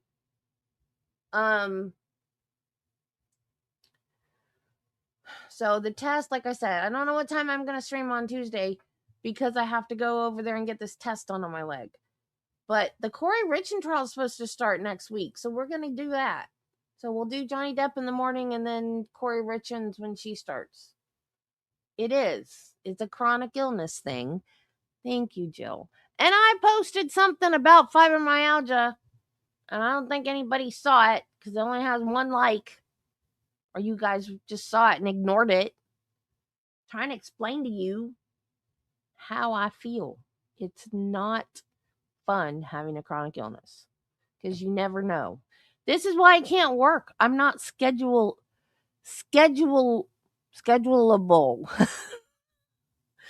I'm not able to be scheduled. I didn't see dislikes, Marty, but that's fine. I know you're just here to be a thorn in my side. Yeah. Jill loves me, though. Jill's my long lost twin, 10 years apart. Okay, guys, have a great weekend. Be kind to people, love your family, and Jesus loves you, and so do I. Bye, guys.